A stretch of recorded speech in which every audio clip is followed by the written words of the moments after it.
Teammate. Chapter 1. It had been a long night, and Yuhi Kurenai was exhausted.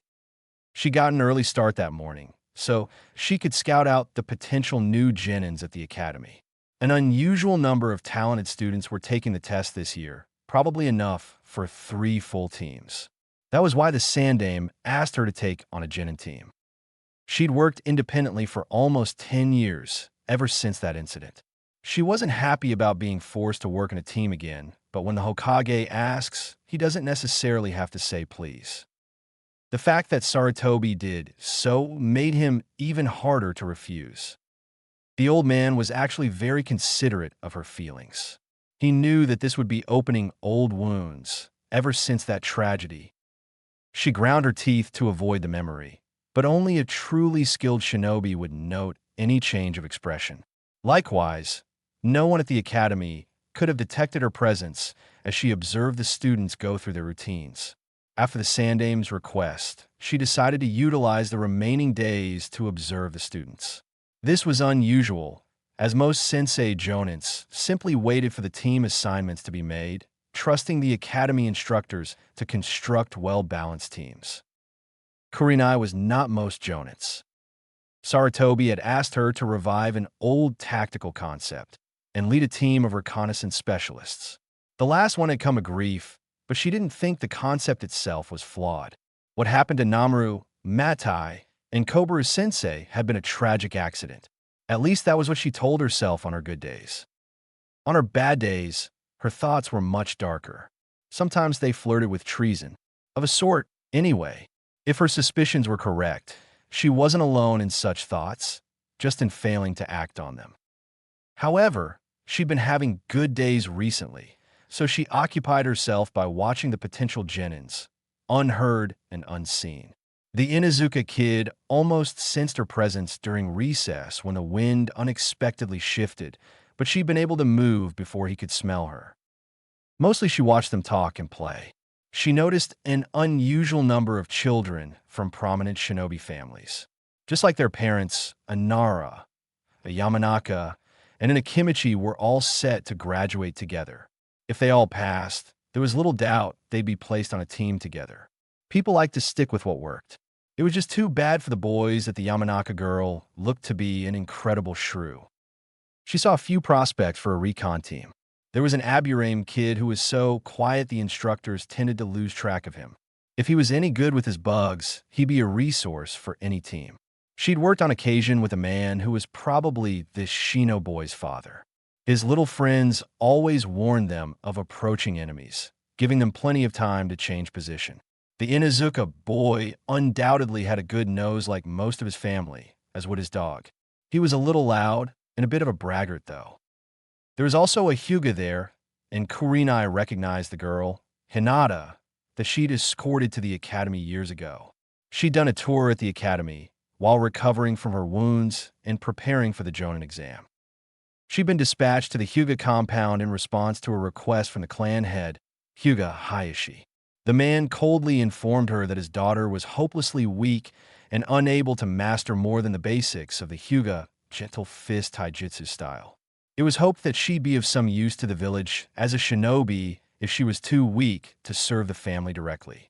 The fact that he told her this in front of the silent girl sorely tested Kurenai's patience. Of course, she expected no less from the leader of the white-eyed bastards. Aside from that silent girl, she'd never seen a member of that prestigious family that wasn't stuck up and arrogant. Well, Mata wasn't like that, but it wasn't really the same. Remembering her old comrade always brought a pang, and she needed her concentration to focus on the quiet girl. As if in reaction against the rest of her family's arrogance, the Hyuga girl was still painfully shy and timid. She sat by herself and kept her head down so much it took Kurenai a while to confirm she actually had the Byakugan eyes her family was famed for. The only time the girl seemed to perk up at all was when the class troublemaker came tearing past, being chased by the Yamanaka girl and some pink-haired kunoichi in training that had to be a Haruno. Kurenai was a genin fresh out of the academy when the Kyubi attacked Konoha.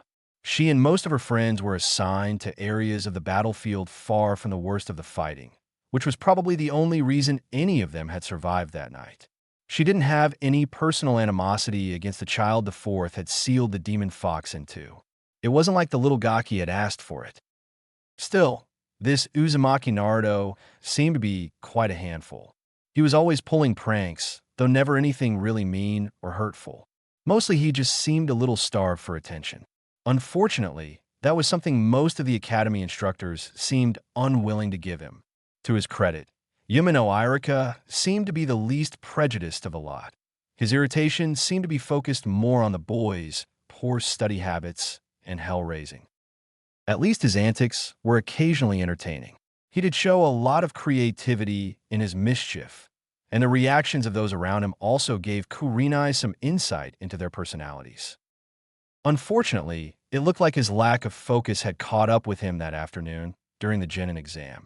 A fair number of his classmates ran out of the building afterward, proudly displaying their new Hitayite, but the blonde-haired boy just trudged over to the swings and sat there, the picture of dejection. Kurenai was surprised to note that someone else was watching the boy as well. The Hyuga girl stared at him from behind a post. She was obviously distraught, blushing and pushing her forefingers together in a nervous gesture. At the same time, the girl stood up straighter than Kurenai had ever seen her. She fidgeted behind the post, stepping out from behind it only to step back again without doing anything. From what Kurenai could see, the girl's cheeks were bright red. The Jonin smiled to herself as she slipped away. With no curse seal, the girl was obviously the Hyuga main family. For such a one to be attracted to a ruffian like the one who bore the Kyubi was an ineradicable smear on her family's honor. Good for her. The thought cheered Kurenai as she made her way to the Hokage's tower. The Sandaime and the new Jonin sensei would be meeting with the academy instructors to go over the test results and decide how to split the new Genins into effective teams.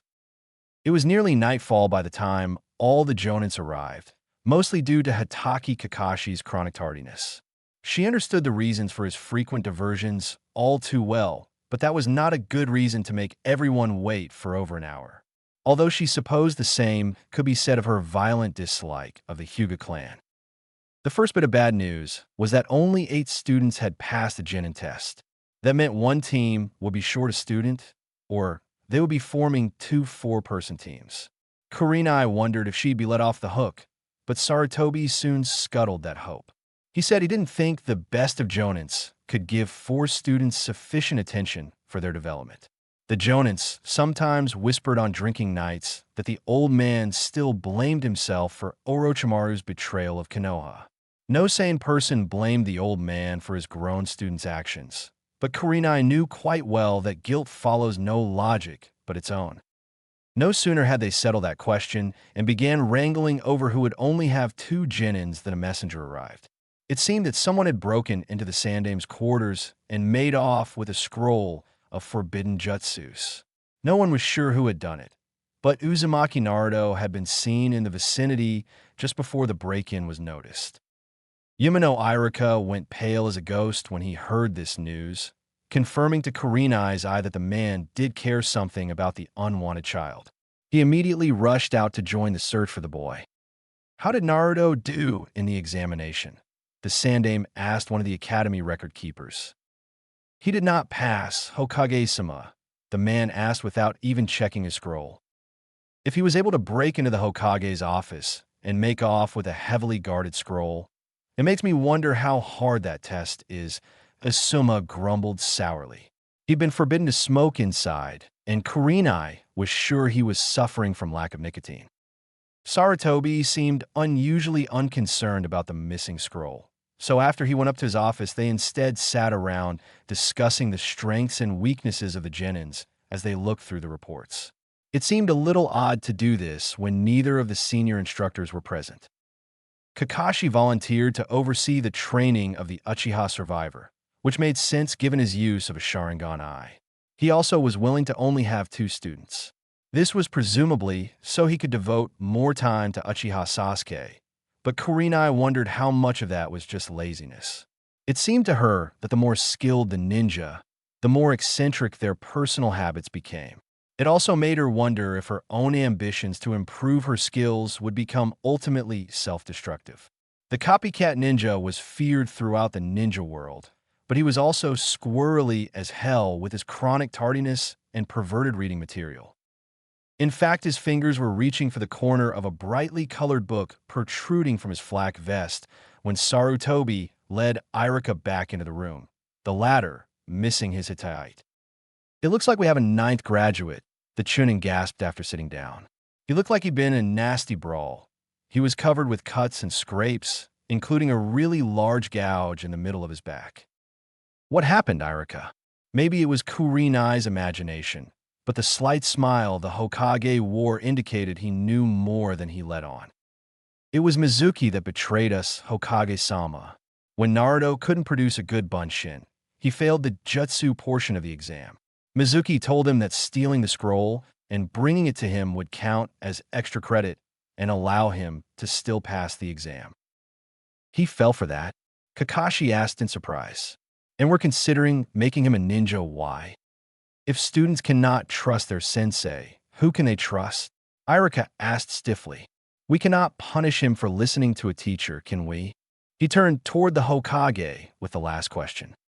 The Sandaime nodded gravely. "I agree.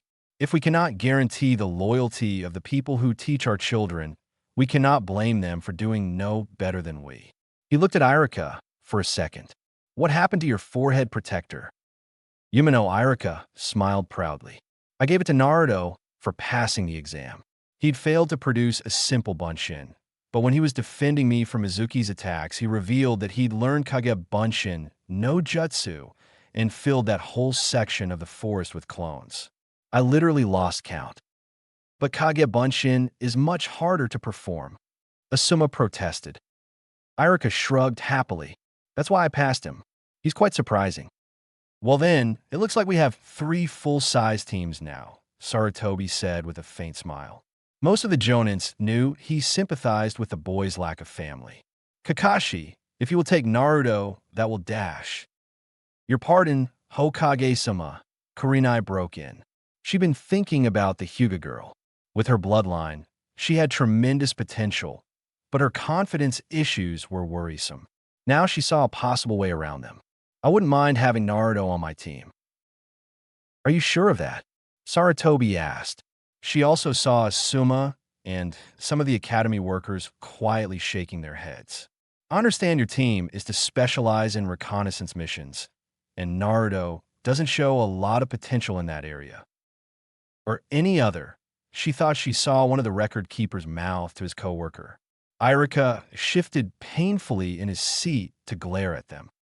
"After what happened to my Genin team," she said coolly, "I'd prefer that my new team not be overly specialized.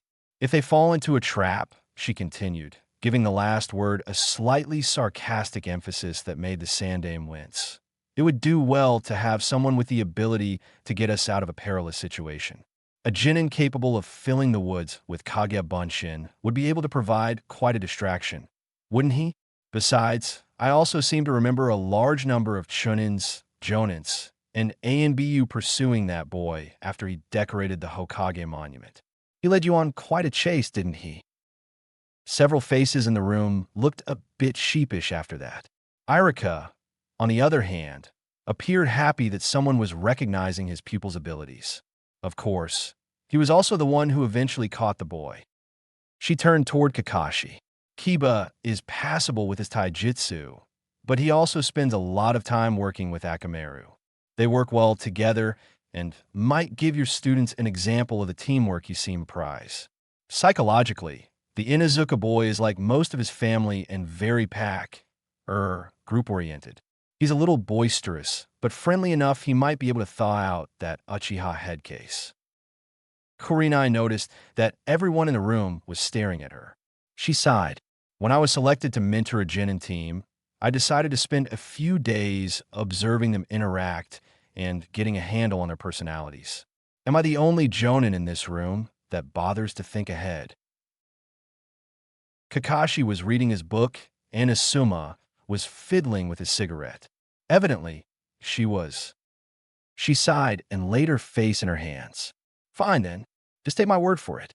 The Uchiha kid is a self-centered brat, and you're going to have your work cut out for you. Mm. Saratobi grunted. I would think Naruto would be able to warm him up a bit better. And it is traditional that the highest and lowest ranked genins be placed on the same team to balance it out. Perhaps, Kurenai agreed. But I think that kid's been through enough without sticking him on a team with two people who won't appreciate him, and neither Haruno nor Uchiha respect him at all. Besides, given what he did tonight, I'm not sure I agree with his assessment results. The third Hokage nodded thoughtfully. You think he will do better on your team? Aburame Shino seems neutral toward the boy, which is better than the outright disparagement he receives from other students. Hyuga Hinata would be his friend if she were not so shy. Kurenai paused for a moment before continuing. I believe that if your law mandating secrecy regarding the Jinchuriki were to be strictly enforced, all of the academy students would be made orphans. Yuhi Kurenai was quite sure that, were she to drop a senbon, the clatter when it struck the floor would have been deafening in that silence. That is ridiculous. One of the academy workers snapped. I have never heard one whisper of the QB in all the time I have worked here. No parent has told their child of it. No, Kurenai drawled. They instead tell their children to hate Uzumaki Naruto and shun him for no reason they will admit. You don't hide a secret by drawing attention to it with bright lights and dancing around it, doing everything you can get away with that doesn't involve saying the forbidden words. Saratobi sighed and sagged in his chair for a moment. Kurenai was reminded how old he actually was and how he'd been enjoying his retirement up until his successor was forced to sacrifice his life to seal the QB. She felt a stab of shame that she'd reminded him of how little some of the villagers deserved his protection. Anyway, she continued in a kinder voice, I think the Gaki has a lot of potential. If I can bring it out, he may one day become a formidable shinobi. That may be a lot of work, Irika said in a cautious voice. Kurenai's I caught him wincing a little, obviously torn by his loyalty to the boy. She considered that a point in his favor. It will be worth it to prevent any more accidents, she said in little more than a whisper. Even Kakashi managed to look uncomfortable, for all that his mask hid. Very well, the Hokage said in a quiet voice. I will want weekly reports on the boy's progress and his physical and mental state. Kurenai nodded. She expected as much.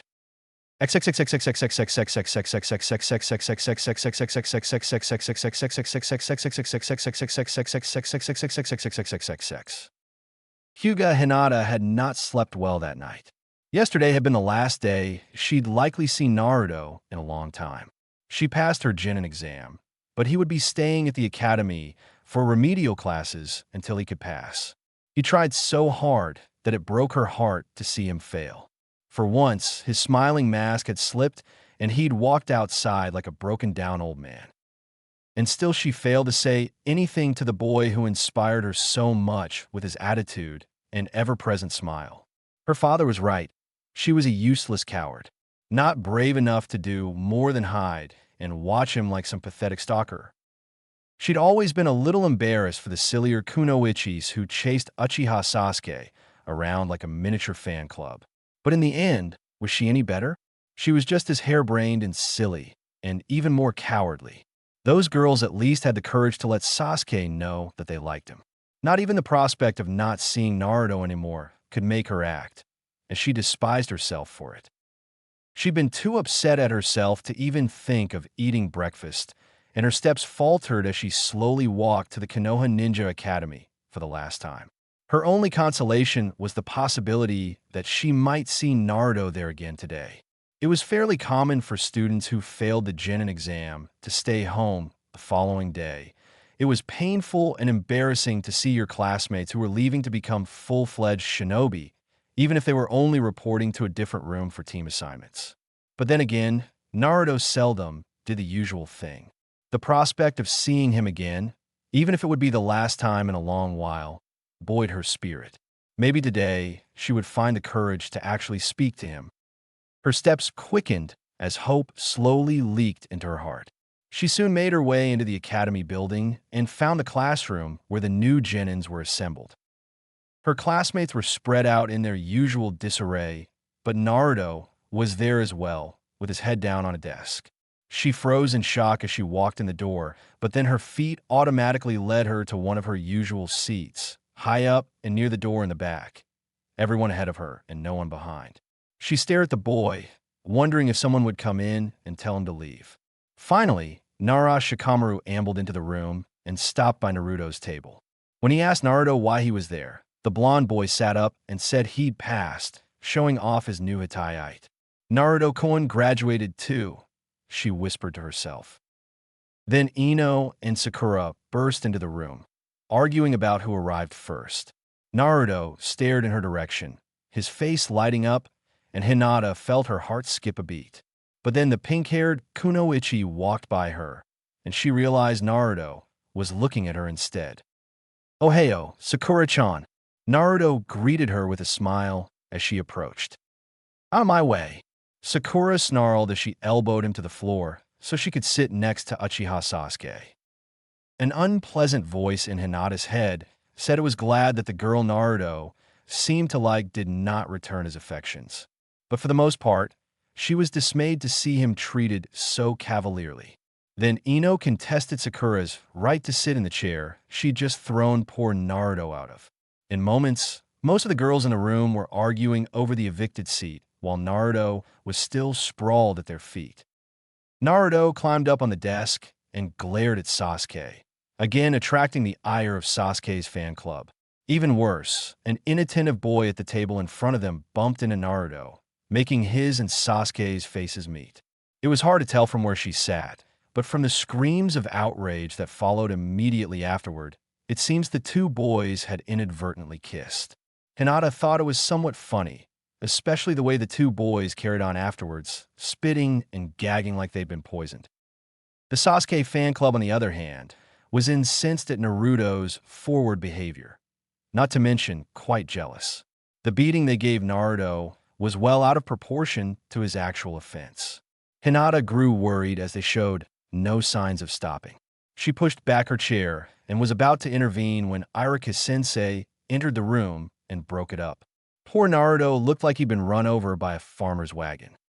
When Irika-sensei announced that the teams had been chosen, Hinata began pressing her index fingers together as her thoughts raced. I might be on a team with Naruto-kun. I might not be on a team with Naruto-kun. Those two thoughts kept repeating as the instructor worked his way down the list. Team 7. Inuzuka Kiba, Haruno Sakura, and Uchiha Sasuke. Sakura looked ecstatic as Ino's face fell. Naruto also seemed horribly disappointed, and Hinata couldn't help but feel sorry for him, even though her own hopes were rising. Team 8. Hyuga Hinata, Uzumaki Naruto, and Aburame Shino. Naruto's expression didn't change, but Hinata thought her heart would explode out of her chest. She knew her racing pulse was making her cheeks flush, but she couldn't help it. Not only had Naruto passed, but they would be together on the same team. This was rapidly becoming one of the happiest days of her life, definitely the happiest since her mother died. When the team assignments were completed, they were given a long lunch break, as their Jonin instructors would be meeting with them that afternoon. Sasuke immediately got up and stalked out of the room, Sakura trailing behind him. Kiba grunted as he stood up, frowning at already being left behind by his team. Naruto stared after Sakura and sat in silence after she left. Hinata felt ashamed that she'd been happy he was on her team instead of Sakura's. She was an awful person if she took joy from the sadness of someone she admired. She looked down at her hands and began pressing her fingers again. She was too ashamed to look up as Naruto left the room. After a while, she got up and went outside. She saw Aburame Shino sitting on a bench near the playground. Determined to get to know her other teammate, Hinata sat down on the other end of the bench from the silent boy. No. I understand we are to be teammates, she said in a quiet voice. The Aburame genius turned toward her, his face expressionless. What little of it she could see behind the high collar and the dark glasses he wore. "Aye," he said in little more than a whisper. He then turned back, and Hinata realized he was studying an anthill that had been constructed in front of the bench. Hinata blinked and began unpacking her lunch. She thought of offering some to her teammate. She tended to bring more than she needed, on the off chance that one day Naruto would forget to bring his usual cup ramen. Alas, she never had the chance to share her food with him. Not that she would have had the courage to approach him. She reproached herself bitterly. Shino, however, had also brought food. It was a little disconcerting to see his Kikai bugs swarming onto the dish as they consumed a portion of his rice and fish. They confined themselves to one corner of the square container as Shino's chopsticks fed their host. Hinata bit into a rice ball and wondered what she could do. She'd never been in this position before, trying to converse with someone who was even quieter than she was. Ano, which Jonin do you think we'll be assigned to?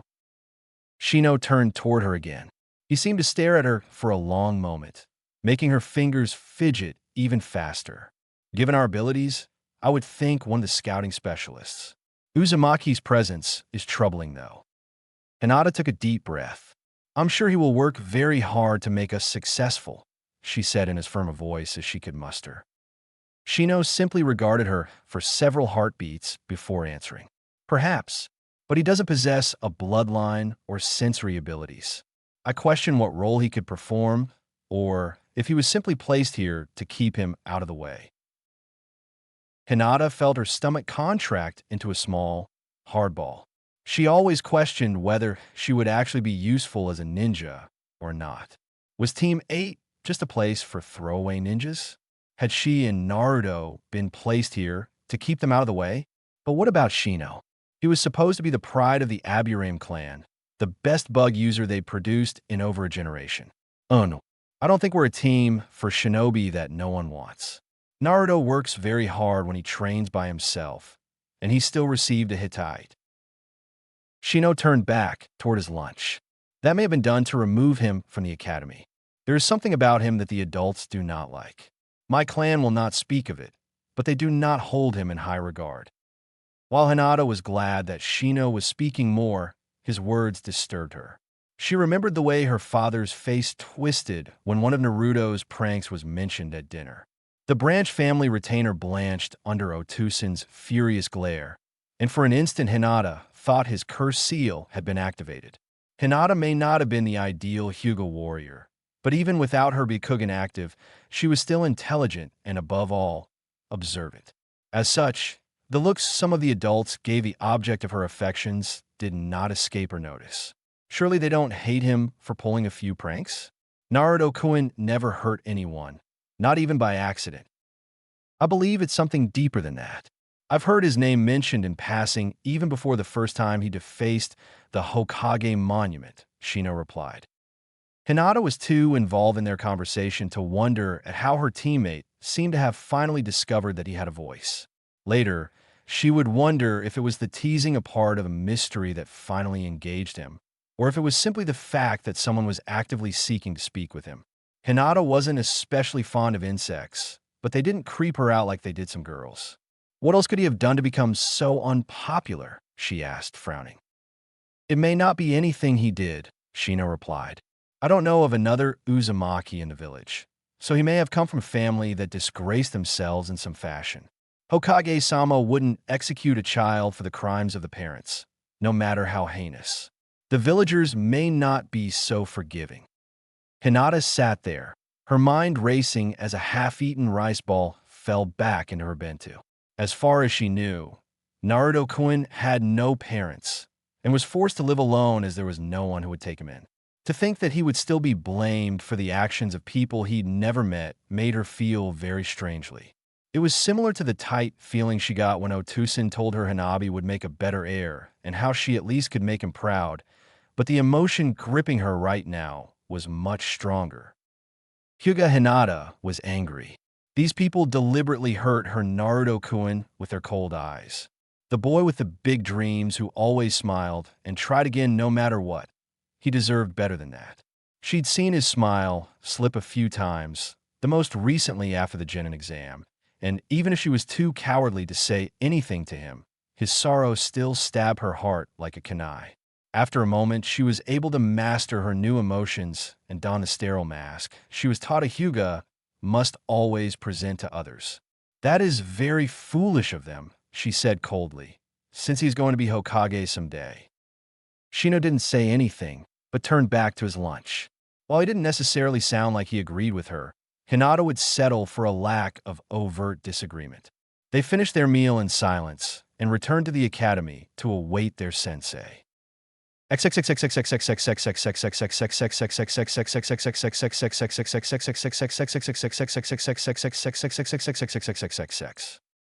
Naruto sat at his desk with his head in his hands. The ache in his stomach was finally subsiding, but the pain in his heart was worse.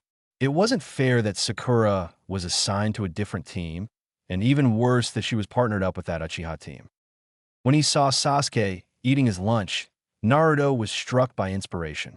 This might be his last chance to find out what Sakura really thought of him. Fortunately, the overconfident jerk was surprisingly easy to subdue.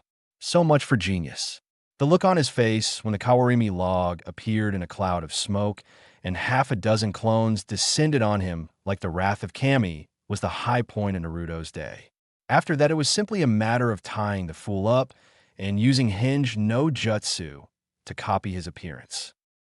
He found Sakura where he'd left her, scorning his presence and mooning after Sasuke team. He didn't think she could really be that cruel. Not when she was so beautiful and smiled so sweetly. The way her face lit up as he approached made the breath catch in his throat, and for a moment he almost forgot that she was reacting to Sasuke's appearance, not his own.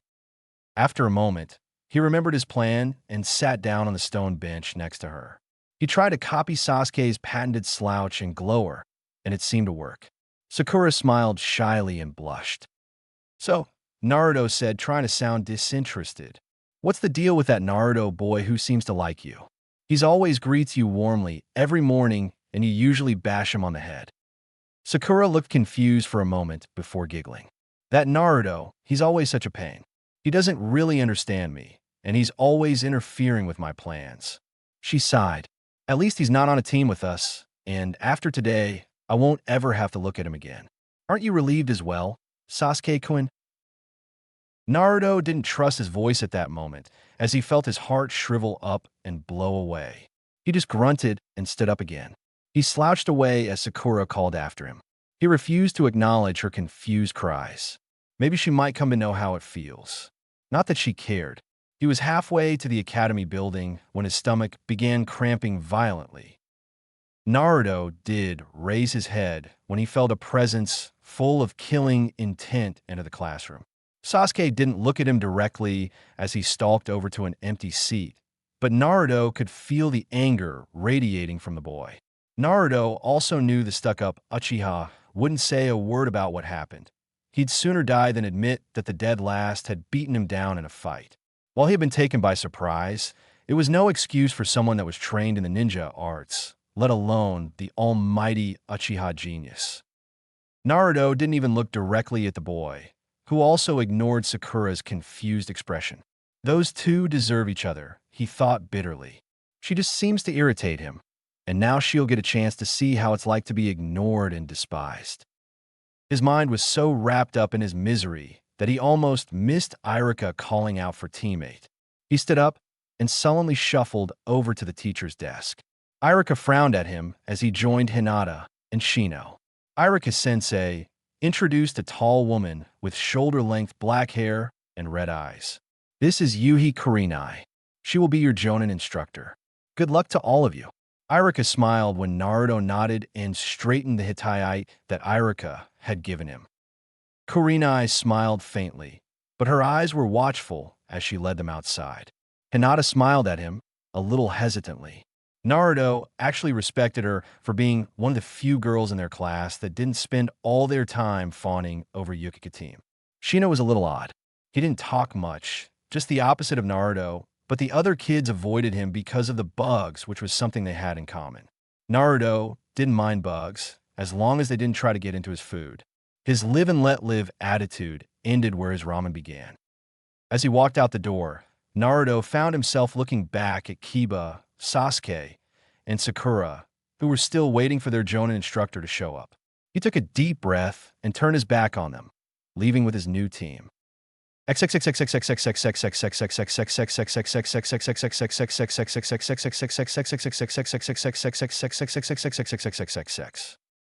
Kurenai didn't miss the blonde boy's backward glance as she led them out of the classroom. He must be disappointed he wasn't teamed with that Haruno girl, she concluded to herself. Not that she ever gave him the time of day. Was I ever that young and stupid? Surely not. She spoke aloud after leading them out to the playground. Now, I'd like to get to know each of you, so please tell me a little about yourselves. It was better to handle introductions in a familiar place to put them all at ease. I'll begin. I am Yuhi Kurenai, and I became a Jonin after the last exam. I'm a specialist with various types of jinjutsu. I like to study human psychology, sing karaoke, and work in my garden. I dislike loud drunks and people who think I can't be an effective ninja because I'm a woman. My ambition is to prove that a reconnaissance specialized team can be successful and to see all three of you become Jonins. Naruto looked at each of his less than talkative teammates and then cleared his throat. I am Uzumaki Naruto. I like ramen. I hate how long it takes to make instant ramen and stuck-up bastards like Sasuke team. My ambition is to one day become Hokage. When neither Shino or Hinata showed signs of speaking up, Naruto nudged the Aburame boy.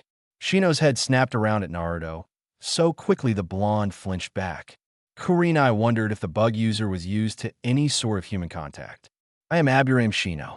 I like to study insects and find new varieties that haven't been cataloged by my family yet. I dislike people who kill insects for no reason. My ambition is to learn all of the Aburame bloodline jutsus and then develop my own techniques using my allies. Once the taller boy finished, everyone looked toward Hinata, who appeared to be ready to sink into the ground without the benefit of a Doton jutsu. Oh, I'm Hyuga Hinata. I like cheerful people who are kind. I dislike people who hurt others for no reason. My ambition is to become stronger, so I will be acknowledged by my father and someone else. Kurenai nodded thoughtfully. Shino was just as focused or obsessed as she thought. Hinata's home life was probably just as bad as she'd imagined from watching her. Naruto's focus was scattered all over the place, which was also about what she expected. He was going to need a lot of work, and the sooner she started, the better. Very good. Now, are you all familiar with training ground number 19? She asked, specifying a variable terrain space set aside along the southern border of the village. When all three of them nodded, she continued. Good. We're going to do a short skill assessment. Meet me there as quickly as you can. With that, her hands blurred into a seal, and she disappeared in a sudden swirl of wind-blown leaves. As soon as the substitution technique was finished, Kurenai took off for the designated training area at her best speed, leaping from roof to roof and tree to tree. With her advanced chakra control, she could feed a trickle of energy into her legs, allowing her to reach incredible speeds as she traveled overhead. Surprisingly, she barely beat Naruto there. All that being chased after pranking had to pay off somehow. The boy had incredible stamina, just as she suspected. He was blowing hard and sweating when he arrived, but his color and respiration normalized in less than 3 minutes. It's not like he could ever use stealth to escape from pursuers, not with that bright orange jumpsuit. Shino arrived a few minutes later, followed shortly by a badly winded Hinata. I can see we're going to need to work on speed and endurance both, Kurenai said, frowning. Is that because we're going to be a reconnaissance team? Shino asked. Yes and no, Kurenai answered. Moving quickly is especially important for successfully completing a scouting mission. However, endurance training will also help increase your chakra reserves, which will in turn improve your taijutsu and make your ninjutsu easier to use. Shino and Hinata nodded at this. Naruto just looked confused. What do you all mean by a reconnaissance team? He finally asked. Kurenai nodded to acknowledge his question. If the boy had as hard a time in the academy as she thought, she didn't want him to be reluctant to ask her for information. That's a very good question, Naruto. When genins are selected for teams, it's common practice to put members together who have powers that complement each other. For example, Team 10 has a Nara, a Yamanaka, and an Akimichi. Their fathers all work together as well. The Nara and Yamanaka bloodlines are especially useful for capturing or immobilizing people, and Akimikis excel at grappling techniques. Furthermore, the Akimikis have some special attacks that are truly devastating, but somewhat easy to avoid. Naruto frowned for a moment. So Ino and Shikamaru hold them while Chuji pounds them? Kurenai nodded. That's one way their abilities complement each other. Now a reconnaissance team has members whose abilities make them especially well suited for finding the enemy or discovering their secrets. Sometimes that information is more valuable than gold. Being able to adequately prepare for the enemy has decided more wars than any fighting technique or jutsu. Oh no, Kanai-sensei, Hinata spoke up. How do our abilities make us suited for such a role? That's also a very good question, Hinata. Your Byakugan eyes are an obvious asset. You can see for very long distances and through light cover when you activate them. With proper positioning, you can see into a commander's tent and read his battle plans with no one being the wiser. Shino's bugs can also be invaluable when seeking out the enemy. I've worked with members of his clan before, and the Kikai bugs have an excellent sense of smell. They also make good sentries. When deployed around the team, they can alert us if an enemy patrol is approaching. One of the greatest hazards of getting close to the enemy is the chance that they will stumble over you and attack. Kurenai paused, thinking about how to phrase what she wanted to say next. Naruto, however, noticed the incompleteness of her response. Sensei, what role do I play? He asked, his eyebrows drawn down in a frown. Kurenai sighed. I won't lie to you. The scouting missions our team will likely be assigned will be dangerous. That is why I don't want this team to be over-specialized in that role.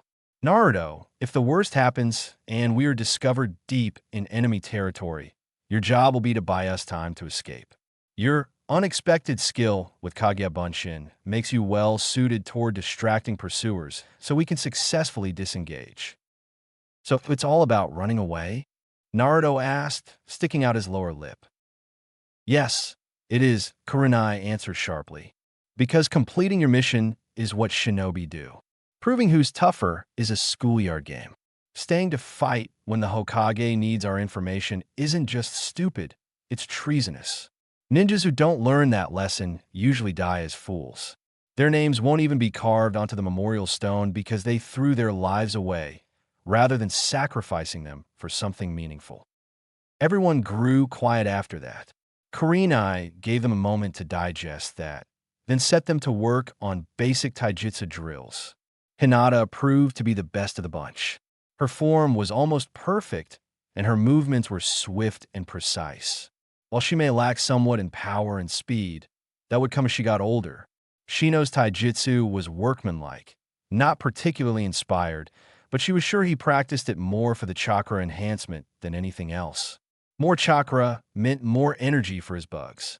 Naruto's stances were awful, and his form was unbelievably sloppy. At the same time, he was blindingly fast and seemed to pull off-the-wall moves out of thin air. When he sparred with Shino, he proved unusually adept at using the terrain to his advantage, ricocheting off an overhanging branch to land a kick on the taller boy's head. Kurenai scowled as she realized why his hand-to-hand skills were so undisciplined. With no friends and no parents, he could only practice outside of school by himself. He was probably going to one of the training grounds and trying to teach himself the more advanced taijutsu moves, possibly after watching older ninjas train. It was a wonder he wasn't worse. She considered her possibilities as she watched Shino knock the smaller boy down for the 5th time in a row. Yamit, that's enough. The boys separated, and she noticed that after 2 deep breaths, Naruto didn't even appear to have been exercising at all. Taijutsu wasn't one of her strengths, but she did know someone who was quite good, and Guy had been asking her for tips on teaching his genins how to recognize advanced genjutsus. She then had them demonstrate some of their preferred ninjutsus. Shino used his Kikai bugs to turn a log into a pile of sawdust in less than a minute. Hinata did a hinge of Kurenai that was picture-perfect, until the shy and hesitant body language immediately revealed the imposter. Naruto leapt to his feet when it was his turn and called out Kagebunshin no Jutsu in an enthusiastic voice. There was a loud pop, and two more Narutos appeared on either side of him. Both looked rather pale and sickly. One immediately ran behind some bushes and began making retching sounds. Kurenai felt the burst of malformed chakra when Naruto fired off his technique. She was actually surprised he produced anything at all. The other's sickly twin broke wind so violently that he disappeared with a puff of smoke. Very impressive, Shino said in a deadpan voice. I'm sure if we're about to be captured, they will be quite a diversion. Kyuso, Naruto cursed. His reddened face screwed up in a rictus of concentration. He formed the ram seal again and roared Kagebunshin no Jutsu at the top of his lungs. Kurenai felt the hairs on the back of her neck stir as she felt the massive surge of chakra being shaped. At first, Kurenai thought her eyes were blurring, but that was just the shimmer that preceded the shadow duplicates as they popped into existence. The fact that the blurring covered most of her field of vision was because Naruto had filled the clearing with clones. She heard Iruka describe how Mizuki had been beaten to within an inch of his life, but it was quite another thing to see a Genin use a Jonin-level jutsu to create almost 100 duplicates of himself. The Gaki had a right to stand there proudly with his arms folded across his chest, especially since he didn't look like he was about to collapse from chakra depletion. Shino's eyebrows had become visible over his glasses, while Hinata's pearly eyes had gone wide as a blush reddened her cheeks. That's more like it, Kurenai said warmly. Naruto blinked and scratched at the back of his head in embarrassed pleasure. Inside, she was saddened. For the boy to react so strongly to a simple compliment. It said a lot about his early life, none of it pleasant. Her respect for the Sandaime had also taken a hit. The boy deserved a lot better than he'd gotten. Naruto set his clones to sparring one another while Kurenai gestured for them to sit down. She ignored the errant clone that made a rude gesture at Shino's back, causing Hinata to stifle a giggle. That was a very interesting display, all of you. Tonight and tomorrow I'll be putting together some training plans for all three of you. We'll meet here at noon to discuss these, and then we will report to the Hokage for our first mission. So go home and get a good night's sleep. Yada! Naruto yelled, leaping to his feet. Our first mission. He struck a V for victory pose that made Kurenai and Hinata smile. Shino did not react, at least not visibly. As Hinata and Shino left, Kurenai tapped Naruto's shoulder. The boy shied away from the unexpected touch in a way she found disconcerting. I'd like to talk to you about a couple of things, she said in a quiet voice. Naruto looked at his teammates, who were already out of earshot. He let out a resigned sigh and shrugged. Kurenai suppressed the urge to try out some phrases she'd picked up from Asuma. Instead, she put on what she hoped was a reassuring smile. Come on, she said. I'll buy you dinner while we talk. Naruto brightened as they began walking. But no ramen. He frowned. If you eat nothing but noodles, it's no wonder you're the shortest kid in your class. Don't you know if you don't eat, right, it will stunt your growth. Now the boy looked horrified. Kurenai sighed. I don't mean never eat it again. But if you don't get some vegetables and a good amount of protein and dairy products in your diet, you'll never achieve your full growth. I drink milk every day, he said defensively. That's a good start, but you still need protein, and vegetables contain vitamins you can't get anywhere else. It's a wonder you don't have rickets or scurvy. Nanny. Those are malnutrition-related diseases that sailors used to get when they went on long voyages without proper food. How do you know so many things? He asked as they left the training area and re-entered the village. I'm a Junin. It was easier than explaining that she was an insomniac who read half the night. Reading was a lot easier on her mind than thinking about Matai. As they walked, Kurenai noticed the subtle glares and sneers the villagers directed toward her student. She began returning the glares and made a point of straightening her Hittite. She was a Jonin by Kami, and she wasn't going to put up with any attitude directed toward herself or her student. Her red eyes were just a Yuhi family quirk, but back when she was a Genin, Kurenai developed a low-power genjutsu that gave her eyes a subtle glow. It was more cheap theatrics than anything else, but Mad-Eye thought it was hilarious. It was fairly effective on the less intelligent residents of Konoha, villagers who thought she was too pretty to be a ninja, and shinobi who wouldn't take no for an answer. The seals were easily performed in an unobtrusive fashion, and soon she was glowering at anyone who looked twice at her charge. The glow was just barely visible in the waning afternoon light, and it had the desired effect. Kurenai smothered a smile as a particularly obnoxious shopkeeper stumbled over his own merchandise when his glaring eyes moved from Naruto to her. The crash of broken bottles was music to her ears. Naruto looked back at her and twitched a little when he saw her eyes. She smiled at him, and he grinned back. Unlike his previous smiles, this one was shy, with just a hint of mischief. Kurenai wondered if this was the first honest smile of his that she'd seen. Moritake's was a small cafe run by a retired shinobi who'd been a friend of Kobaru-sensei. Moritake-san lost most of his lower left leg to an explosive tag trap during the war with the hidden village of Stone and was retired as an active shinobi. He still tended bar and swapped stories with the new graduates, making the place popular with ninja of more than one generation. Kurenai always dropped by on Kobaru-sensei's birthday and on the anniversary of that awful day, when, anyway, he recognized her the minute she walked in. Naruto rather hesitantly followed her as she strolled up to the bar. He obviously wasn't used to this kind of place.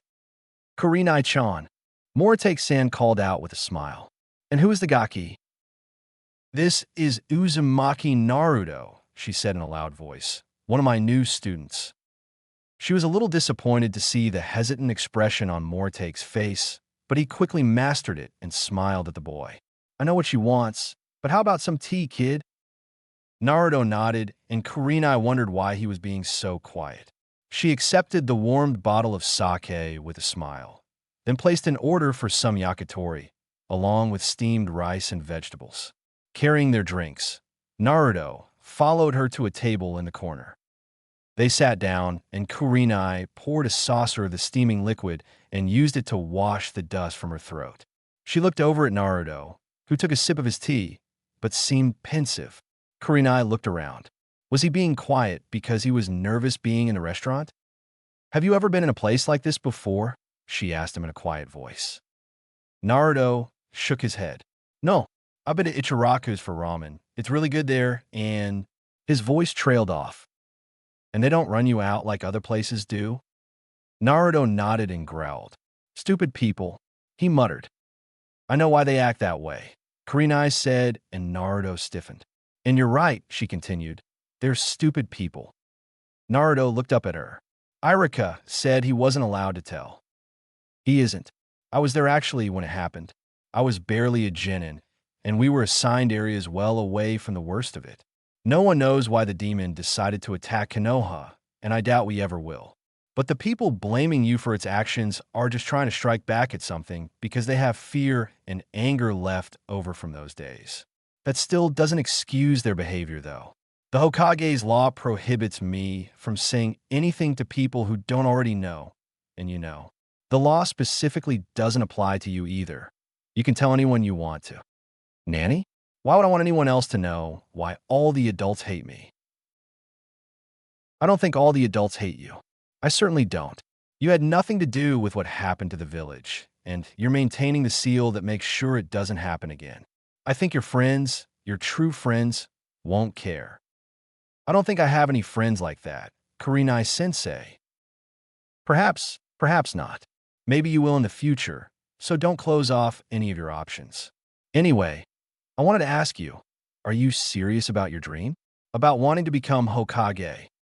Yes, Naruto said the word so forcefully that people at neighboring tables glanced over at them. Being the Hokage means making decisions for and protecting the entire village and everyone within it, Kurenai informed him, including the people that glare at you and treat you like a criminal today. Are you sure you want to devote your life to protecting them as well? Naruto took a deep breath. I'm already doing that, aren't I? The fourth Hokage picked me for some reason to hold back that bastard fox. I spend every day keeping it from destroying Konoha. If he picked me for that duty, I'd like to think he considered me worthy of that responsibility.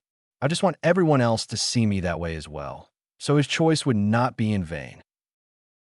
Kurenai leaned back in her chair and took another long swallow of sake. The hot alcohol blazed a warm trail down her throat and spread out from her stomach. The boy's reasons were not the absolute best, but she knew a lot of kids his age whose ambitions were anchored on far less worthy soil. "All right," she said, "maybe you will make a worthy successor. I'll help you get there." Naruto stared at her, eyes wide. Maybe she was the first person who hadn't laughed at his ambition. She doubted the Hyuga girl would, but first she needed to work up the courage to actually speak to him. Something else she needed to work on with the girl. First things first, Kurenai continued. When you have a big goal, the first thing to do is to break it up into smaller goals. You can use those as milestones toward your final objective. Now, what rank is below Hokage? Jonins and Special Jonins, Naruto replied. And before that? Chunin. So good milestones would be achieving Chunin and Jonin, correct? Naruto nodded. Okay, before you can even think about testing for Chunin, we need to make you a solid Genin. Naruto frowned. I've already made Genin, he protested. Naruto, Kurenai said firmly, I'm not going to lie to you. You're sort of a mess right now. You have a lot of potential, but for various reasons, some of them most definitely not your fault, you have yet to achieve that potential. On the other hand, you also seem willing to work hard for your goals, correct? Naruto looked hurt, but still nodded. Good. A little hard work can make up for a lot. She took another drink of her cooling sake. With your endurance, you should be able to make up a lot of ground. I wasn't kidding about your role in the team. If things get dicey, they will be depending on you to get them out of danger. The more you improve your taijutsu, the better your clones will fight. The more ninjutsus you know, the better you can utilize that enormous chakra capacity you have. The day will come when Shino and Hinata's lives may depend on you. Mine as well. I'm going to be setting up a lot of extra training for you, if you're willing to do the work. Are you? Kurenai found herself blinking rapidly at the expression on Naruto's face. That earlier smile was nothing compared to this one. Naruto's hand shook where it was gripping the table. Kakurenai-sama, Just work hard at your training, she interrupted him, using a purposefully light tone of voice. And when you're Hokage, assign me a bunch of easy missions, and we'll call it even okay. Hi, Naruto barked. Their food arrived at that point, and with a shared itadakamasu, they went to work on it. Kurenai was secretly glad of the interruption. Her student was getting a little emotional, and it was becoming contagious. He was just so damn earnest about everything. Kurenai was an only child, but now she had a pretty good idea of what it would be like to have a younger brother. After the waitress cleared the plates, Kurenai drank the last of her sake. We also need to do something about that, she said as she reached across the table and tugged on Naruto's sleeve. Nanny. Kurenai frowned. You aren't colorblind, are you? Naruto frowned. No. Then you do realize you're wearing a bright orange jumpsuit, right? Naruto nodded. What's wrong with it? Naruto, we may need to sneak around at some point. That means bright colors are not a good idea. That's why Shino and Hinata are wearing neutral colors. But you're wearing red, and that wraparound thing is black and white, he objected. I don't usually wear this in the field, though some kunoichis dress in bright colors so they can masquerade as civilian women. Besides, I mask my appearance with a genjutsu anyway. The brightest color I wore as a genin was such a dark red that it looked like brown from a distance. But I like this suit, Naruto whined, looking away and frowning. Something didn't add up for Kurenai. At first she wondered if he couldn't afford new clothes. But with the stipend he received from the Hokage and his cheap taste in food, he shouldn't be hard up for Ryu. Then she remembered the looks he received from the shopkeepers on the way there. Tell you what, meet me at the Hokage Tower at 9, and I will take you to a place I know. Naruto looked up and nodded eagerly, confirming her suspicions. She sat there quietly fuming while they waited for the check. The boy was reluctant to put up with abuse from random shopkeepers, but that left her wondering where he'd found the orange suit. Maybe it had been cast off in a refuse heap, or it had been the only thing they were willing to sell to him. Perhaps some worthless trash of a human being hoped the bright colors would make him more likely to die on a mission. Kurenai didn't know the owner of the equipment store she frequented, but if they snubbed Naruto in front of her, it would be the last thing they did. Experiencing 2 hours in the life of Uzumaki Naruto left Yuhi Kurenai ready to commit assault, if not murder. After she paid the bill, she sent Naruto home with a reminder to meet her in the morning. Then she went straight home to her bed. She planned to get up very early and have some strong words with the Hokage before she took Naruto to get properly outfitted. Oh, and hello, and welcome to my little break from the Potterverse. Don't worry, I'm not discontinuing HP and NFP. This is just a mental aperitif. Something to cleanse my brain when the plot that will not die is causing mental constipation. The divergence point that makes this AU is Yuhi Kurenai's decision to take a surreptitious look at the genin candidates after Sarutobi asked her to take on a genin team. Kurenai's past is such a blank page that it leaves me some room to work with. As you can tell, part of her decision to be so painstaking with her genins is due to a tragedy that befell her own team when she was a genin. More about this will be revealed in the future. Team 8. Chapter 2. Kurenai squinted as the morning sun glinted off the white-painted exterior of the Hokage's tower. She had a blinding headache fueled by a lack of sleep and the company she'd been keeping. She'd lain awake longer than she wanted, brooding about her genins. Her original hope was that Naruto would help bring the Hyuga girl out of her shell. Making the disrespected Hyuga heir a strong shinobi would be indirect revenge on the head of that arrogant clan, but it was the best she could manage for the time being. But it seemed that Naruto would need help of his own. Once he got past the bluster and the pranks, he was just as insecure as Hinata. He just hit it better. Shino had less psychological baggage than his teammates, but he also seemed to lack some of their fire. He just didn't seem to put as much effort into things. Perhaps it was that detached persona the Aburames cultivated. The ones she'd met seemed to act as unemotional and precise as the insects they partnered with. Shino was definitely going to be a challenge to understand. Naruto's deficiencies were the most glaring, though, and might take the longest to correct. So she awoke with her alarm before 5 and sought out Madogai at his favorite training ground. Kurenai had a theory about the more skilled jonins developing severe personality quirks to compensate for the stresses of missions. If she ever wanted to make a presentation on this theory for the Konoha Natural Philosophy Society, Madogai would be Exhibit A. She supposed he might have been dropped on his head as a child. Repeatedly. But that didn't explain how he'd survived to become a genin. It was depressing, but far more likely that he'd started obsessing about green spandex and the power of youth after he became a jonin. Yuhi Kurenai dreaded the day she woke up and realized that she'd become just as eccentric in her own way. She'd have no choice at that point but to do the honorable thing and end her own life.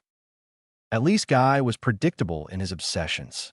Every morning they were not out on missions. He and Rock Lee were up before the dawn, working on ridiculously intricate taijutsu combinations. At least he'd focused some of his obsessions in positive ways. His taijutsu was said to be among the best of his generation, and he'd taken on a student with underdeveloped chakra coils and made him an effective shinobi. She supposed the extra stress of learning how to complete missions without resorting to ninjutsus or jinjutsus was considerable.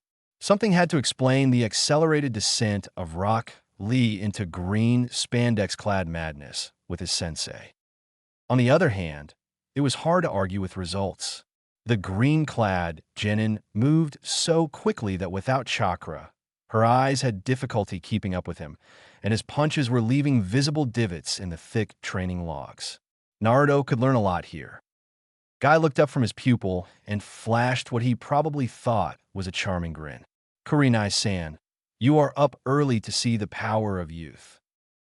Kurenai nodded, though she imagined her smile was a little sickly. She was not a morning person by any stretch of the imagination. I knew I could find you here.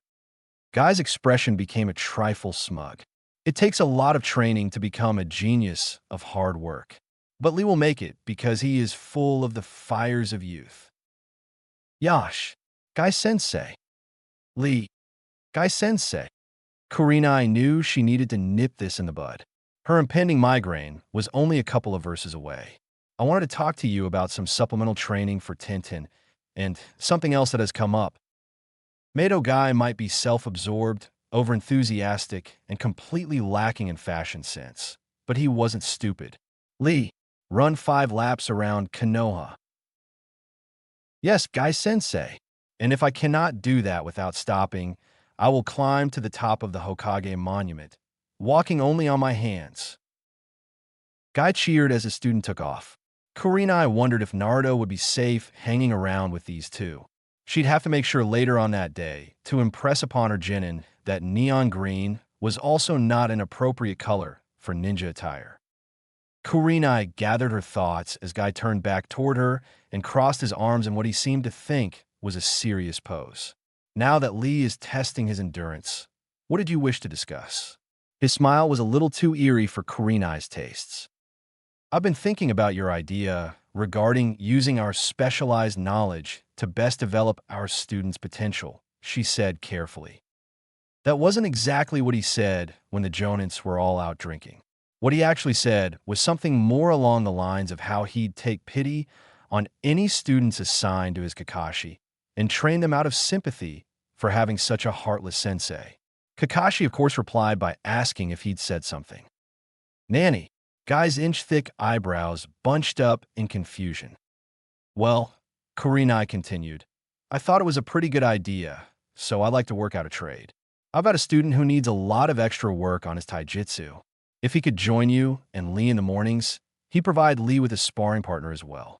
In exchange, Tintin can join us when I work with my team on Jinjutsu training. Lee can come too, if you think he would benefit. Guy's other student, Hyuganiji, didn't really need the tutoring. His Byakugan could see through most Jinjutsus, and Kurenai wasn't crazy about the way she'd seen him glare at his cousin. Guy ran his thumb over his chin in his deep thinking pose. Tintin could probably benefit the most, and Lee should at least know what to look for if he falls under a Jinjutsu. Which student did you want to work with us? Uzumaki Naruto, Kurenai replied, waiting to gauge Guy's response. To the man's credit, he only nodded thoughtfully. He is rather small, even if he burns with the fire of youth. Do you think he will be able to train at the pace Lee sets? The question was innocent, but she saw the man's pride in his disabled/specialized student. Naruto's stamina is nearly Jonin level. Even when he becomes winded, he's ready to fight again in a couple of minutes. He's also highly motivated to prove himself. She smiled. The hook was baited, now to land the fish. I wouldn't be surprised if, after getting used to your routine, he didn't start running the two of you ragged. Mado Guy has never, to her knowledge, ever turned down a challenge of any sort. Ever. Yash, we will test the powers of his youth. Kurenai-san, send your student here tomorrow morning, and we will make him a genius of hard work, second only to my Likuen. That was so easy that Kurenai felt a flash of guilt. Good, and I will have Naruto tell you when we're going over Jinjutsu, and your students will be welcome to join us. The rising sun glinting off the man's teeth was beginning to give her a headache, so she made her goodbyes and sought out a cup of strong coffee. There weren't many shops that sold coffee in Konoha. The Western drink was only just now becoming popular. There were even fewer places serving the caffeinated beverage that were open early in the morning and or late at night. It was no coincidence that all of them were in close proximity to the Hokage's tower. A lot of all-nighters were conducted there. Bolstered by 2 large cups of the strongest brew she could find, Kurenai made her way to the Hokage's office. His Chunin guards had eyes almost as red as hers, confirming her suspicions. The Sandaime was rumored to work incredibly long hours, rising early in the morning and often staying up all night. His only breaks from the pressures of his job were the short walks he took through the village, checking up on this and that. Even those had a purpose, as he often saw what others did not. With all she knew of the man's dedication to the village and its residents, Kurenai couldn't understand why he let the situation with Naruto go on so long. The things she'd learned over the past week left her both angry and hungry for answers. But an emotional display would not get her those answers, so she schooled her features into an impassive mask and nodded to the Chunin guards. She still had to remind herself at times that she outranked them now. I wish to speak with Hokage-sama if he is available. Hi, the one on her right barked. He has been expecting you, Kurenai-san. She didn't know if he was bluffing or not. Either way, she was impressed. She nodded to them as they opened the door and ushered her into the Hokage's office. Seeing the professor like this in the harsh and unforgiving morning sunlight reminded her that the man was in his late 60s and should have been happily retired. Instead, he'd been forced back into this office again and had labored here for another 12 years after the death of the Yondaime. She felt a stab of pity for a man in a thankless job, but squashed it ruthlessly when she remembered someone who deserved better than they'd gotten. "You're up early, Kurenai," he said in a mild tone. "Hi, Hokage-sama," she replied in a formal tone, her voice slightly cold. "I have had a conversation that made sleeping difficult." He nodded slowly. "And who was this conversation with?" "Uzumaki Naruto. After getting to know him a little, I find myself questioning my loyalty to Konoha." Her words were chosen with the intent of provoking a reaction. An admission of semi-treasonous thoughts would normally be met with outrage or derision.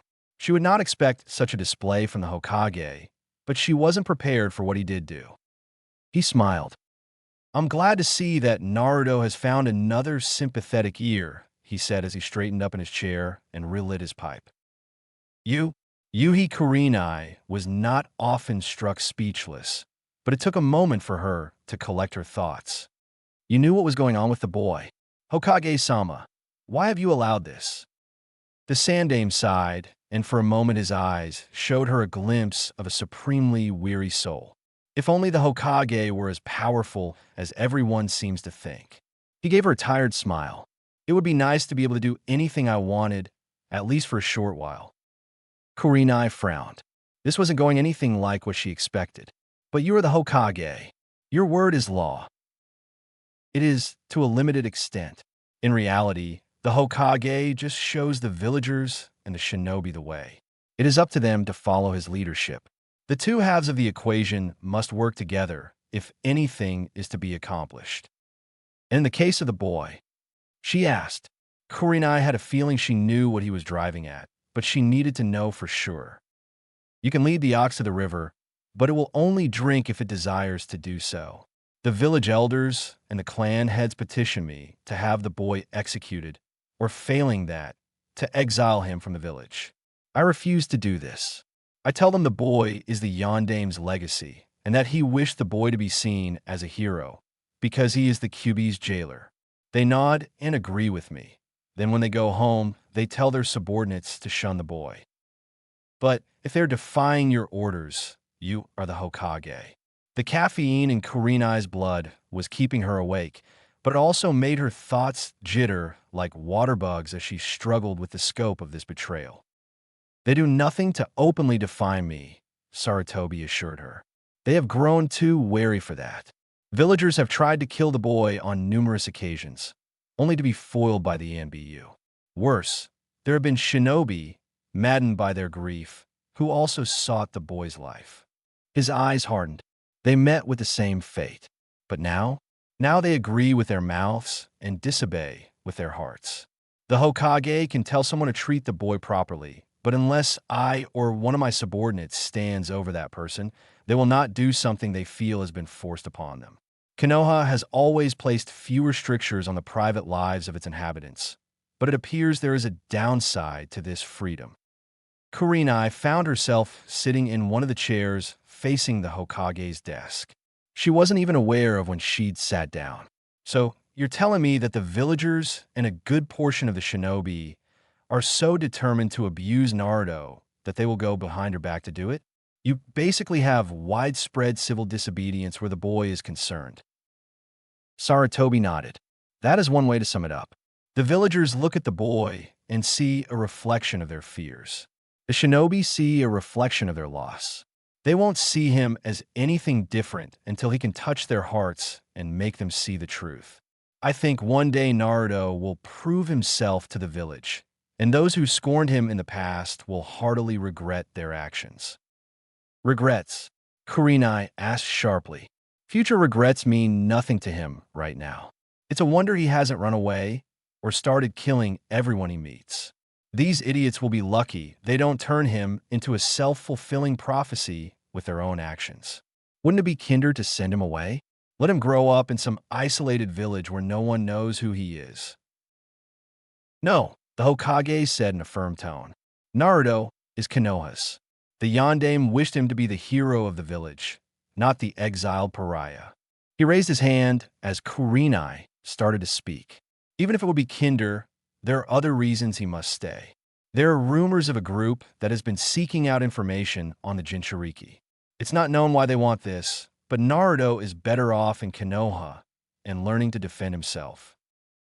That's why he was admitted into the Konoha Ninja Academy. He actually wanted to attend. The Hokage gave a slight smile. He was quite determined to become a shinobi, as I recall. I just made sure no one stopped him from attending. No, but they sabotaged him at every opportunity, didn't they? Kurenai knew a Jonin was supposed to remain calm and logical at all times, but her frustration with what she was learning put that to the test. He still overcame that, didn't he? That gentle smile was still on the Hokage's face. And he was awarded his Hittite from his sensei, a man who lost his entire family to the Kyuubi. He paused for a moment, looking Kurenai directly in the eyes. And now he has you. Suddenly, Kurenai felt like she'd just passed a test of some sort. You were expecting me to come here today, weren't you? He nodded. Perhaps not this early, though. I had to get up to meet Guy. Naruto's taijutsu needs a lot of extra work. I agreed to work with Tenten on Jinjutsu, which Guy is hopeless at. She bit her tongue after saying that.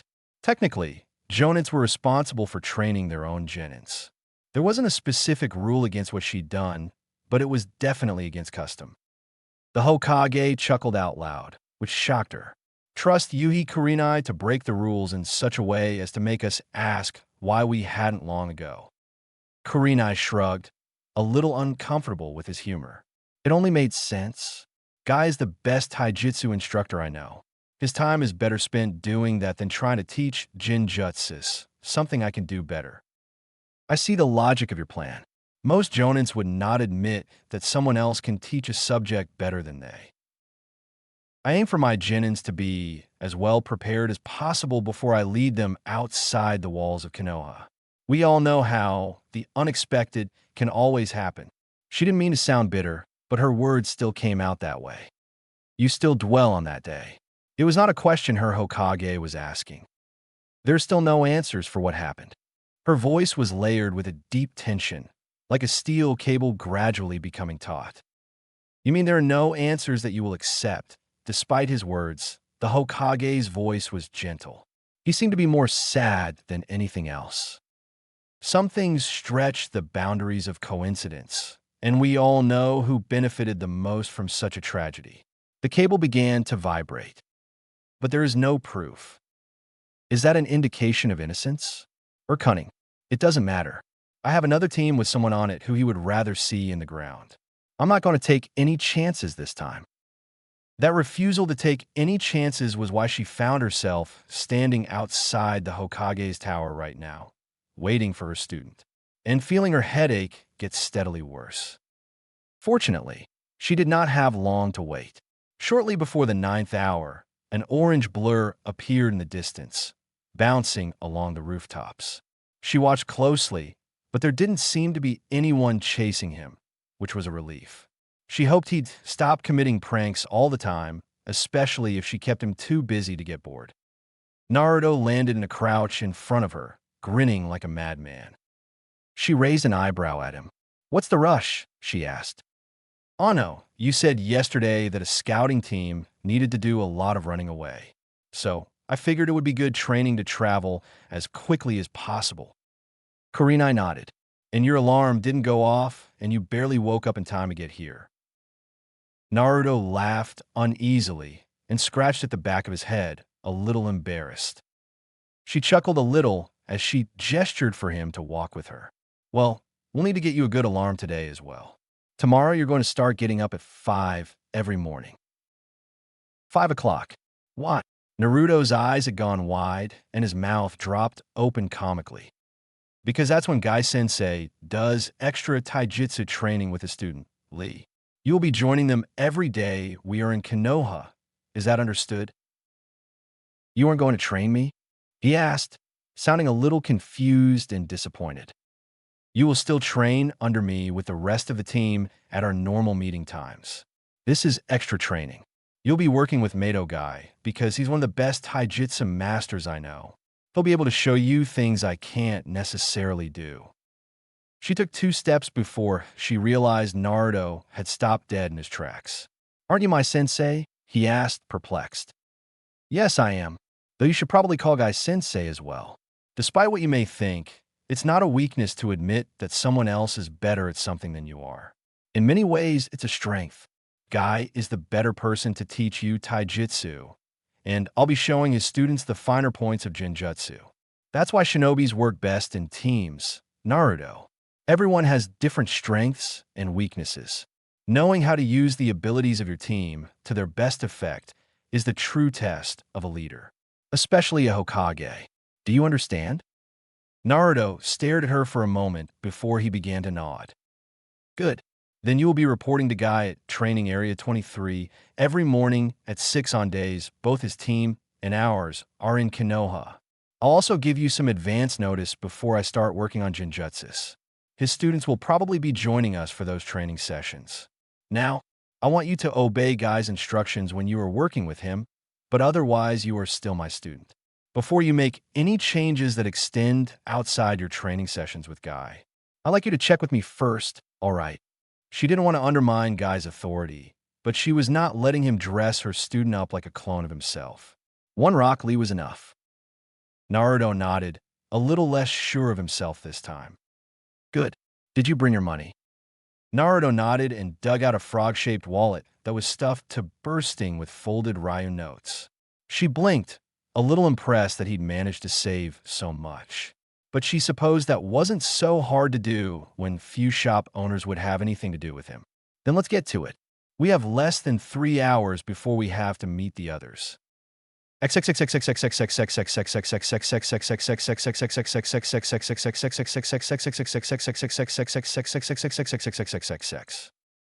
stopped for a quick lunch before heading over to Training Ground 19. By that time, Kurenai's headache still hadn't dissipated. The shopping itself didn't help. As she expected, she had to resort to some fairly vile threats to get the shopkeepers to cooperate. Even then, she caught 2 of them deliberately overcharging the boy. The incredibly surprised look on the boy's face when she spoke up in his defense made it even harder for her to control her temper. "I can refuse service to anyone I choose," a particularly sour old man grated, then spat on the ground in front of them.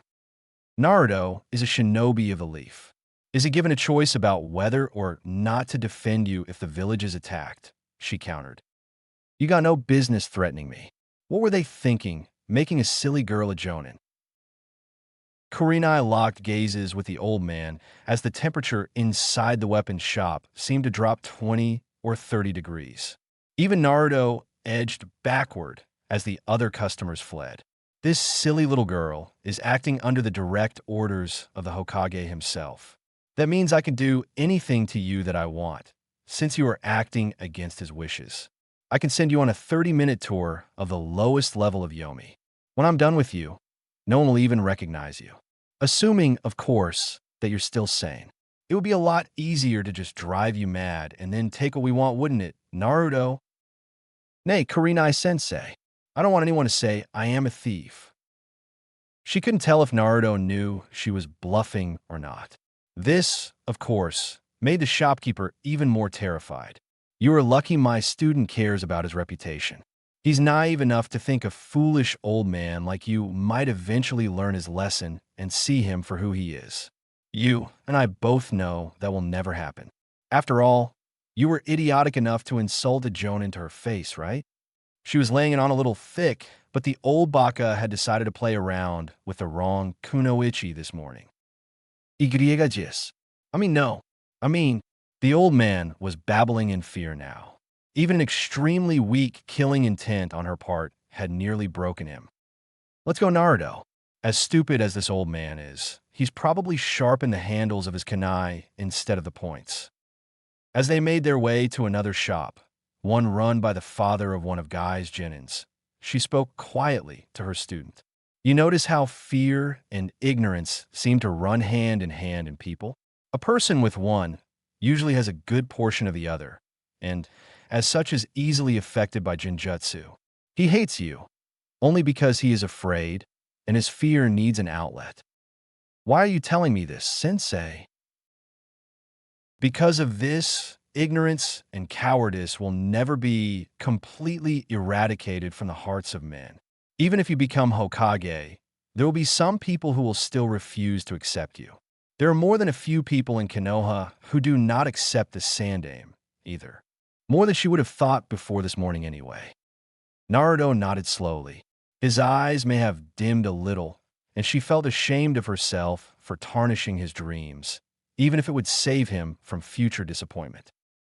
That said, she continued, what I did just now is not something to be done lightly. There was an element of bullying to how I treated that old man, and that is not something a shinobi should be doing.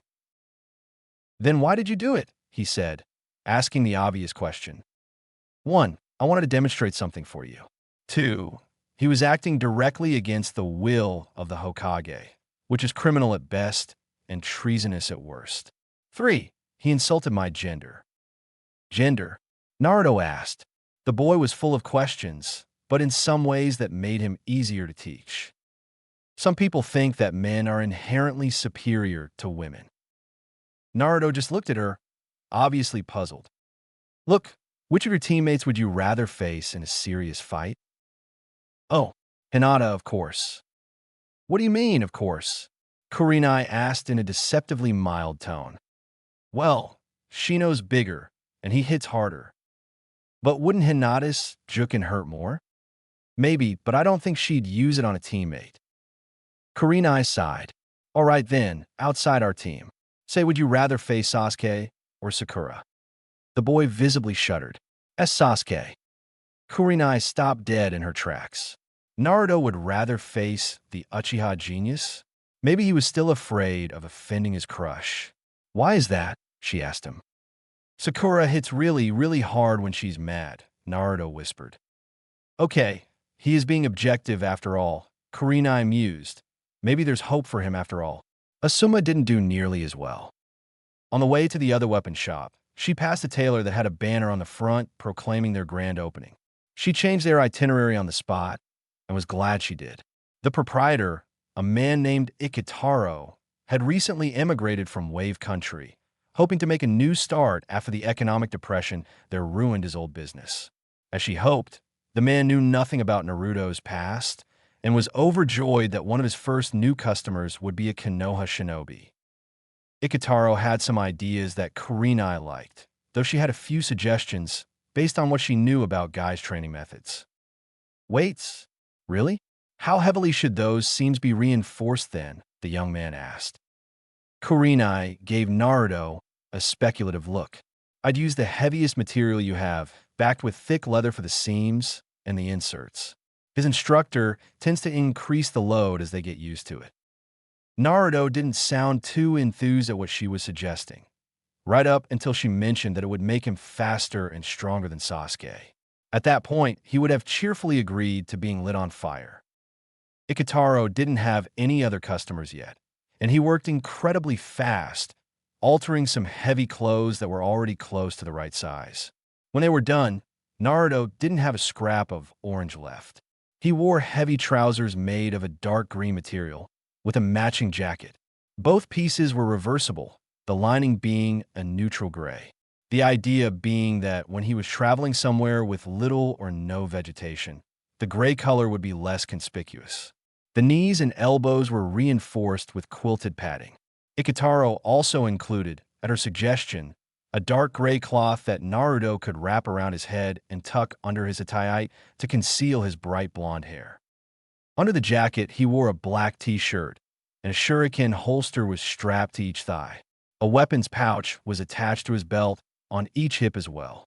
Kurenai noted that Naruto didn't really seem to favor either hand when he fought. Some tasks he seemed to do right-handed, and other things he did left-handed.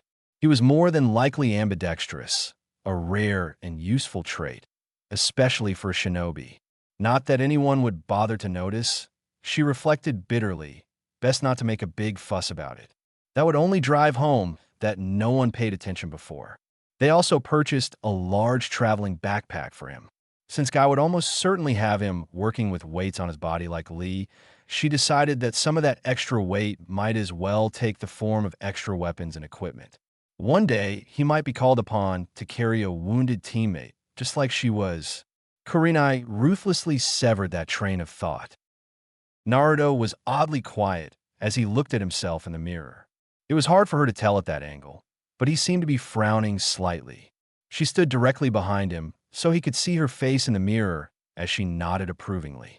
"You look like a serious shinobi now." He nodded, but still looked a little sad as he paid Ikitaro and stuffed his old jumpsuit into the backpack. The shopkeeper looked a little unsure about the change in his once exuberant customer, but he still bowed and invited them back if Naruto needed any repairs or alterations.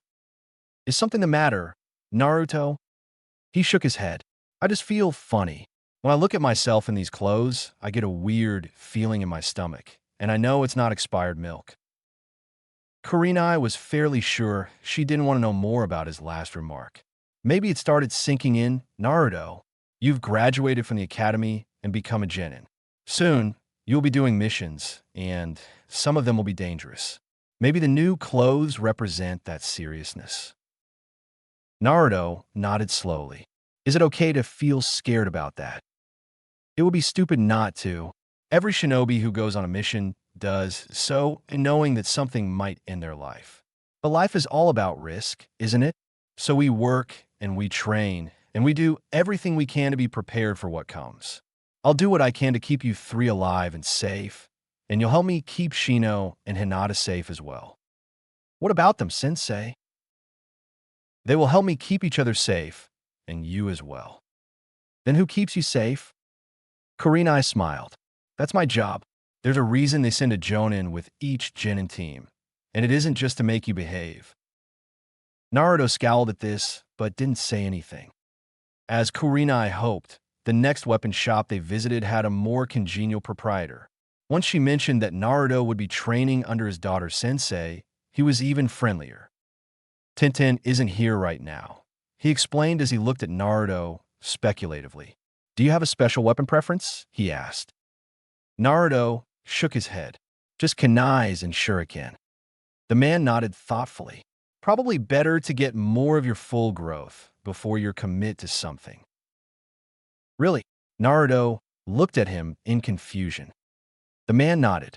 "Unless you plan to train on a wide variety of weapons," he said, his proud smile unmistakable as he thought of his daughter, "it's best to see what size you are likely to end up at. Some weapons work better for relatively larger people. Others work better for shinobi that are usually smaller than their opponents. Even a cut-down Tetsubo is less effective if you are smaller than everyone you fight. Similarly, trying to snare a much smaller and faster opponent with a Manriki Gasari can be an exercise in frustration. Most shinobi your age just stick with kunai until they encounter something that really appeals to them." Naruto nodded thoughtfully. Then he frowned. "What are a Tetsubo and a Manriki Jitari?" The man made a face and then laughed. "A Tetsubo is an iron shod club, made out of heavy oak and around 6 feet long. It's a very heavy weapon, but hits very hard. It requires good balance and a lot of strength to use well. The Manriki Gasari is a chain with a weighted handle on each end. It's tricky to use, but very handy for entangling opponents." Kurenai spoke up before Naruto wore out his welcome. "He'll need 2 full sets of kunai and shuriken." The ones he'd used at the academy were dull and covered with nicks and gouges, evidently having been forged from inferior steel. He'd, no doubt, also paid a premium for them, given the way he was frowning at the prices on display. "Do you carry exploding tags?" she asked before Naruto could ask why his prices were so low. She didn't want him seeking vengeance on the shopkeepers on his own. Her idea worked better than she thought as Naruto's head jerked up. She remembered Matai talking about how men always liked things that exploded and had to force herself to swallow. "I just received a new case from the Sumagen. I tested one out back just to be sure. It lit up precisely 3 seconds after my chakra triggered it and produced a nice-sized fireball, easily 10 feet across." Naruto's eyes lit up eagerly, and Kurenai had to restrain him from spending the rest of his money on the explosive Ofuda. The magic word, of course, was ramen, and a suggestion that he might want to save some money if the team were to get together after practice for an early dinner. The mention of food also produced a low growl from the boy's stomach that was audible to everyone nearby. Naruto looked embarrassed, but the shopkeeper just laughed and recommended a nearby restaurant. "I remember what it was like when I was his age. I never thought I would stop being hungry." Naruto chuckled at that, and Kurenai decided she'd be sending the man all of her business in the future. The old goat with the shop near the Hokage's tower deserved to go out of business and starve.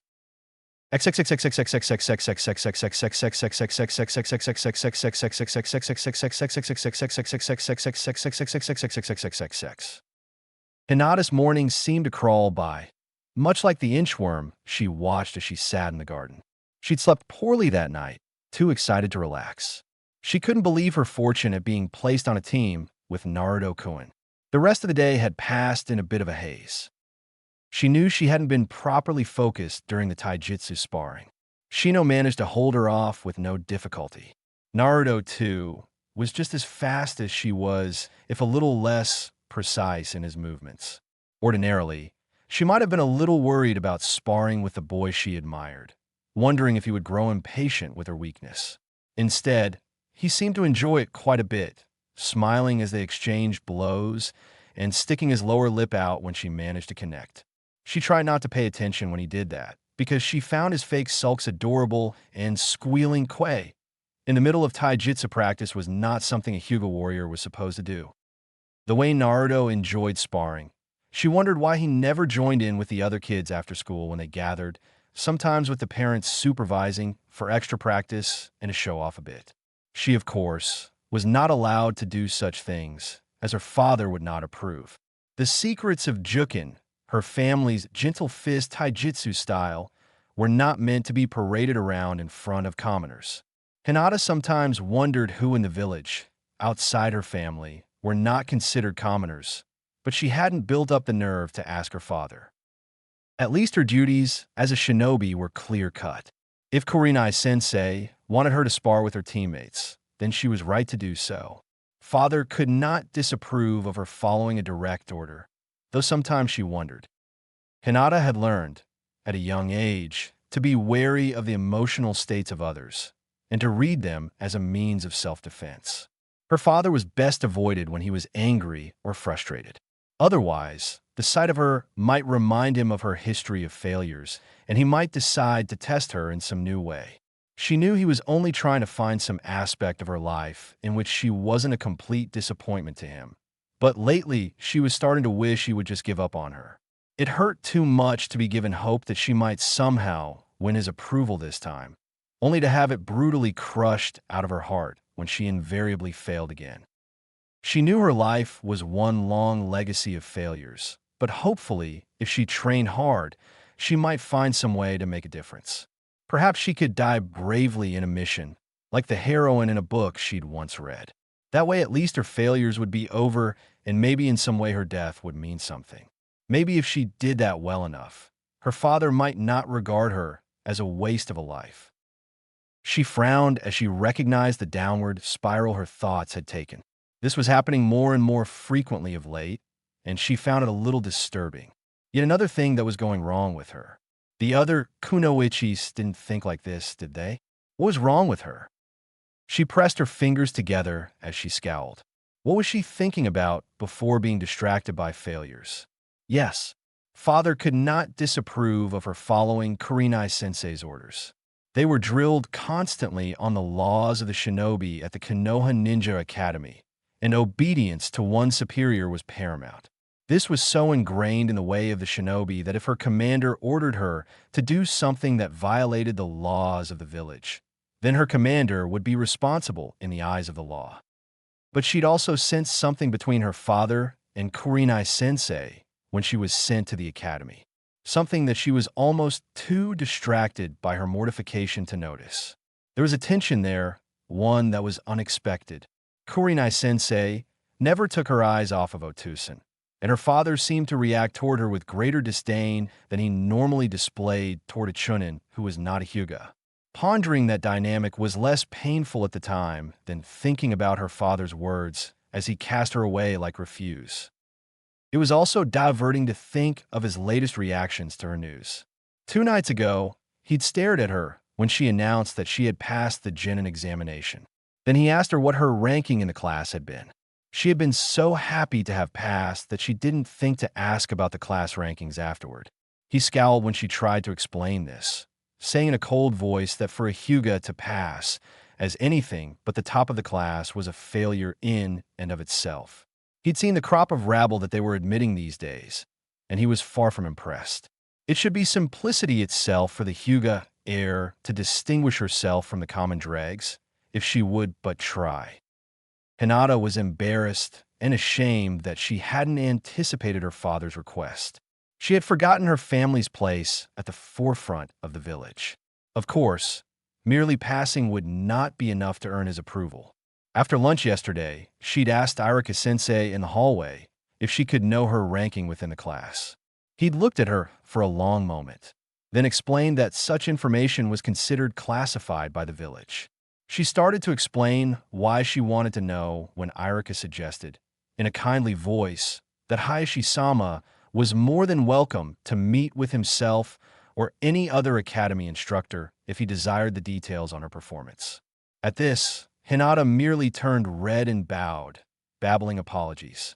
She knew father would not waste time to come here in person to hear of her failures. But his reaction the previous night was even stranger. He asked if she'd been assigned to a jonin for missions or given some other duty. When she said she would be on a team under Yuhi Kurenai, he went very still. She saw something dark flash behind his blank eyes and felt a sudden surge of terror. She'd never seen her father fight before. She'd been wrapped up in blankets when her father killed the kidnapper from Kyomo. But now she'd seen a flash of his killer intent and found it to be every bit as terrifying as she'd imagined. As quickly as it appeared, it was gone. Then he asked who her teammates were. He didn't react to Aburame Shino, but when she mentioned Uzumaki Naruto, the dark fire behind his blank white eyes returned, but it was even stronger this time. His killing intent made what she felt earlier seem to be a mild flash of irritation. She asked if there was a problem, in a quavering voice that she hated herself for. He responded by ordering her to bathe and retire for the night. She wasn't that hungry for supper, but she was puzzled by his insistence that she cleanse herself. She ordinarily took a shower every morning, and she hadn't really worked up that much of a sweat during the day. Now she wasn't to meet her new team until noon, so she woke up as early as she could and made her way to the garden after dressing. The garden had been her mother's pride and joy, according to the older servants, and it was seldom frequented in the mornings. As such, it had become a haven for her. Here she could sit and think. Here she could try and tease apart the nightmarish tangle of disappointments and failure her life had become. She looked up at the sun, calculating that it was nearly 11 now. She rose from her mother's bench and slipped out of the Hyuga compound.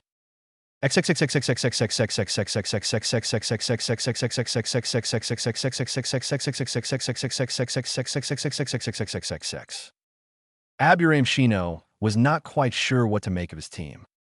It was logical that he might be assigned to a reconnaissance team. His abilities were quite suitable for such a role. Shino was a great believer in logic.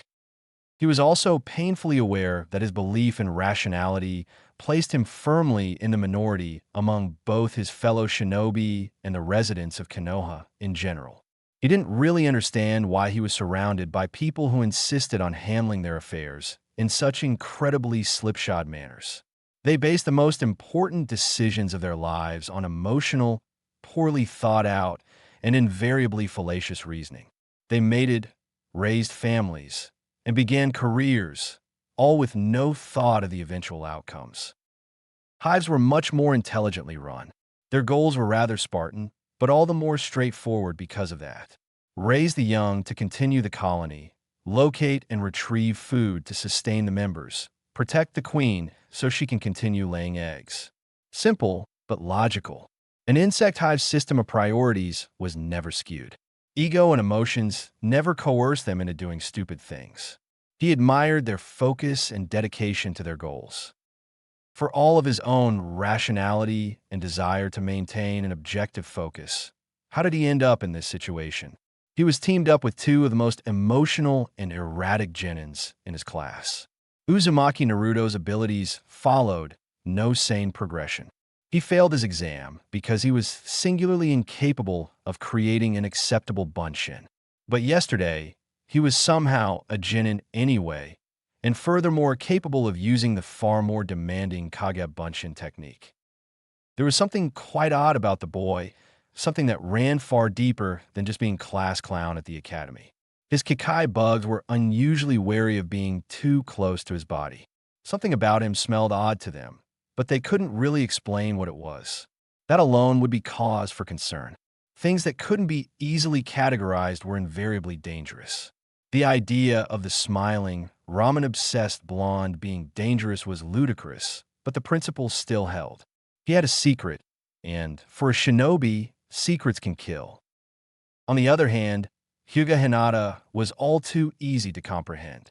She had an obvious fixation on their teammate, Naruto. To give her credit, she seemed intelligent on other subjects, and seemingly every female her age was obsessed with at least one member of the male gender. Although Naruto was harder to comprehend in such a role than the Uchiha heir, it was just as irritating to have to deal with. When he pointed out the obvious gaps in their array of skills, the Kunoichi expressed an unswerving faith that the object of her affections would not let them down. She believed he would somehow magically acquire the skills that had eluded him throughout their years at the academy. While hard work could, in fact, make up for some deficits in ability, her avowal that Naruto would never let them down was nothing short of ridiculous. The sheer irrationality of the situation left him looking somewhat askance at their Jonin instructor. Yuhi Kurenai was only recently promoted to the Jonin rank, and this was to be her first team of genins. He found it hard to believe, however, that a Genjutsu specialist with a reputation for intelligence would just pick her team out at random. There had to be some deeper reason for the three of them being thrown together like this. He was just damned if he could see it. It wasn't like he had any choice, and that realization brought a frown to his face. One small enough, however, to remain hidden behind his sunglasses and jacket collar, which was good. One had to maintain appearances, after all, no matter how irritating the situation.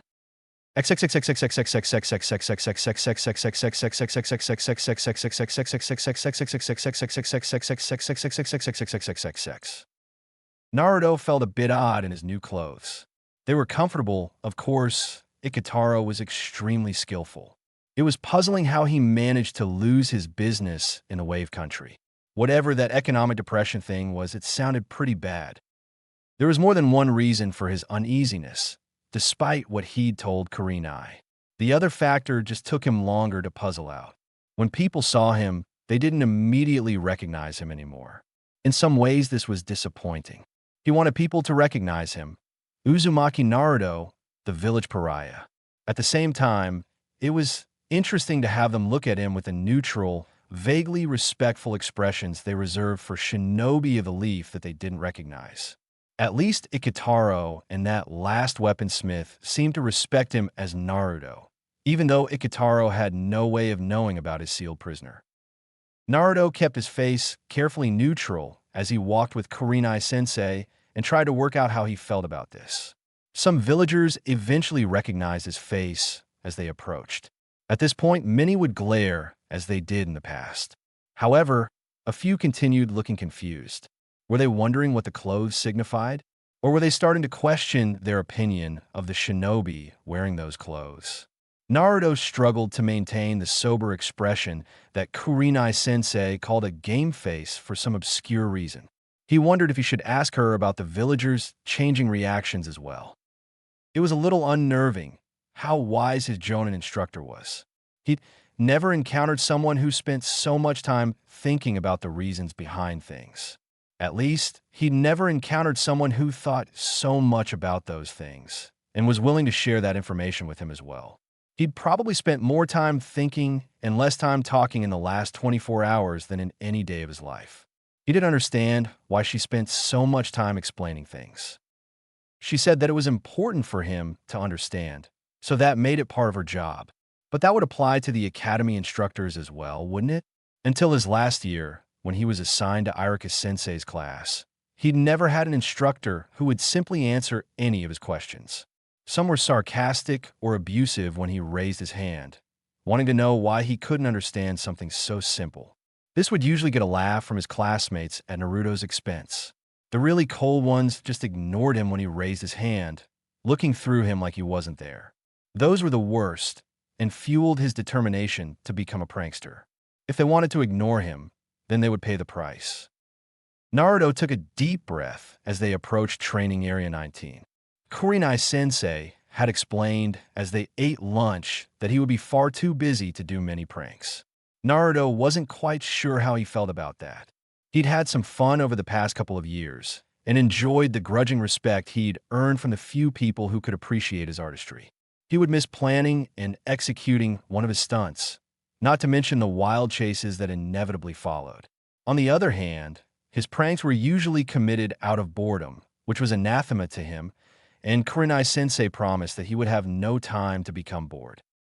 It was also oddly rankling how she said that she didn't want him causing trouble now that he was on her team. He'd lived on his own for years now, with no one bossing him around. Now, his Jonin instructor was laying down the law and restricting what he could do, even during his free time. However, he wasn't just upset about this.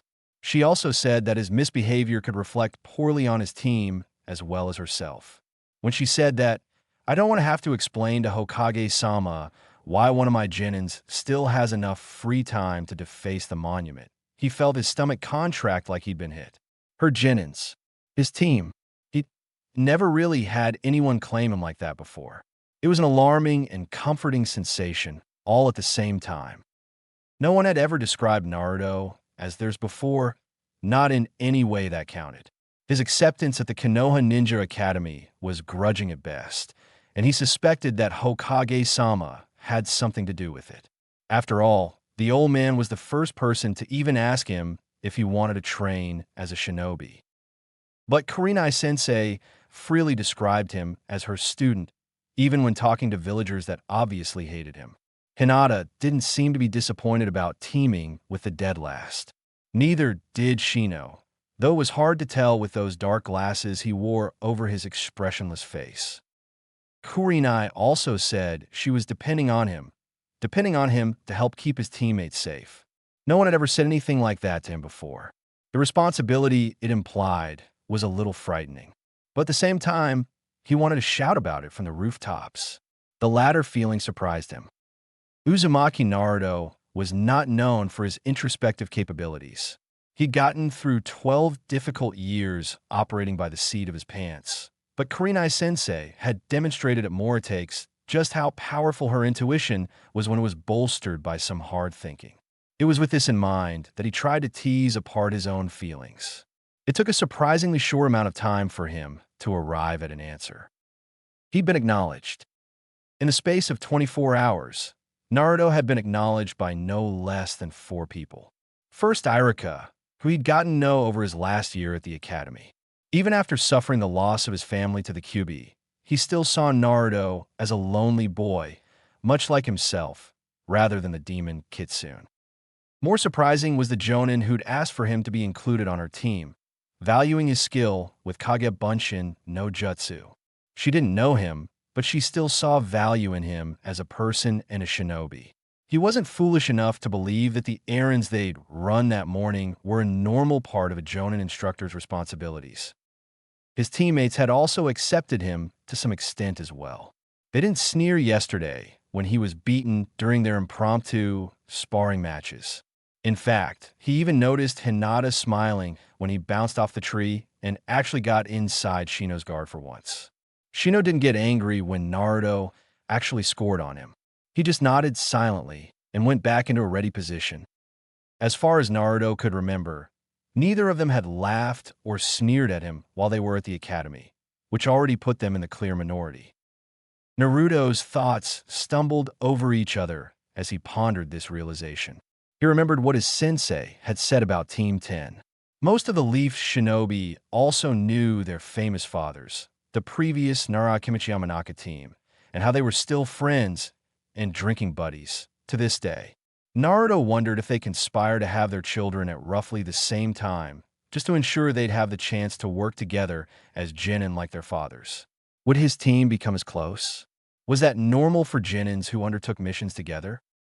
For Naruto, who'd never really had any friends his own age, that idea struck him like a thunderbolt, almost making him stumble and fall. Would Shino and Hinata become his friends, as well as teammates? Given what he knew, it seemed almost inevitable, didn't it? Then Naruto was struck by a sudden chill. Well, perhaps not inevitable. There was another possible fate that awaited every genin team. Despite the presence of jonin instructors and the limitations on what missions they could take, there was always the possible fate that awaited any shinobi on a mission. Bad luck and treachery could circumvent any safeguards, and jonins were not infallible. Sometimes genins did not come back from their missions. Naruto also heard that many died during the difficult tests for chunin rank. Sometimes they made it back, but with injuries that forced them to seek a different vocation. Any way you sliced it, being a professional shinobi was not a safe profession. Oddly enough, given how short a time he'd had them, the thought of losing his teammates sent a chill right through Naruto's heart. He knew that at this point he was dreading the loss of a potential friend more than the real thing, but it stung nonetheless. He knew Kurenai-sensei would do everything in her power to prevent that, but again, she was still only human. Then he remembered what she'd said earlier. "And you'll help me keep Shino and Hinata safe as well," were her words. Naruto's jaw tightened, and he felt unaccountably angry, almost fierce. He found himself gritting his teeth and curling his hands into fists as they approached the training area. For someone who'd been alone all his life, Kurenai-sensei, Shino, and Hinata had joined Irika-sensei as representatives of something that was more precious than gold.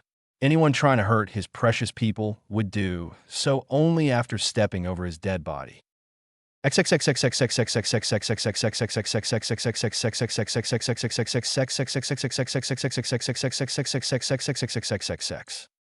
Yuhi Kurenai couldn't completely suppress a grim smile as she felt the killing intent literally exploding from within her student.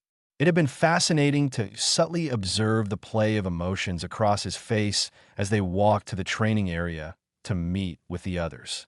She'd have to teach him how to hide his emotions better when he was brooding, because the direction of his thoughts had been almost embarrassingly obvious to her. Asuma and the Nara boy would clean out his pockets if they could lure him into a game or three. But now he seemed to have connected the dots that she'd presented him with, and his obvious determination confirmed that she'd picked wisely. She didn't know if having a potential heavy combat specialist on their team would have saved Matai and the others, but it couldn't hurt, especially given how motivated Naruto seemed to be. He was oblivious to the reactions of the others, hands fisted at his sides and glaring down at the street.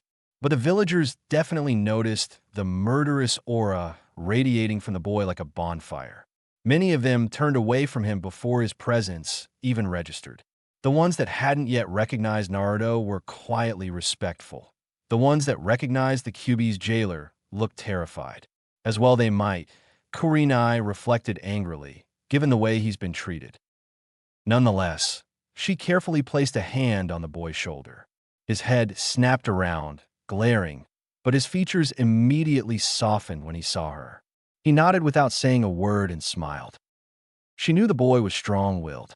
he'd have to have endured the treatment of the villagers without breaking down or lashing out. But until now, she'd never had an objective demonstration of it. It took considerable force of will to generate a psychic atmosphere capable of intimidating without words, especially without eye contact.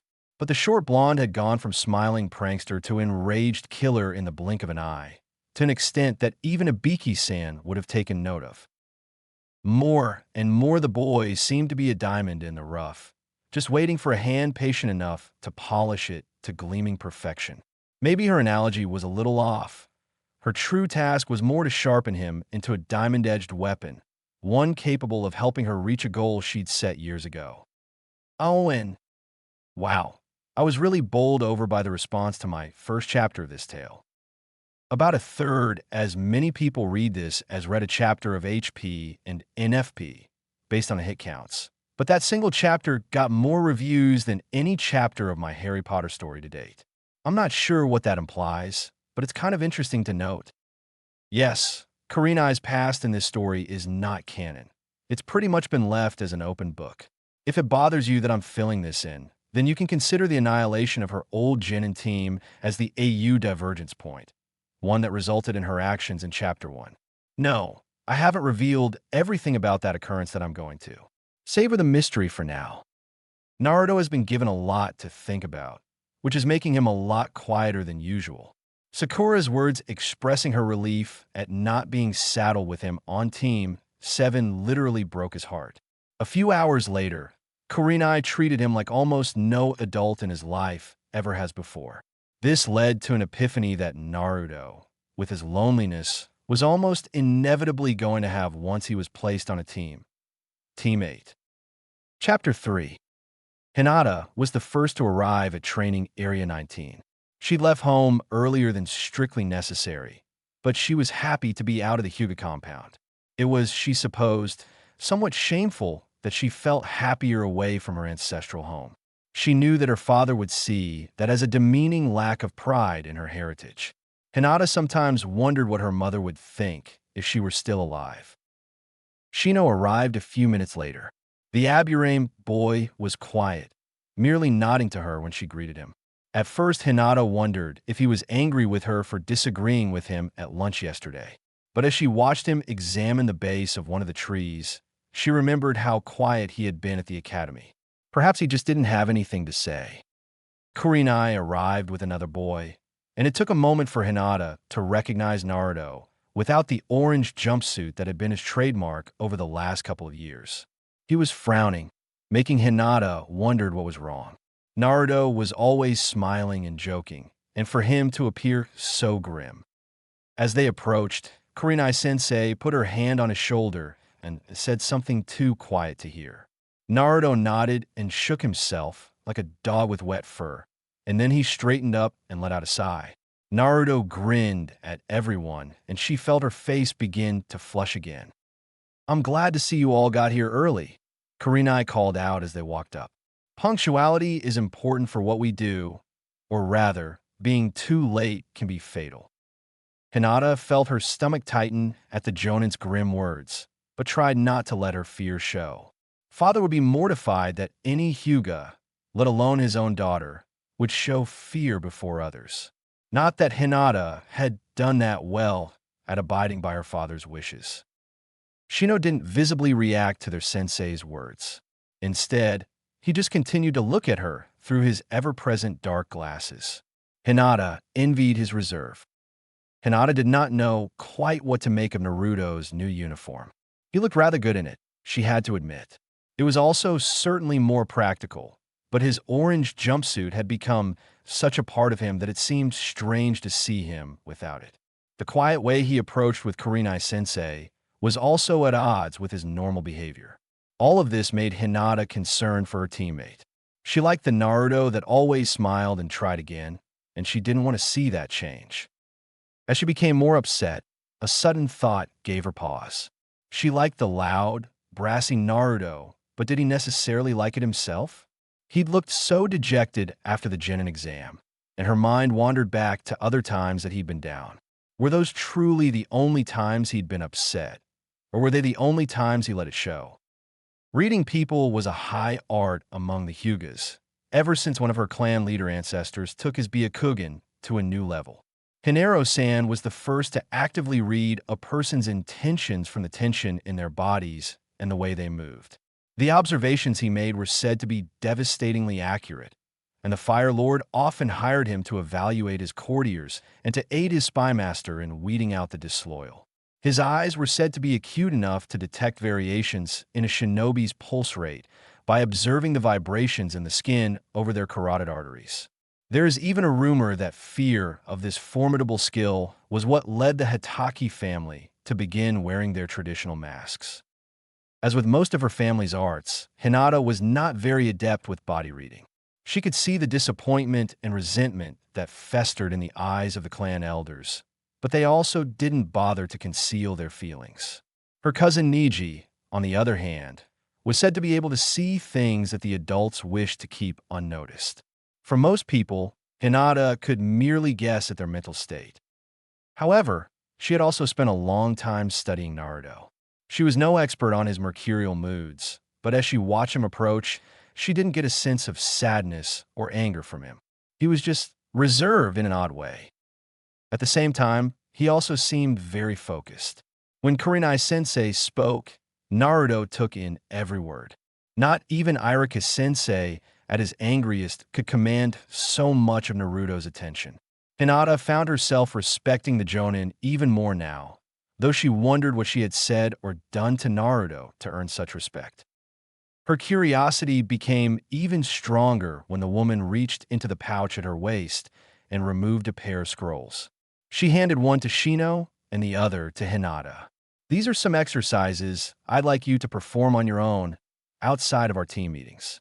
They are mostly speed and endurance-building exercises, though there are also activities that should build up your chakra capacity and control. Hinata carefully placed the scroll in her weapon's pouch. Ano, sensei, what will we be doing during team meetings? Despite Kurenai-sensei's kindly demeanor, Hinata still found it embarrassingly difficult to speak out or ask questions. That's a good question, Hinata, Kurenai replied evenly. I'd like this time to be spent working on things that would benefit from us all being together. For the speed and endurance training, I will leave it to each of you to make sure you are pushing yourselves as hard as you can. Remember, it won't just be you paying the penalty if you don't, but a team also needs to learn how to fight together. Sparring will let you test and improve your skills against one another, and it will also let you come to understand each other's fighting styles. From what I saw yesterday, they are quite different. Kurenai smiled, perhaps a little grimly. That knowledge will prove very useful when you fight together as a team. You will know how your teammates will react and be able to move with them smoothly to counter any threats. A well-trained shinobi team can move together like a well-oiled machine and becomes much more effective than just the sum of its members. We call this extra bonus synergy. Hinata nodded slowly. She vaguely remembered something about that concept from lessons at the academy last year. Naruto frowned thoughtfully, but didn't say anything. With that, Kurenai put them to work. We'll start with just taijutsu today. No other techniques for right now. Just hand-to-hand. Hinata, why don't you and Naruto start? Light contact only. Hinata was a little nervous about sparring with Naruto, first thing, but tried to control her reactions. Sensei was right. She needed to know her teammates as well as she knew herself. Naruto moved a little stiffly at first, perhaps because of his new clothes.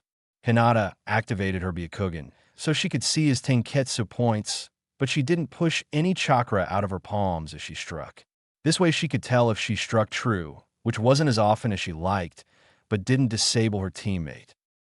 Naruto jolted back on his heels when her palm slipped around his block and struck him flat on the chest.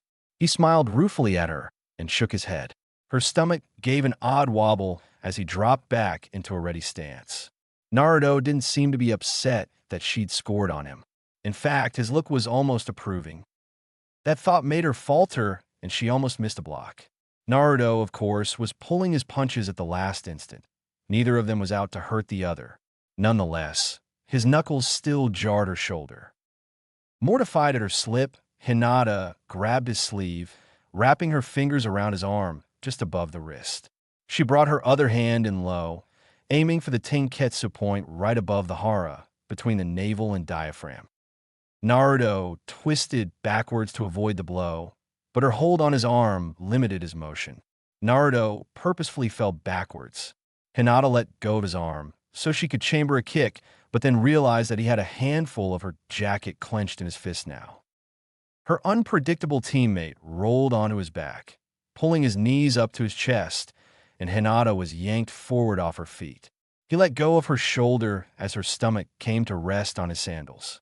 Hinata barely saw the pleased grin on his face before she was launched into the air. Hinata found herself upside down, flying backwards through the air. She curled up to speed her rotation and managed to get her feet under her before she landed, her back to Naruto. "Good recoveries, both of you," Kurenai said, and with the Byakugan still active, Hinata could see her smiling without having to turn her head. She was embarrassed at her slip and could see her father's disapproving glare in her mind, but no one here seemed to notice or care. Nonetheless, Naruto seemed a bit more focused when they resumed their match. His attack sped up and became more fluid, and Hinata had to fully focus her concentration to block him. Every time she blocked one of his punches or kicks, his grin became a little wider, and Hinata found herself smiling a little as well. He really should have participated in the after-class sparring, she mused as she ducked under a looping roundhouse kick. She swept his supporting leg, but Naruto twisted sideways with the motion and landed in a handstand. His waist twisted and the foot she'd swept came arcing towards her face. She leaned back to avoid it, and as it passed, she struck the back of his calf with the heel of her hand. This sent Naruto's lower body off balance to the left. He should have fallen to the ground, but he'd anticipated this and flexed his elbows, throwing his upper body into the air even as his legs rotated to the ground. He ended up on his feet in a comically wide stance, but the rotation brought his upper half in close to Hinata, and his left hand came up inside her guard. She tried to flinch back from the fist, rising toward her jaw, but it was too late. She closed her eyes and felt her head jolt. Instead of the expected pain of impact, her chin felt very warm. She opened her eyes, realizing that she'd dropped her Byakugan in her surprise. Naruto's hand was wrapped around the point of her chin, his fingers warm on her cheeks. "Gotcha," he said, chuckling happily. He withdrew his hand as she blinked at him. "I was moving too fast to be sure, so I opened my hand." He frowned. "It didn't hurt, did it?" Hinata shook her head, not trusting her voice. She knew she was blushing, but also realized that her whole face was red from exertion, so it hopefully did not show. In fact, she was dripping with sweat, and it was becoming difficult to keep her arms from trembling. Naruto's face was a little flushed, but that was it. She was a little disturbed that he wasn't even breathing very hard. "Very good, both of you," Kurenai-sensei called out. "Adaptation, improvisation. But your weaknesses are not your techniques. Experience will only improve you both." Kurenai sparred with Shino next, to give them a breather. Predictably, her sensei was noticeably faster and stronger than Shino. Hinata's attention, however, was focused more on the blonde sitting on the grass next to her. He didn't even look like he'd been exercising now, and she wondered if he'd just been playing with her while they were sparring. "I should have known I wasn't really that good," she mused reproachfully as she pressed her forefingers together. She was jolted out of her thoughts by Naruto's elbow. "All those palm strikes were times you would have used chakra to shut me down?" he asked her. Hinata nodded silently. Aside from Kurenai explaining the reasons why they trained together, it wasn't that like Jukin was that big a secret. Her family's famous techniques were described in a general fashion during the history lectures at the Konoha Ninja Academy. Naruto rubbed at the back of his head. "Then I guess I got you twice, and you would have demolished me at least a dozen. That's pretty good." Hinata turned and stared at the boy, but he didn't seem to be mocking her. Kurenai smiled as she put Shino through the ringer. The boy was a little larger and physically stronger than his teammates, and for the most part, he hadn't been challenged that much the day before. She had a feeling that the boy was actually a bit more talented than he let on. As reserved as the boy's father had been, she realized that she shouldn't be surprised that his son would treat the academy like an infiltration assignment. In the back of her mind, Kurenai again wondered at how clueless the academy examiners seemed to be. If we're teaching children to be shinobi, she mused, then why should we expect straightforward tests of their abilities to be accurate? Some students would excel at those, of course. The Uchiha boy, Sasuke, seemed to have something to prove, so he would of course push himself to become the top of his class. But those might prove to be the exceptions. She'd stayed after the meeting where the Genins were assigned and grilled Irika for everything he could tell her about his charges.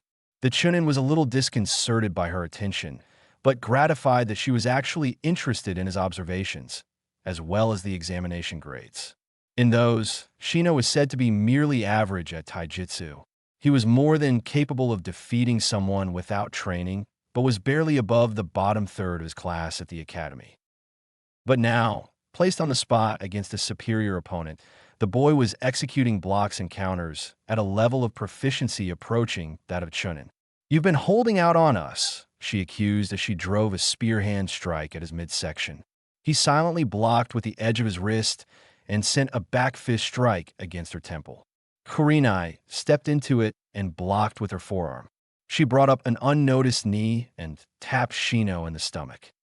He nodded, acknowledging her point, and stepped back into a ready stance again. She sent a kick at his midsection, but when he went to block, she pulled her foot back, rechambered the kick, and launched it again at his head. He ducked his head, but her heel clipped his shoulder on the way down. Shino drove 2 fingers into the hollow of her knee, and she barely managed to pull her leg back before his nerve strike numbed it. "You didn't learn that at the academy," she observed as he deflected a ridge hand strike. She aimed at his floating ribs. "Extra training with your family?" she asked as she blocked his counterstrike at her stomach. Shino pushed back against her block, and his feet slipped backwards a few inches on the grass.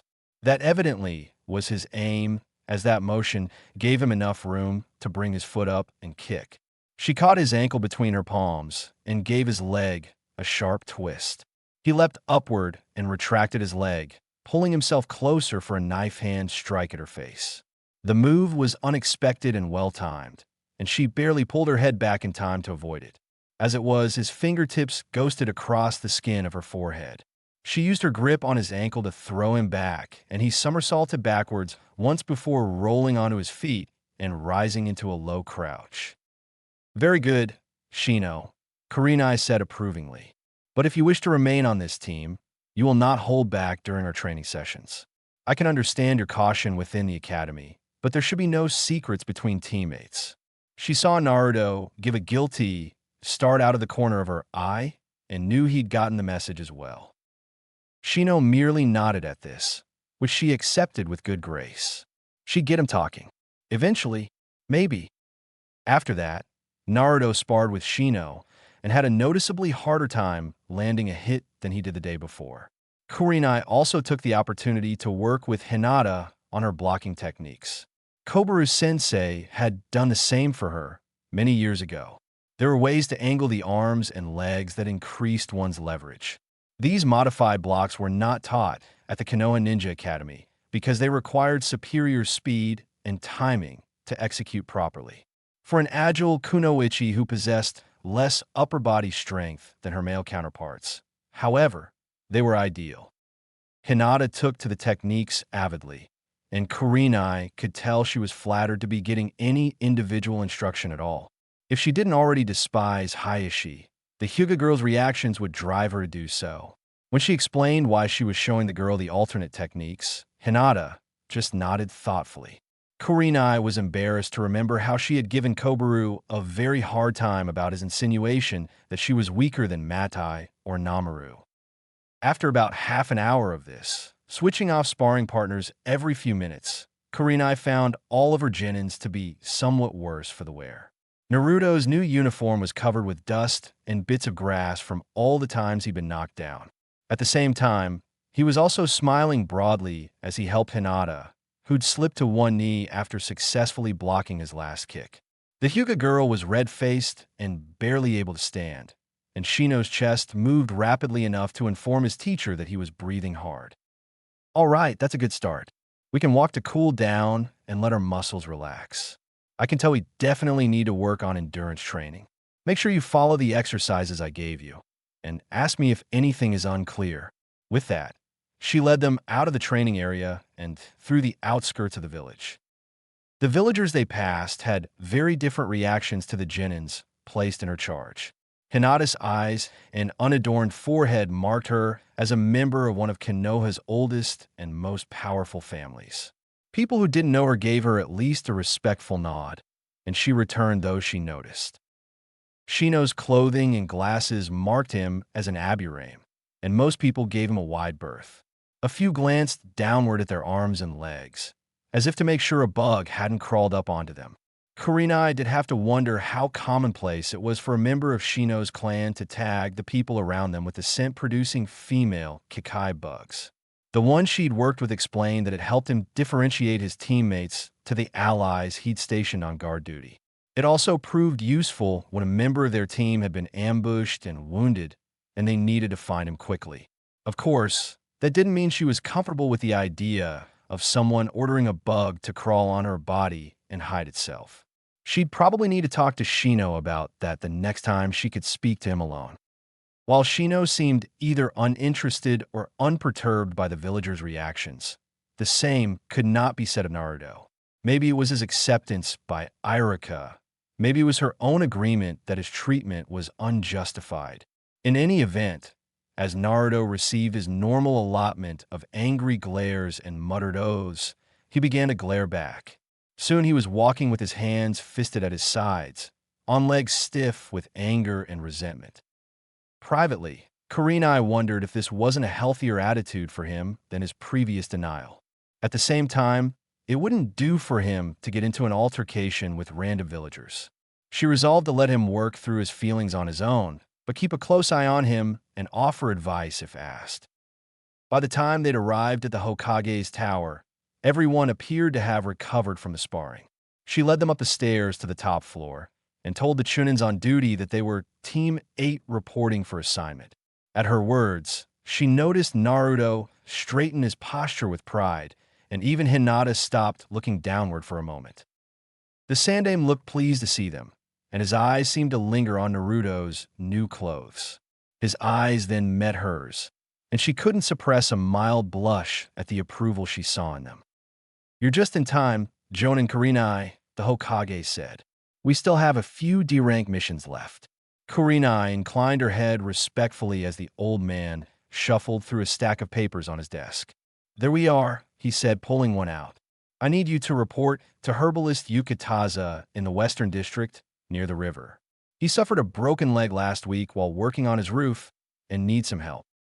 Kurenai led her students down to the exit, trying not to laugh at the confusion on Naruto's face, and echoed somewhat on Hinata's. "As a new Genin team," she began before they even had a chance to ask her, "you will be assigned D-rank missions until you have completed a good number of them." She specifically avoided saying how many, because she wanted to have the option of delaying their first C-rank mission until she was sure they were ready. "D-rank missions," she continued, "are judged to be little or no threat, and should rarely, if ever, involve travel beyond the outer walls of Konoha. They are tasks that still need doing. We'll give you all an opportunity to practice working together, and we'll supply you with a little pocket money when you are done." She paused on a street corner while they digested this. Naruto still looked a little rebellious, but resigned to his fate. She stepped up the pace a little as they made their way to the western quarter of the village. When she rang the bell at the door of the house described in the mission briefing, a voice called out for them to come around to the rear deck. Herbalist Yukitaza proved to be a middle-aged, unmarried man with a large cast on his left leg. He made a short double take when he recognized Naruto, but didn't react in any other way. Soon, Kurenai and Shino were working on the roof repairs, the Aburame boy having reluctantly mentioned helping his father perform a similar task last winter. Hinata and Naruto were put to work weeding the client's large garden plot, a task better suited to their smaller statures. They'd been working for a few minutes when Kurenai was startled to realize that it was Naruto carrying the next load of wood up the ladder. She looked over at Shino, who just shrugged. "Naruto," she said, puzzled. I thought you were going to help Hinata with the garden. Naruto grunted and laid the boards down on the shallow pitched roof. There wasn't enough room, he said. Kurenai frowned and looked out over the backyard. Hinata was working on the garden plot, along with about 20 Narutos. Kurenai turned back to Naruto. They can all work independently? She asked. Bunshins were usually only capable of limited thought, following simple and straightforward commands. Naruto shrugged. Why shouldn't they? He asked. Kurenai wasn't quite sure how to answer that question. Naruto shook his head and turned to go back down the ladder. Unfortunately, he evidently forgot about the stack of boards he'd just put down because he tripped over them and tumbled off the roof. Kurenai lunged forward, hoping to catch the boy, but it was too late. She reached the edge of the roof just as Naruto hit the ground and disappeared in a puff of smoke. She stopped, staring at the vapors that rapidly dissipated. I was talking to one of his Bunshin and didn't even realize it, she mused. What the hell is that, boy? She looked out at the garden, where Hinata had just grabbed Naruto's arm to prevent him from pulling up a plant that wasn't a weed. He scratched at the back of his head, embarrassed, not even noticing how Hinata pulled her hands back from his arm like they were burned. Nor did he notice her blush, for all that it was brighter than his own. He's Uzumaki Naruto, Kurenai reminded herself ruefully, and he breaks the rules without even realizing it. Naruto and Hinata finished the garden in less than 20 minutes, with a clone starting at both ends of each row and Hinata using her Byakugan to supervise. With her ability to look in all directions at once, she could see if he missed anything or was about to pull something that wasn't a weed. The latter happened a little more often than Naruto would have liked, but Hinata didn't tease him about it. In fact, she seemed to worry that she wasn't doing her fair share of the work. Naruto wasn't any expert on girls or kunoichi by any stretch of the imagination, but he suspected that most of his female classmates would have been glad of an excuse to not get their hands dirty, rather than worrying that they weren't doing enough. He tried to tell Hinata that he appreciated her attitude, but when the words came out of his mouth, it sounded more like, "I like how you're like a boy," instead of a girl, and she became very upset and then confused when he tried to explain. I mean, you're not like Sakura or Ino, he said quickly. Hinata ducked her head down and looked even sadder. I know, she said hesitantly. But that's a good thing, Naruto said quickly. Did she like Sakura and Ino? He wondered.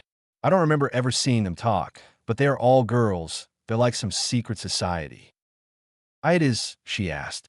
Her forefingers were pressed together so hard that the skin had turned white. I mean, they're nice and all. I'm not saying they're ugly or anything, Naruto added quickly. If they were all friends and it got back to those two that he said they were ugly, genin or not, he was a dead shinobi. Hinata frowned, perplexed. Oh no, she swallowed. Naruto-kun, I don't understand what you mean.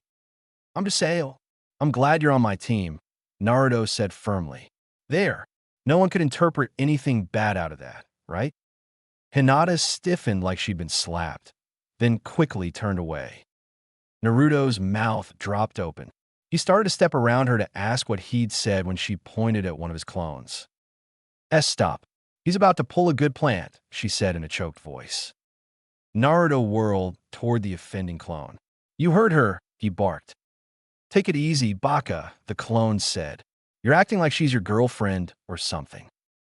An instant later, the clone disappeared as Naruto's fist transited through the space its head once occupied. Sorry, he apologized. Sometimes they get a little smart-mouthed when they know their time is almost up.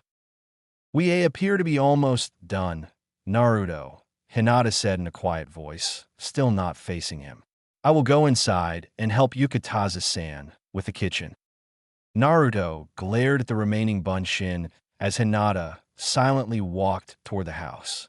All of them stayed bent over, peering carefully at the ground as they finished the weeding.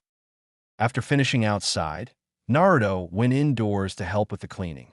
Hinata was silent as he passed through the kitchen, very intently focused on dicing up some vegetables herbalist Yukataza had delivered earlier that day. After locating the cleaning supplies, Naruto created another set of clones and put them to work tidying up. Fortunately, this was something he knew quite well how to do, having had to clean up his own apartment for years. He finished as Kurenai and Shino came down from the roof. Naruto sent his clones out to put away the tools and the ladders. Hinata was still busy in the kitchen, so Naruto and Shino were sent to make some deliveries to their clients' customers. Kurenai-sensei decided she would help Hinata finish.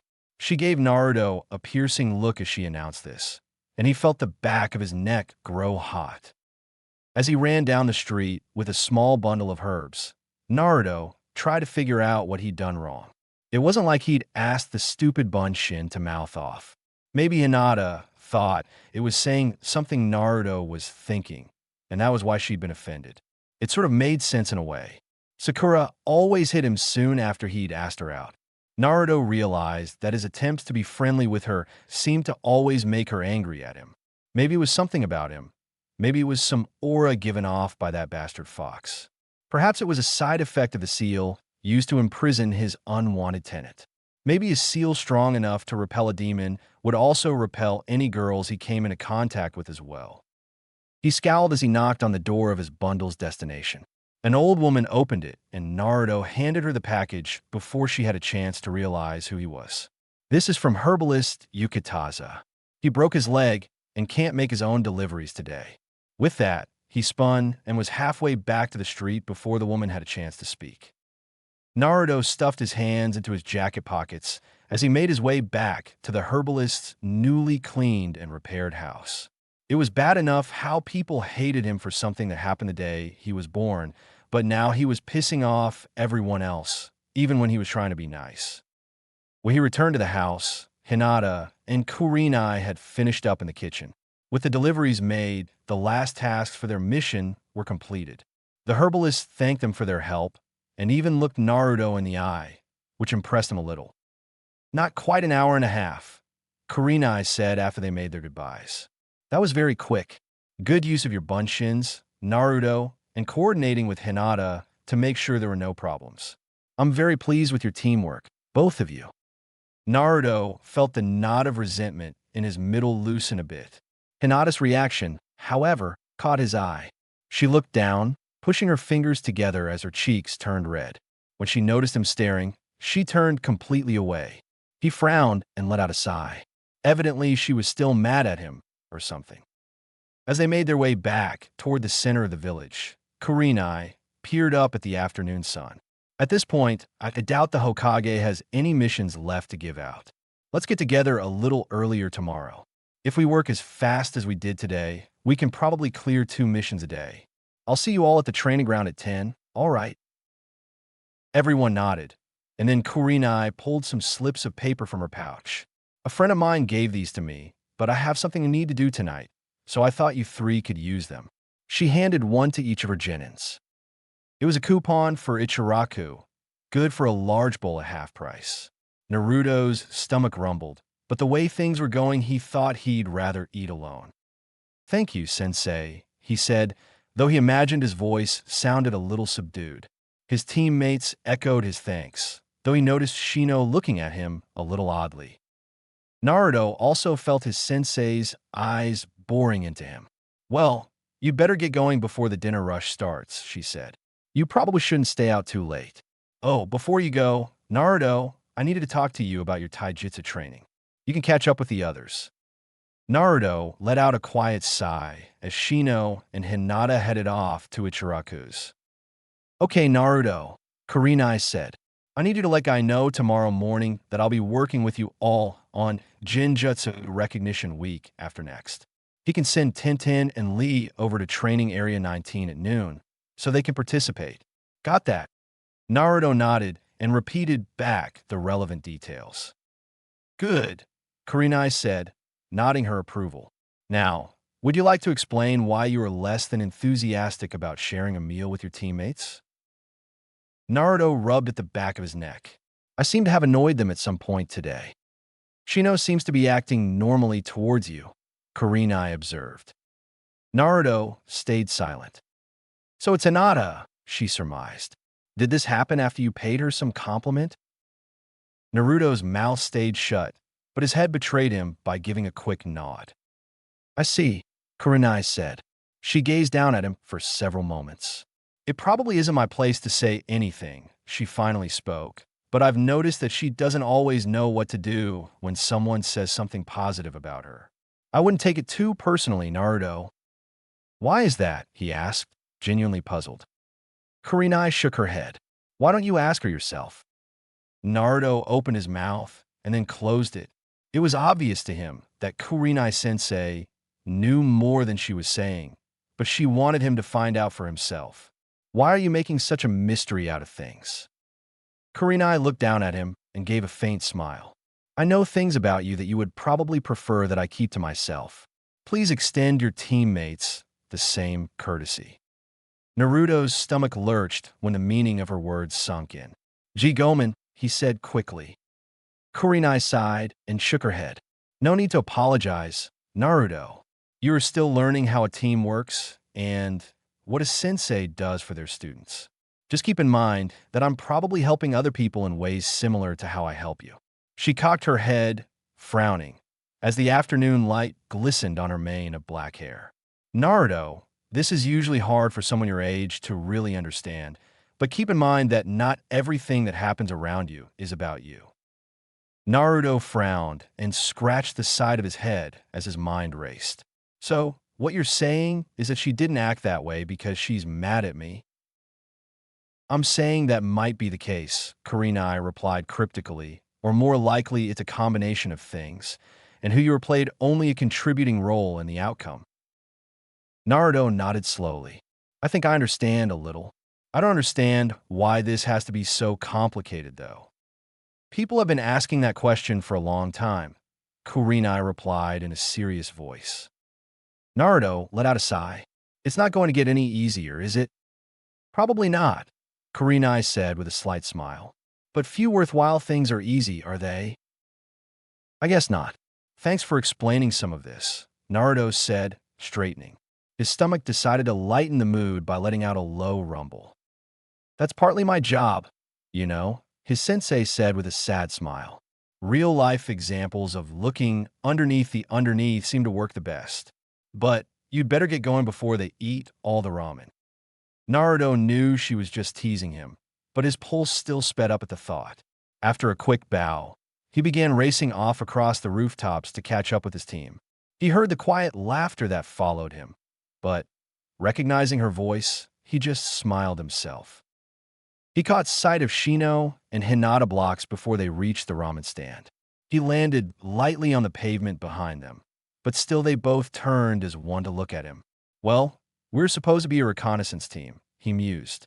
I had to talk to Sensei about my extra training, he said. It was technically true, and much less embarrassing to admit. Anna, what does your scroll say? Hinata asked. We've been comparing ours, and Kurenai-san has put a lot of detail into the plans. She didn't give me a scroll, Naruto said with a slight smile. She arranged for me to work with another jonin in the morning. Some guy by the name of Mato Guy. Shino looked at him, and Naruto swore the skin above his glasses began to draw together, like he was frowning. I've heard of him. He's a renowned taijutsu specialist. Naruto bit his tongue before it could start bragging. If Kurenai-sensei was correct, these were not the people around which he needed to put up a false front. In a heretofore rare flash of insight, he realized that Shino might interpret Naruto's morning training with another jonin as a sign of favoritism. I hope so, he said with a theatrical sigh. She said my taijutsu was such a mess that she didn't think she could fix it without help.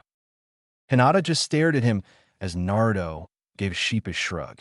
Shino's brow, however, smoothed out and he gave a thoughtful nod. Then it's good that you are both taking this so seriously. Naruto shrugged. How am I going to beat you down if I don't? He asked innocently, then began to whistle tonelessly as he walked past his teammates. We'd better get there before the noodles get cold, he said. He turned back to see Shino and Hinata exchange a wordless glance before they began walking again. The old man who ran Ichiraku always seemed pleased to see his best customer.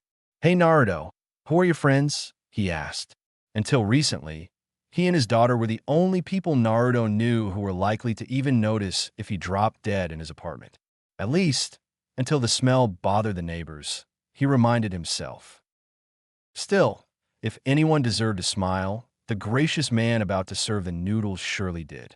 Shino and Hinata had silently walked up on either side of him, so he put a hand on each of their shoulders as he answered. "These are my teammates, Ichiraku-san." "Well, why haven't you brought them here before?" the old man asked. "Well, we just became teammate yesterday, and we had a practice, and—" Naruto explained until he noticed the man was smiling and waving his hand from side to side. "Naruto, I was just joking with you. Seriously now, aren't you going to introduce your friends?" "Gomen," Naruto said quickly. "This is Aburame Shino and Hyuga Hinata." "I'm pleased to meet you both," he replied. "Have a seat, and I'll get you some menus. Take all the time you want to decide. We have a lot of flavors to choose from." Naruto, of course, already knew what he wanted. He used Kurenai's coupon to order a large bowl of pork ramen at half price, and after checking his wallet, ordered another bowl of miso-flavored ramen. Shino ordered a bowl of beef ramen, while Hinata eventually settled on miso ramen. Everyone was quiet after the noodles arrived. Their labors seemed to have given them an appetite, because their mouths were kept too busy for conversation for a good while. Surprisingly enough, it was Shino who finally broke the silence. "Our sensei was impressed by your bunshin," he said without preamble. Naruto frowned. "What do you mean?" "The one that carried the wood up to the roof," the bug user replied cryptically. "I don't think she expected to be able to hold a conversation with one." "Why not?" Naruto asked. "If it's a copy of me, shouldn't it be able to talk?" "Most bunshin jutsus don't even produce solid copies," Shino explained. "And while there are some that do produce copies of a user that can touch things, those copies are usually not very self-aware. At first, we thought it was you talking to us." Naruto stuck his lower lip out. "So you're saying I'm so dumb that you couldn't tell the difference between me and a mindless clone?" He thought he heard a sharp inhalation coming from the stool on the other side of him, where Hinata was sitting. Shino looked at him for a long moment. "Your attempt at self-deprecating humor is noted, but not necessary. The thrust of my remarks was that your clones are unusually self-aware, a reflection of the degree of skill and energy used in their creation." "Oh," was all Naruto could say to that. "Yeah, thanks, Shino." The Aburame boy nodded gravely. Naruto finished his pork ramen and started on the miso-flavored bowl. He wondered why Kurenai-sensei hadn't said anything to him about the bunshin. He concluded that she probably didn't want him to get a swelled head and start acting like Uchiha team. But that didn't explain why Shino decided to bring it up on his own. Then he remembered the boy's disparaging remark yesterday after his botched attempt at Kage Bunshin no Jutsu. Naruto supposed he might have felt the need to make up for his previous comment, even though Naruto had mostly forgotten it a day later. While the boy's reserve and exceptionally quiet and precise manner were a little unusual to deal with, that same precision and rectitude would also make him a very reliable teammate. Oddly enough, Naruto found himself warming a bit toward the silent shinobi. Of course, such an introspective mood was not meant to last. Naruto's train of thought was neatly derailed when he felt a spike of killing intent coming from the street behind him. He twisted on his stool to see what was happening. Looking somewhat bruised and dirty, Kiba, Sakura, and Sasuke were walking up the street. Sakura was chattering happily about some test involving bells, and Naruto felt his stomach quiver happily for an instant. Then he remembered her words on the park bench, and the warm feeling died. The killing glare, of course, was coming from Sasuke. Naruto wondered if the famed Uchiha genius even figured out why Naruto had taken his place. Probably not, he concluded. For a genius, he doesn't have much imagination. Naruto returned his rival's glare and bared his teeth. He knew his slightly enlarged canines sometimes made adults a little nervous, but he didn't fully appreciate why this was so until a couple of days ago. The whole thing might have ended with an exchange of glares if Kiba hadn't asked Sasuke a question. When he didn't get an answer, The Inuzuka boy looked over at his teammate and flinched at the facial expression he saw. Kiba frowned, evidently searching for the source of Sasuke's ire. Finally, he seemed to notice Naruto, seated at the counter of Ichiraka Ramen, twisted around in his seat to return Sasuke's stare. Kiba gritted his teeth, and his spiky hair seemed to puff up as he stalked over toward Naruto. "Do you have a problem with my teammate?" he asked in a voice that was little more than a growl. Naruto didn't answer, but instead kept his eyes locked on Sasuke's face. He did notice that the Uchiha boy's upper lip was curled, perhaps in annoyance at Kiba's interference. "What is your problem?" Kiba asked again, a little louder this time. "Mind your own business," Naruto said, glaring back at Sasuke. Sakura had also stopped and looked back and forth between the two of them. "Kiba," Shino said reasonably as he stood up, "Naruto and Sasuke have never really gotten along. We should probably just stay out of it." The dog user frowned at the bug user. "Who are you to tell me what to do, Aburame? We just spent all day on Kakashi-sensei's stupid bell test, and we're the first team he's ever passed." Kiba threw out his chest with that last statement, and Shino's eyebrows became visible over his glasses. "Our teacher did not make us perform any additional tests beyond a basic skills assessment, so she must be confident in our abilities. Instead, we completed our first mission today." Kiba snorted. "So, just because you got an easy sensei, I got to look at her when she picked you up. She decided to go easy on you." Shino stiffened as Naruto stood up from his seat. Naruto swore he heard a low buzzing coming from somewhere nearby. Sasuke scowled at Kiba's back, but he approached the ramen stand along with Sakura. Fortunately, the Haruno girl stepped forward and grabbed Kiba's elbow. "Don't you dare insult their teacher just because she's a woman. Would you want your sister to hear you say that? Or your mother?" Kiba winced, seemingly in spite of himself, and Naruto had to stifle a snicker. He was a little surprised when Hinata spoke up as well. "Ayano," she said, "shinobi are not allowed to fight in public.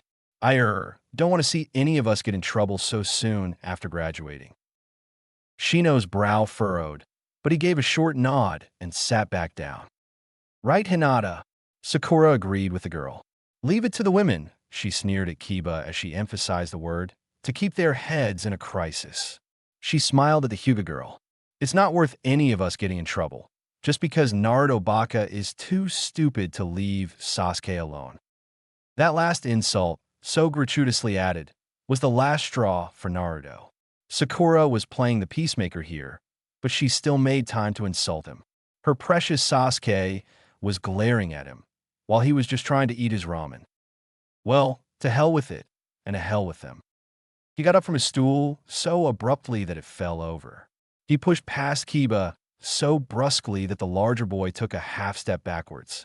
Kiba reached out for Naruto's shoulder, but the smaller boy used the heel of his hand to knock Kiba's hand loose before he even had a chance to get a grip. Akamaru let out a low growl as the Inuzuka boy leaned against the wall of the restaurant. Hinata felt her jaw drop, along with her stomach, as her teammate angrily marched away.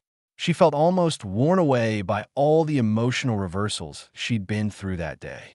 First, Naruto's stumbling comments in the garden had mortified her, as if he was saying she made him think she was a boy. When he tried to explain what he meant, it only got worse. He seemed to be saying that she wasn't pretty or nice like the other two girls in her graduating class, but that wasn't right, or else he wouldn't seem so confused. Then he finally said that he was glad she was on his team. Hinata couldn't remember anyone ever expressing happiness at her presence, not since her mother died. His simple, heartfelt statement almost made her faint. As it was, she had to turn away because her face was blushing as red as a tomato. She'd had difficulty talking to him after that, and it wasn't until Kurenai-sensei came to help her in the kitchen that she began to organize her thoughts. Kurenai was nothing if not observant, and she soon had Hinata explaining the whole situation. The older woman chuckled a little when the genin repeated Naruto's words. She advised Hinata in a more serious voice that any future compliments she received from the Uzumaki boy were likely to be just as heartfelt and incoherent. It was funny how her sensei seemed so sure that would happen, but Hinata knew better. She really didn't want anyone to get in trouble for fighting, especially Naruto. She suspected that he would receive more of the blame than he deserved if there was an altercation. Hinata did not miss the looks the villagers gave him as they walked together. She knew Naruto was often laughed at by the other students at the Konoha Ninja Academy, but she hadn't realized how the villagers in the street reacted to him. It seemed almost familiar in a way. It took a while before Hinata realized that she'd seen that degree of distaste before, in the faces of the Hyuga clan elders when they talked of her failures. Still, Naruto passed through it without comment, merely returning the more virulent glares. Hinata didn't know whether to be impressed by his fortitude in the face of such dislike, or to be heartbroken that the boy didn't seem to regard it as anything unusual. Nonetheless, she feared that a public brawl would make people hate him even worse, especially since it would have involved genins from several prominent families. Between her and Sakura, they'd managed to remind the others of the rules, and at least partially defuse the tensions between the two teams. She was grateful to the pink-haired Kunoichi and started to shyly return the girl's smile when Sakura decided to insult Naruto and blame him for the whole situation. Sakura's attitude toward Naruto was well known to Hinata, but the white-eyed girl was surprised to see her still lash out at him while supposedly in the role of a peacemaker. This hypocrisy wasn't lost on Naruto either, because he visibly flinched, then got up from his stool so quickly that she was afraid he was going to attack someone. Instead, he just brushed past Kiba, who was also standing closer than was strictly polite. Sakura rolled her eyes and sighed. "He's always such a baby," she groused. Kiba scowled, shaking the hand that Naruto knocked away. Hinata, who'd been staring after her teammate, turned toward the other girl. The new emotion she'd started feeling on Naruto's behalf began to simmer within her. Her Byakugan activated on their own, and Hinata was surprised by a sudden desire to close all of the girl's Tenketsu points. Close up the distended blood vessels and enlarged pupils that characterized her family's advanced bloodline looked rather disturbing. Hinata had always been embarrassed about this before, but now she was secretly pleased when the Haruno girl stepped back suddenly. "What's wrong?" the girl asked. "You should not say such things to Naruto," Hinata said in a voice that was little more than a whisper. Sakura gaped at her for a moment, but then her eyes grew canny. "I understand," she said, "but just because you like him doesn't mean he isn't Dash." "I think you fail to understand," Shino interrupted, "that Naruto was wholly focused on his food until Sasuke made his presence known. His killing intent was noticeable to all of us. Your condemnation of Naruto is therefore illogical. I think you also fail to comprehend that it is possible to feel loyalty toward teammates in the absence of romantic attachment." The bug user looked from Sasuke to Kiba, ignoring the shocked silence caused by him actually speaking up. "You have my sympathies," he told the dog user in a matter-of-fact tone. Sasuke let out a humph, but didn't dispute anything Shino said. Hinata wrapped her fingers around the hem of her jacket. "Ayano, Shino-san, I think I've had enough ramen." Shino looked at her for a moment before nodding. He looked at the cooling remains of his beef ramen. "You are correct. It is best hot, and our meal has been interrupted." He turned to the older man and bowed, a motion Hinata quickly echoed. They left their money next to Naruto's, and then Shino led the way as they left Ichiraku. As Hinata and Shino walked side by side down the street, she could hear the man's voice carrying in the late afternoon air, "I would appreciate it if you young punks would not run off my customers." It was several minutes before Hinata found her voice again. "Arigato, Shino-san." Shino's head turned toward her, even as he continued to walk forward. "My observations were accurate and relevant. No thanks are necessary." Hinata absorbed this carefully as they continued down the street. "Gomen," she finally said, "but you seem to have changed your opinion regarding Naruto-kun?" Shino was quiet for a moment, and Hinata worried that her question had offended the boy. "I am reevaluating my assessment," he finally said. Kurenai-sensei seems to bring out qualities in him that were not apparent in his conduct at the academy. A skilled observer must always be willing to challenge his preconceptions if new data contradicts. Finally, they reached an intersection where Hinata needed to turn to reach the Hyuga compound. "I will see you tomorrow," she said quietly. At 10, Shino agreed. Hinata nodded and turned toward her home. She noticed the sky slowly darkening in the east as a warm summer evening approached Konoha. It seemed impossible that so much had happened in the span of a handful of hours, and she wondered if life would always be like that around her new friends. That thought fortified her as she walked, steeling herself for her father's inevitable questions. Chapter 4. Naruto leapt from roof to roof as dawn began streaking the eastern sky. He flexed his left hand repeatedly, trying to work out the annoying tingles. On Kurenai-sensei's advice, he'd picked up a field alarm at one of the outfitter shops. A shinobi on a mission might desire to wake at a specific time or to limit the amount of rest he did allow himself to take. However, a conventional alarm clock was far too noisy to use when a mission might require stealth. At some point, an extremely clever cloud shinobi devised a portable clock powered by small but powerful batteries, charged with a simple Raiden jutsu. Instead of ringing a bell to wake its owner, the ninja clock sent a pulse of electricity through a pair of wires attached to the owner's body. Naruto slipped the metal rings onto his fingers before finally falling asleep the previous night, trusting the device to wake him for his training session. The problem was that he stayed up fairly late beforehand. He'd been upset after the confrontation at Ichiraku's, and the thought of his teammates listening to Sakura berate him just made his stomach twist even worse. He didn't really understand why Shino and Hinata were willing to treat him differently than the others. A small part of him wondered if they would suddenly wake up and see him like everyone else.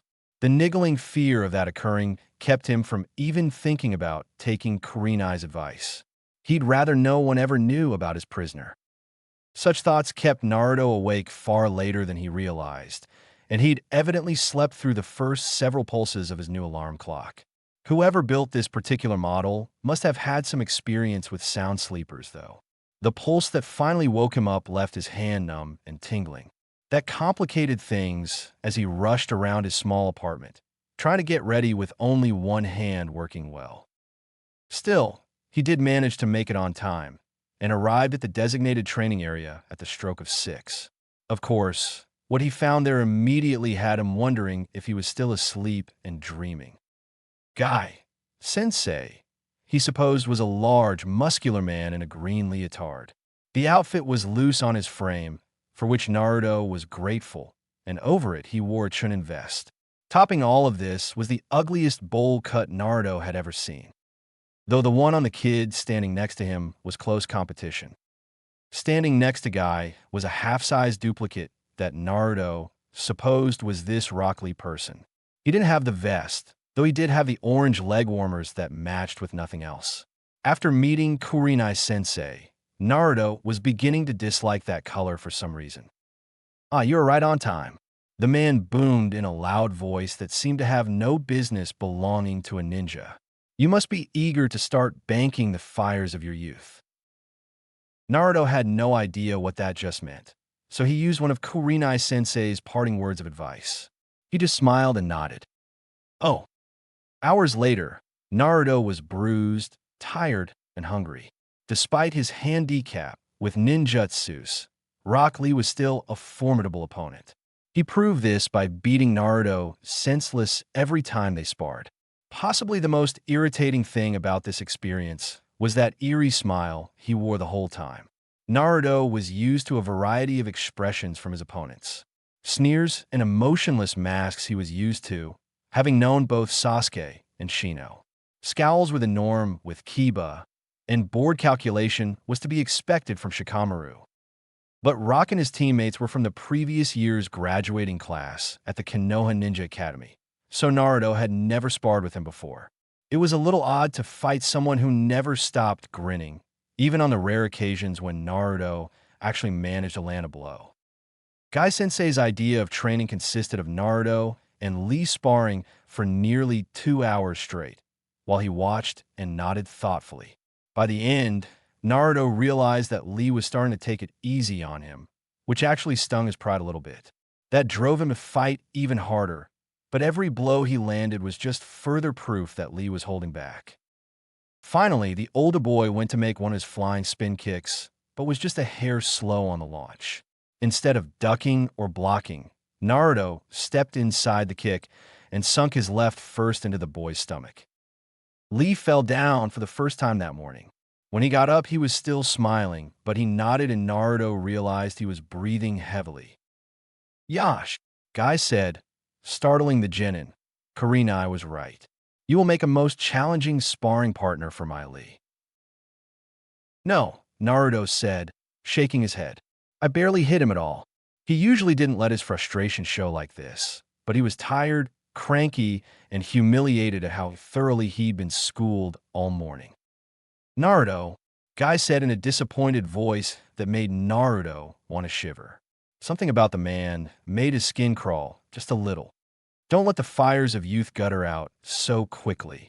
Not many of your age can hold their own against Lee, and especially not for 2 hours. I've never seen anyone wear him down like that since he became a genin." Lee abruptly straightened and bowed. "Naruto-san, we must train together. Only then will we become true geniuses of hard work." Naruto scratched his head. What the hell were these crazy people talking about? "Geniuses of hard work?" he asked in a dubious voice. "Yes," Guy said gravely. "Konoha has many geniuses. Lee's teammate Niji is considered a genius by many of the Hyugas. Uchiha Sasuke in your class was also classified as one. But it is one thing to be born a genius, to be given talent like a gift one has not earned. It is quite another to be like Lee, a genius of hard work. He has no special abilities or skills, only his own determination to be the best. His willingness to work for his goal is more valuable than being any sort of lesser genius, and will take him much farther in the end." Naruto frowned as he considered the strange Jonin's words. It pleased him just a little to hear Sasuke described as a lesser type of genius by someone else. But something else he said echoed Kurenai-sensei's words. "A little hard work can make up for a lot. The day will come when Shino and Hinata's lives may depend on you. Mine as well." He gave a sharp nod as he made up his mind. "Good. Lee," Guy barked. "You still need to work on your endurance if Naruto can wear you out. Double your weights and run 5 laps around Konoha." Lee practically cheered at this announcement, which confused Naruto even more. But as the boy strapped heavy bracers to his forearms and began running, Guy took him aside to work on his forms. Naruto had never had a lot of individual instruction before, so it was a novel experience as Mato Guy had him settle into one fighting stance after another and began correcting his posture and foot placement. At first, all the tiny adjustments seemed silly. Did it really matter if his lead foot was turned slightly outward instead of slightly inward? But he remembered what Shino had said about the man's reputation, so he did as he was instructed. When Guy then had him shift from one stance to another, using the corrected forms, Naruto was surprised at how different it felt. His surprise must have been visible because Guy began to explain the reasons for the corrections. The turned-in foot affected how the knee flexed and allowed him to retreat more fluidly if he faced a strong attack. The slightly flexed rear knee allowed him to chamber a kick with that foot an instant faster. After each explanation, Guy would ease him through the motion, making Naruto repeat it at least 3 times so the proper form would have a chance to engrave on his memory. Next, they began working on punches and blocks in conjunction with the corrected stances. Everything seemed to flow together much better than Naruto remembered. The man's voice was almost hypnotic as he talked Naruto through all the basic taijutsu moves. He never seemed to lose patience or become distracted. It was still a little unnerving, but Naruto was more entranced by the way everything seemed to flow together. Time passed a lot quicker than Naruto realized because they just finished running through all the basics when Lee staggered into the clearing, red-faced and breathing hard. So, of course, Guy immediately had them spar again. It was slightly more even this time. Lee was clearly winded, though he soon got his breathing back under control. Naruto's taijutsu was a little smoother, and he occasionally scored a glancing hit on his opponent. Lee was sweating hard, but he was still smiling as they fought. Dimly, Naruto realized that fighting when he was tired was just one more challenge for the boy, one more way to make himself a little bit better. Naruto wondered if he should start worrying when such odd people began to make sense to him. It was after 9 o'clock, and both boys were considerably worse for the wear when Guy called a halt to the sparring. Naruto brushed some dirt from his sleeve. He wouldn't have time to go home and wash it before he needed to meet his team. Both he and Lee were red-faced and sweating.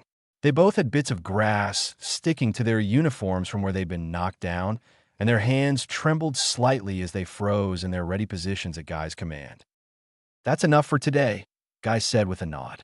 "Naruto, you should report to Kurenai. Lee and I'll take a jog to cool down. I'll expect to see you here tomorrow at the same time."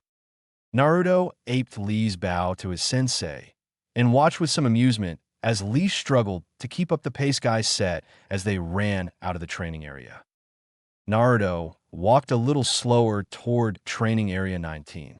While he didn't have time to clean up, he was really starving, especially since he hadn't even had time for a cup of instant ramen when he finally woke up that morning. Now the heat acknowledged it. His hunger waxed rhapsodic as he made his way down the street. Most village shopkeepers were just opening up for the day, and he'd already spent over 3 solid hours training and sparring. Being groggy and half-starved, it was no surprise that his feet picked their own route, and he found himself passing Ichiraku's. Surprisingly, it was open, serving hot tea and dumplings to merchants and workers as they began their day. The old man did a slight double-take when he saw Naruto approach. "I'm sorry, but we haven't even started making the broth for noodles yet." Naruto tried not to let his disappointment show. "Kurenai-sensei says I need to eat something besides ramen all the time anyway," he said with a shrug. "Bite your tongue. She'll put me out of business," the old man said with a laugh. "You look like you've been working hard already. How about some ice hot tea? How about some rice balls and pickles to go with it?" Naruto nodded and sat down at the counter. The square plate that was soon placed in front of him was crowded with food, but he wasn't about to complain. The hot tea washed down the sticky rice and made a nice contrast with the sharp taste of the pickles. As he finished, he felt new energy flow into his limbs and knew stopping here had been a good idea. As he was finishing his tea, the old man took his plate and leaned forward a little. "I'm glad I got to meet your friends last night," he said with a smile as Naruto patted his stomach. "They aren't friends so much as—" Naruto began, but trailed off. He wasn't completely sure what he wanted to say. They were teammates, and that was it. "They're good kids," old man Ichiraku corrected him gently. He smiled ruefully. "They tore those snot-nosed brats a new one after you left." Naruto wasn't sure he heard the man correctly. "Nanny." "Yeah," the old man nodded as he collected Naruto's teacup. "They really didn't seem to like the way those others talked to you.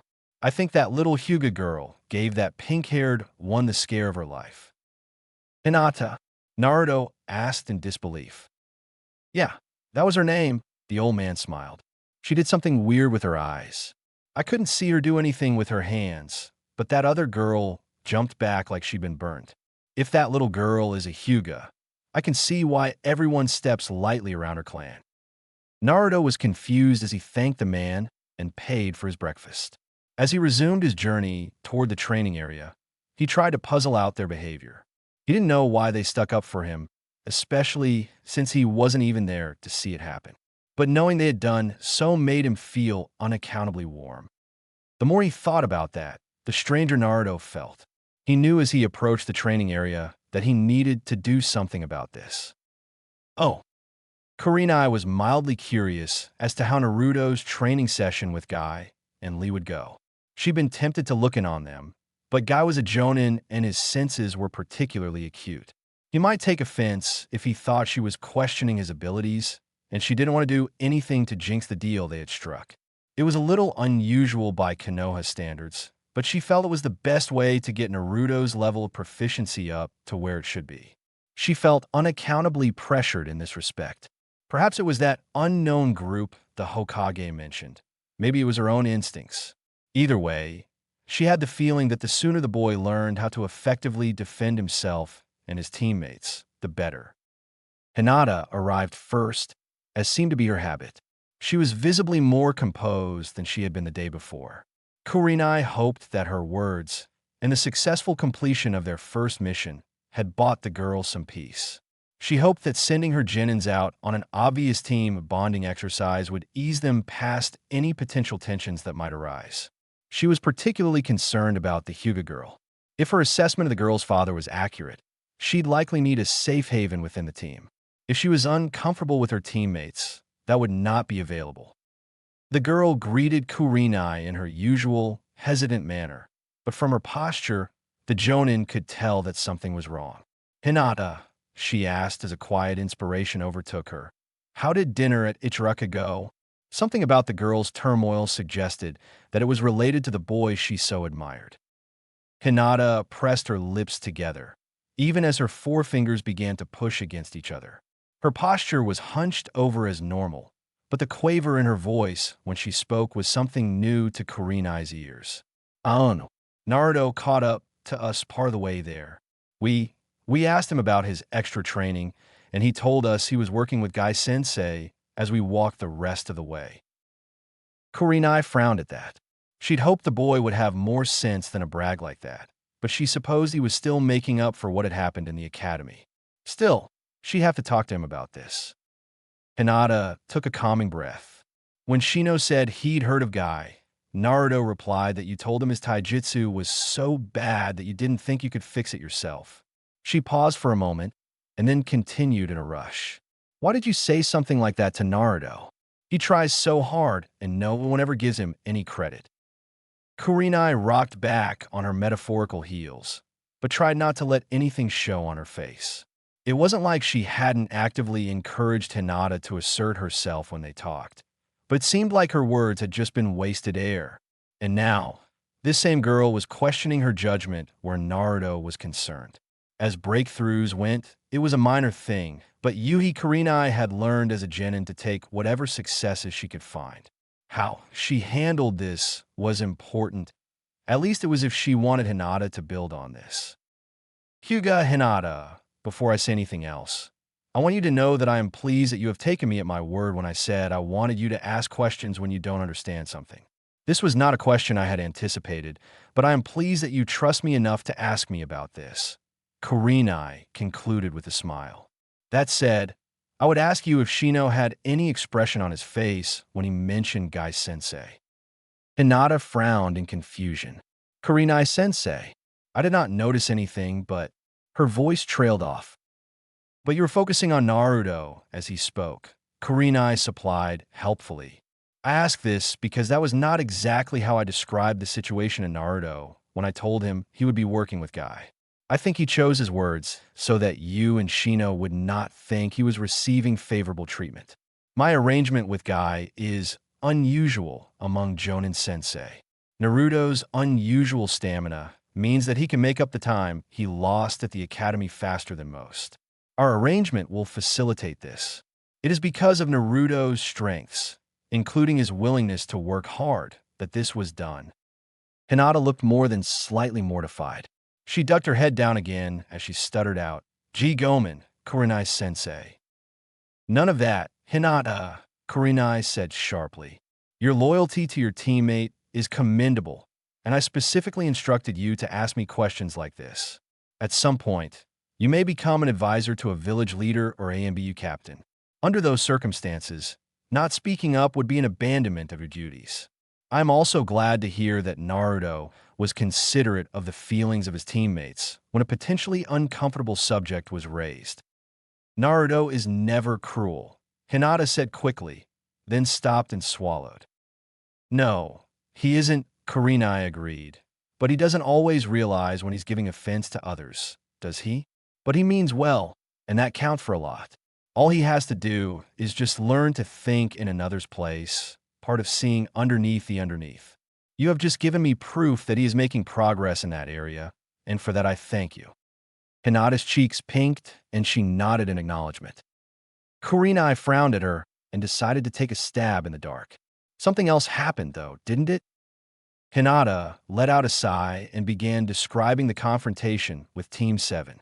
Kurenai nodded thoughtfully, smiling when Hinata related the warm greeting Ichiraka's proprietor had given them.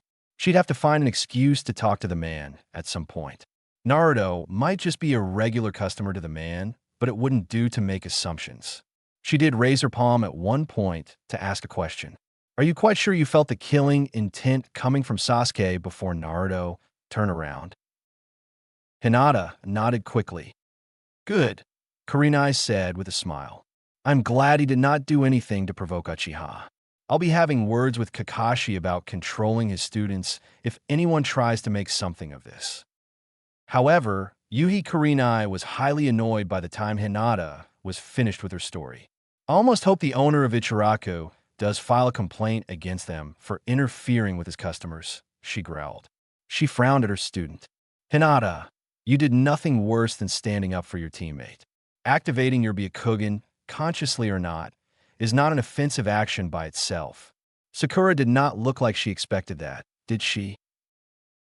Hinata slowly shook her head. "I don't understand why she can be so cruel to Naruto-kun," she said. The honorific barely whispered, but Kurenai's ears were sharp. The Jonin cleared her throat. "I think it's because she's a silly, shallow girl. She chases after Sasuke for the same reasons many of the other kunoichi do, and she cannot appreciate the subtle qualities of others." "Subtle qualities?" her student asked. "Most people see Naruto and dismiss him as a prankster or worse," Kurenai replied, skating around the edges of the Hokage's law. "You've told me yourself that you appreciate his cheerful nature and how he always keeps trying, no matter what. Those are actually very good qualities for a shinobi to have. It is wrong that you're the first person to notice this. Aside from Yumino Irika, I don't have a lot of respect for the teachers at the Konoha Ninja Academy." Hinata's pale eyes widened at this admission. Kurenai knew she was laying it on a little thick, but Hinata's tendency to second-guess herself was holding her back. That vague sense of urgency she felt was also pushing her to become less circumspect in her dealings with the girl. "Honestly," Kurenai continued, "I think you see Naruto better than many, and he needs people that understand him more than you know. Between you and me," she said, lowering her voice in a conspiratorial manner, "I think he needs friends as well as teammates. Would you like to be more than just his teammate?" Kurenai phrased the last question innocently enough, and she suppressed a grin as Hinata's face immediately went bright red. Her suspicions confirmed, she looked up at the morning sky as her student collected herself. Hyuga Hayashi might very well die of apoplexy if he knew what she just learned, but that was far too kind of fate for him. I would like to be his friend," Hinata finally said. "Good. I think you are making an excellent start," Kurenai said. "Just keep in mind that he hasn't had many people defend him over the years, so he may not understand why you do it." She didn't add that it was sad that this was the case, as sad as the fact that Hinata had no experience with being appreciated or complimented. Sometimes Kurenai felt like she was a medic need in a ward full of broken bodies.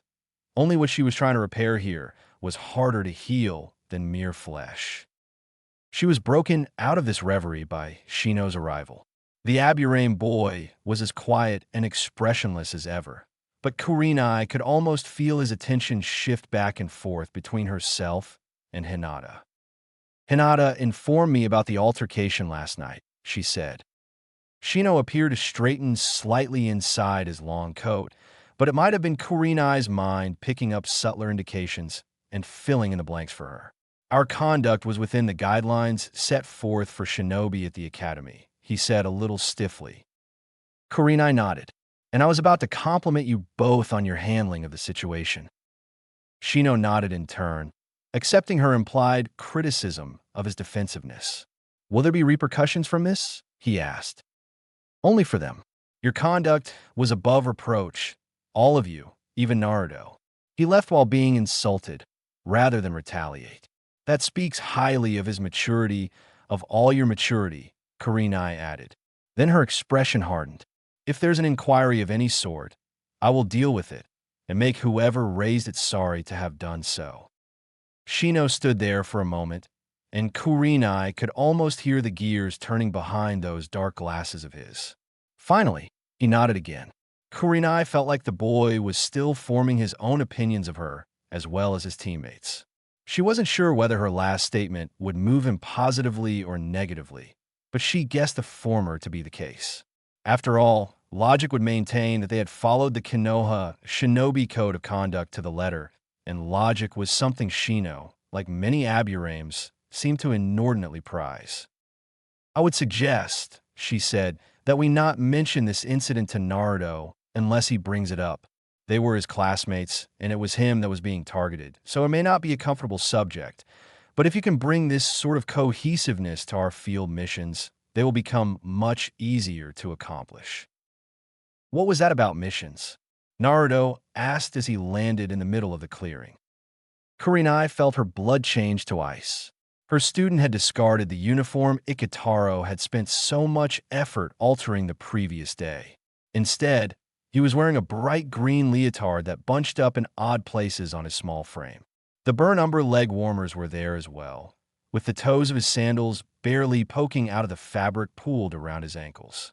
Topping it off, his hair had been unevenly dyed black, so some of it was ebony, some bits were still blonde, and gray-yellow streaks abounded.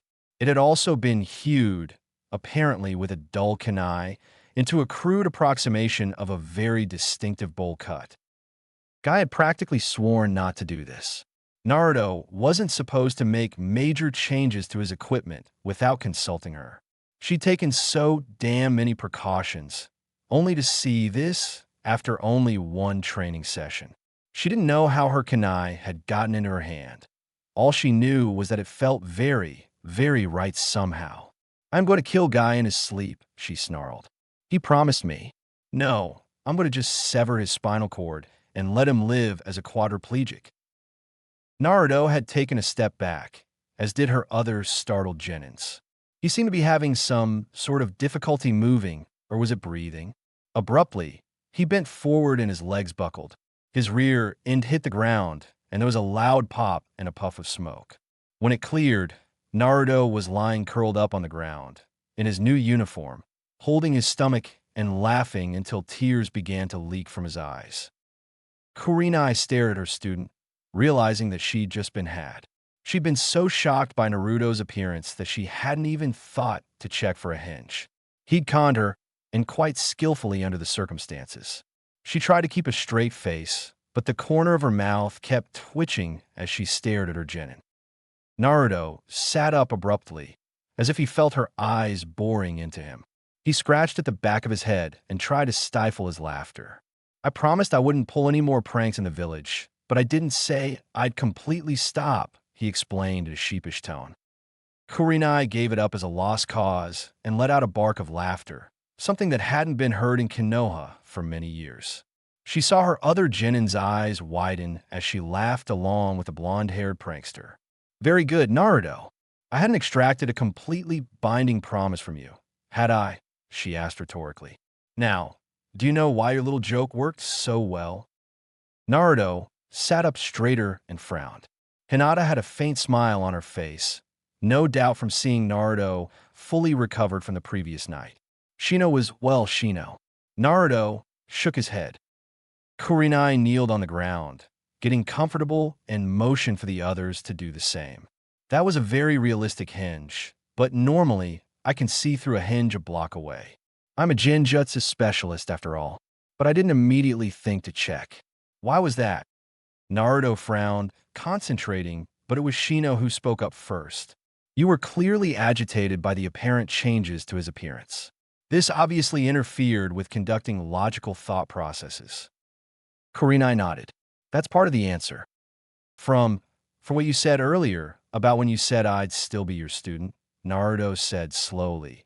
You repeated that several times, but didn't make sense until I'd seen Lee. Then I understood that if Guy made Lee dress like him, you might be afraid he'd do the same with me, he concluded, shuddering at the thought. Exactly.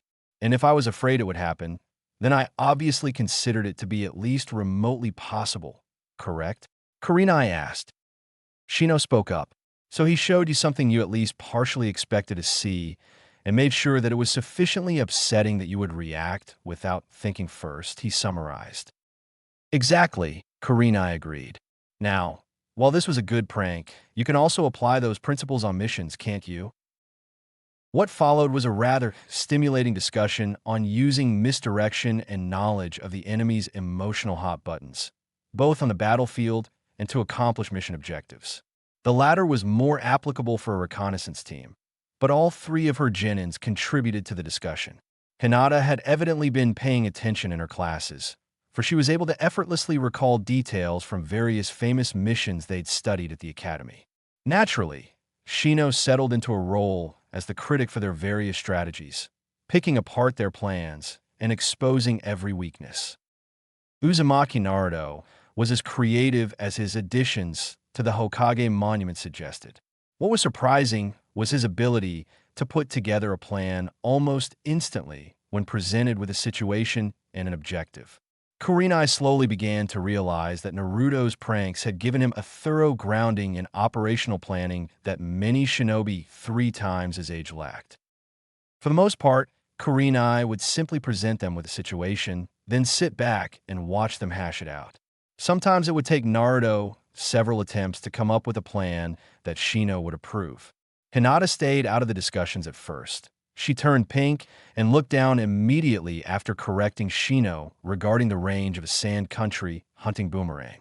That interruption did not pass unnoticed by either boy, and soon they were working on drawing her into the planning sessions, usually by asking her specific questions.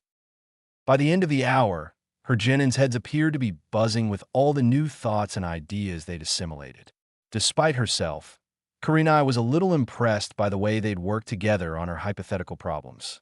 She'd spent several hours last night looking up incidents that had occurred over the last 75 years and memorizing enough details that she could relay it naturally and without anyone realizing they were being tested. She'd expected them to take at least 3 sessions to work through the fruits of her labors, not one.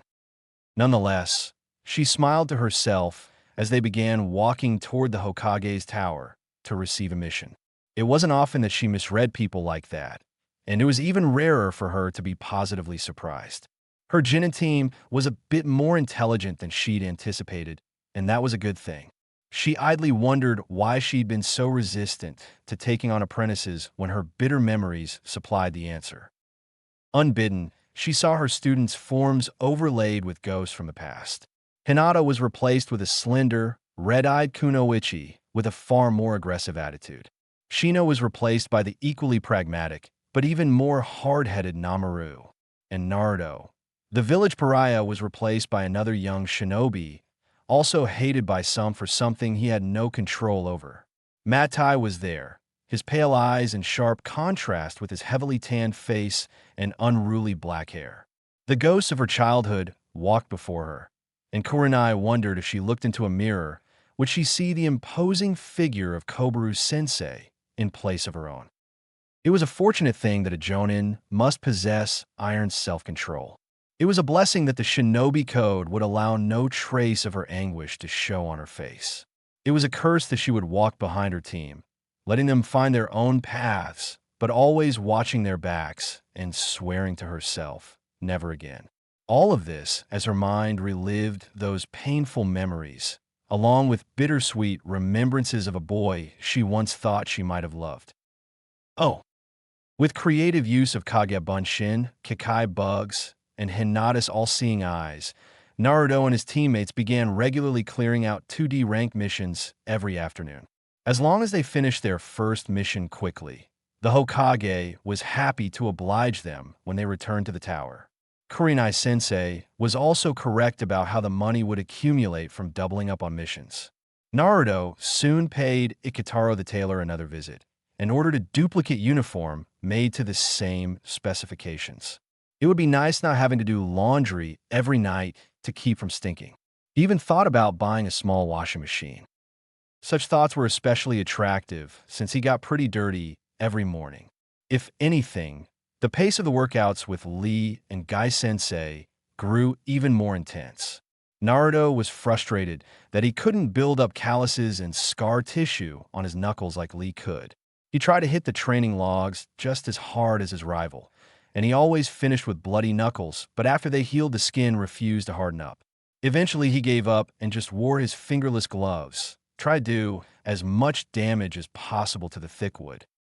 Under Guy-sensei's careful guidance, Naruto's taijutsu form slowly improved. Now he found himself rarely losing his footing when sparring with Lee, and almost never against Shino or Hinata. Speed, however, was still a sore point with Naruto. No matter what he tried, he couldn't ever seem to match Rock Lee in that department. Guy assigned him to wear some leg weights, and Naruto obeyed, though he attached twice as many as he was instructed to. He was so frustrated that he wanted to get better as rapidly as possible. Of course, the first time he tried to leap onto a rooftop after doing this, he ran face first into a wall. Kurenai-sensei pulled him aside after he showed up for a team meeting barely able to walk. That was when she explained why it was better to gradually increase the weights, so he could get used to them. A sudden increase in his burden would merely keep him from moving as freely, which would be counterproductive in the long run. Sure enough, once he reduced his load and began moving a little more freely, the increases in speed and strength sped up as well. Nonetheless, his morning sparring sessions with Lee consisted of the other boy running rings around him at first, until eventually Naruto could tire him out and get the fight onto a more even footing. It was humbling to realize that if they ever fought for real, his only hope would be to fight totally defensively and hope Lee didn't strike a decisive blow before he could wear the spandex-clad ninja down. Of course, that knowledge, galling as it was, only spurred Naruto to work harder and increase his weights whenever he began to move a little easier. Against Shino, Naruto's efforts were a little more gratifying.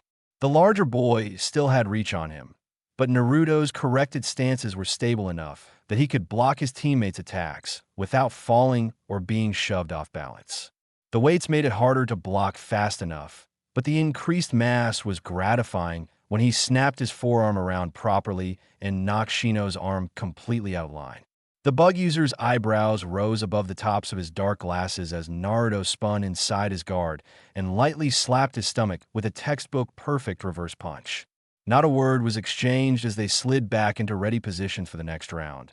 But the nod Shino gave him was oddly respectful, more like a subtle bow, and Naruto responded with a tight grin, though he really wanted to shout out loud.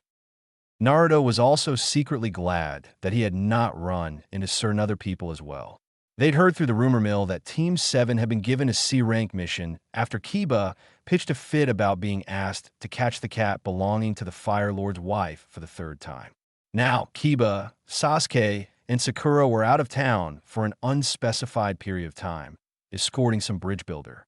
Naruto really wouldn't miss Sasuke, or even Kiba, Sakura. It was weird how he'd still get that light feeling when he saw her, no matter how nasty she'd been to him the last time. That light feeling would last until she said something, or until she started fawning on Sasuke, or do something else to remind him of exactly how much she didn't care for him. He didn't understand how he could want to see her, but still hate how she made him feel afterward. Maybe he deserved it in some way, so it was only right that it would happen like that. Of course, now it wouldn't happen for a while now, all over a tantrum about a mission to retrieve a cat. Naruto didn't understand what the big deal about that cat was. Of course, after the first time they had caught it, Shino left one of his smaller bugs concealed under its collar. He and members of his personal colony can apparently smell each other from blocks away, so after that it took maybe half an hour to narrow down the errant feline's location. Naruto's presence was usually enough to flush the pampered pet, who seemed unusually agitated whenever he was around. On the other hand, it would usually run straight to Hinata and beg to be picked up. The white-eyed girl would oblige, and stroke the fur around its ears while they returned it. Naruto thought it was kind of funny how easily the finicky cat took to his teammate, but when he asked Hinata if she had any pets, she just looked down and became extremely quiet.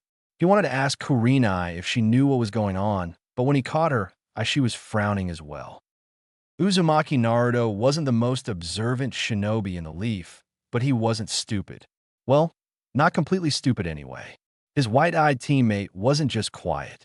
At times, something would seem to set her off, and she just seemed to disappear, shrinking in on herself and refusing to make a sound.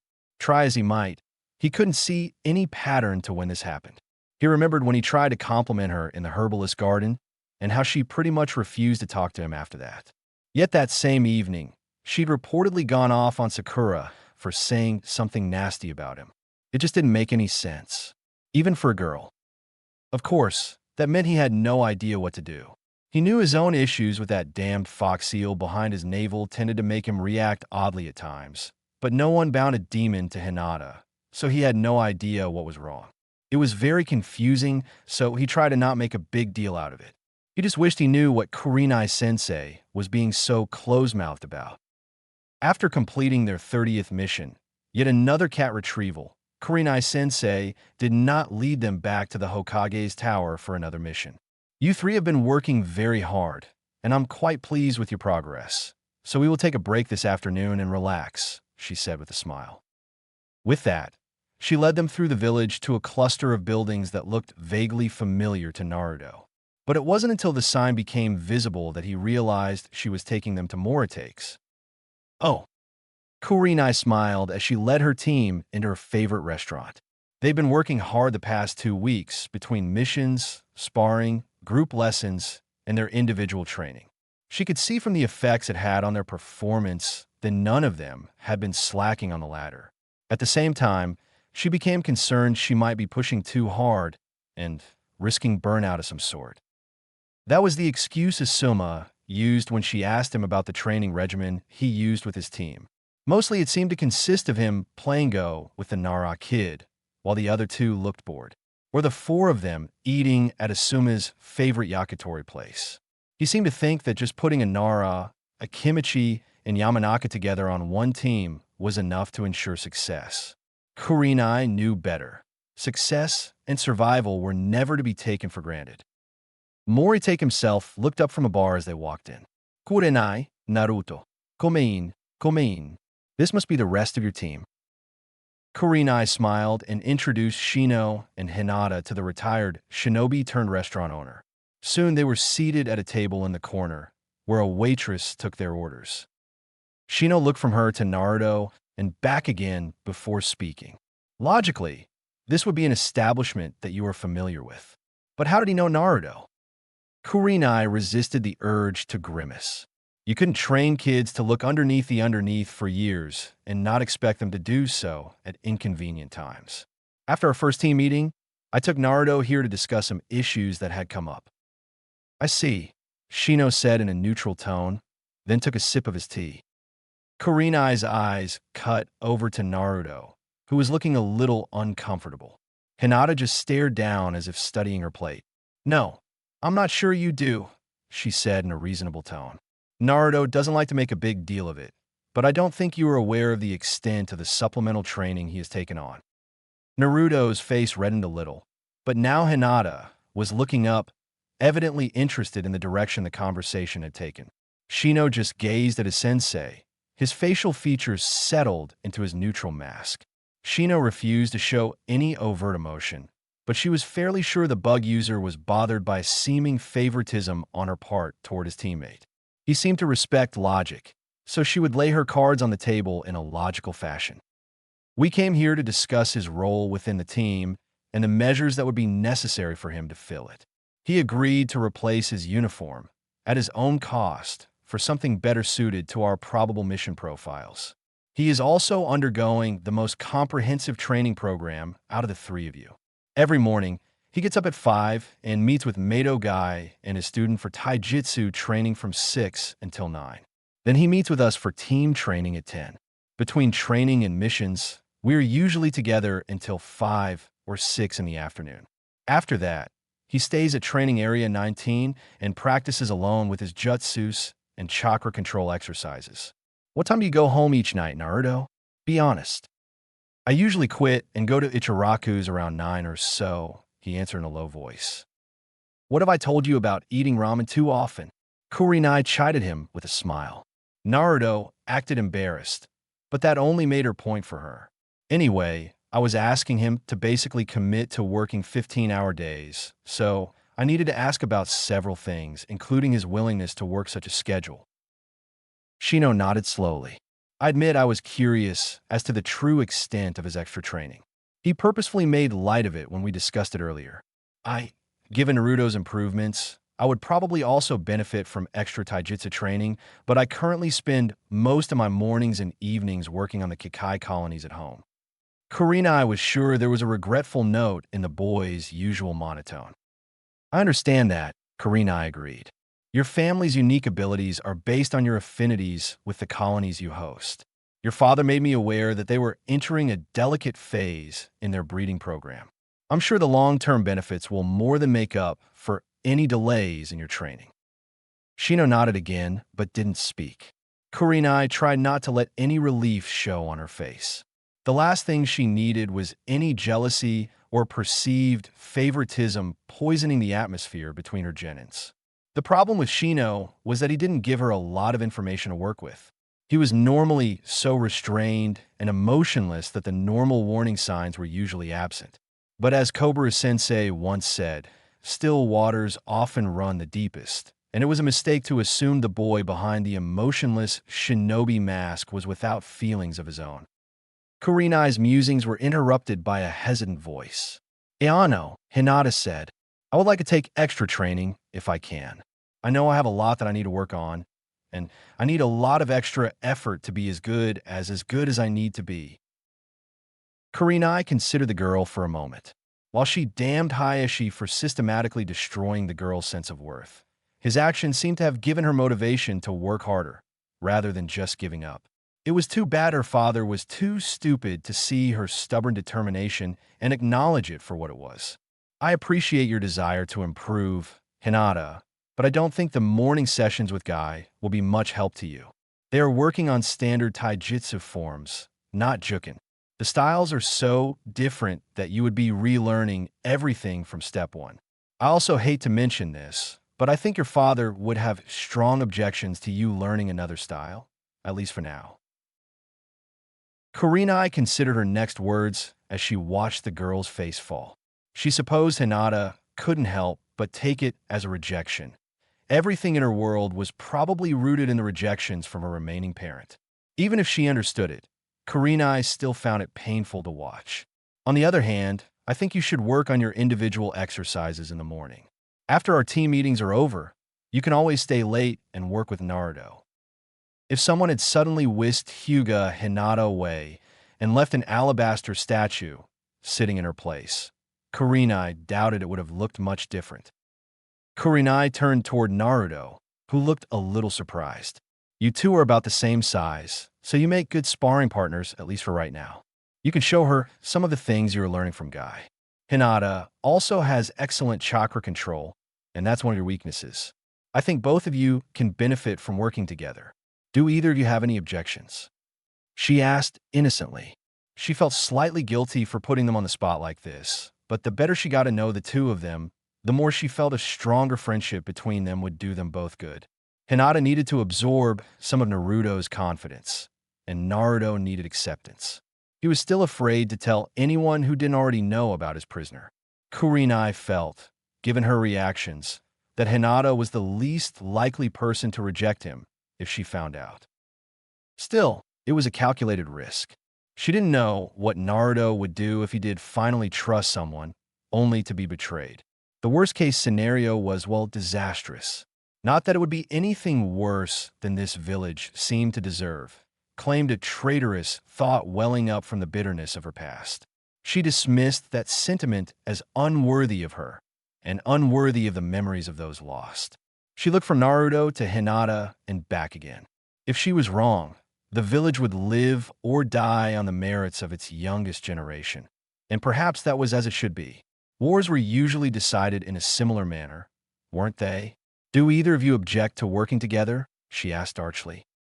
And no, Naruto said quickly. Kurenai remembered how upset he'd been after Hinata reacted so strongly to his compliment at the herbalist's house. He was still fearful of upsetting her again, which wasn't really a bad thing. Hinata had few enough people in her life who were considerate of her feelings. Of course, that could be used both ways.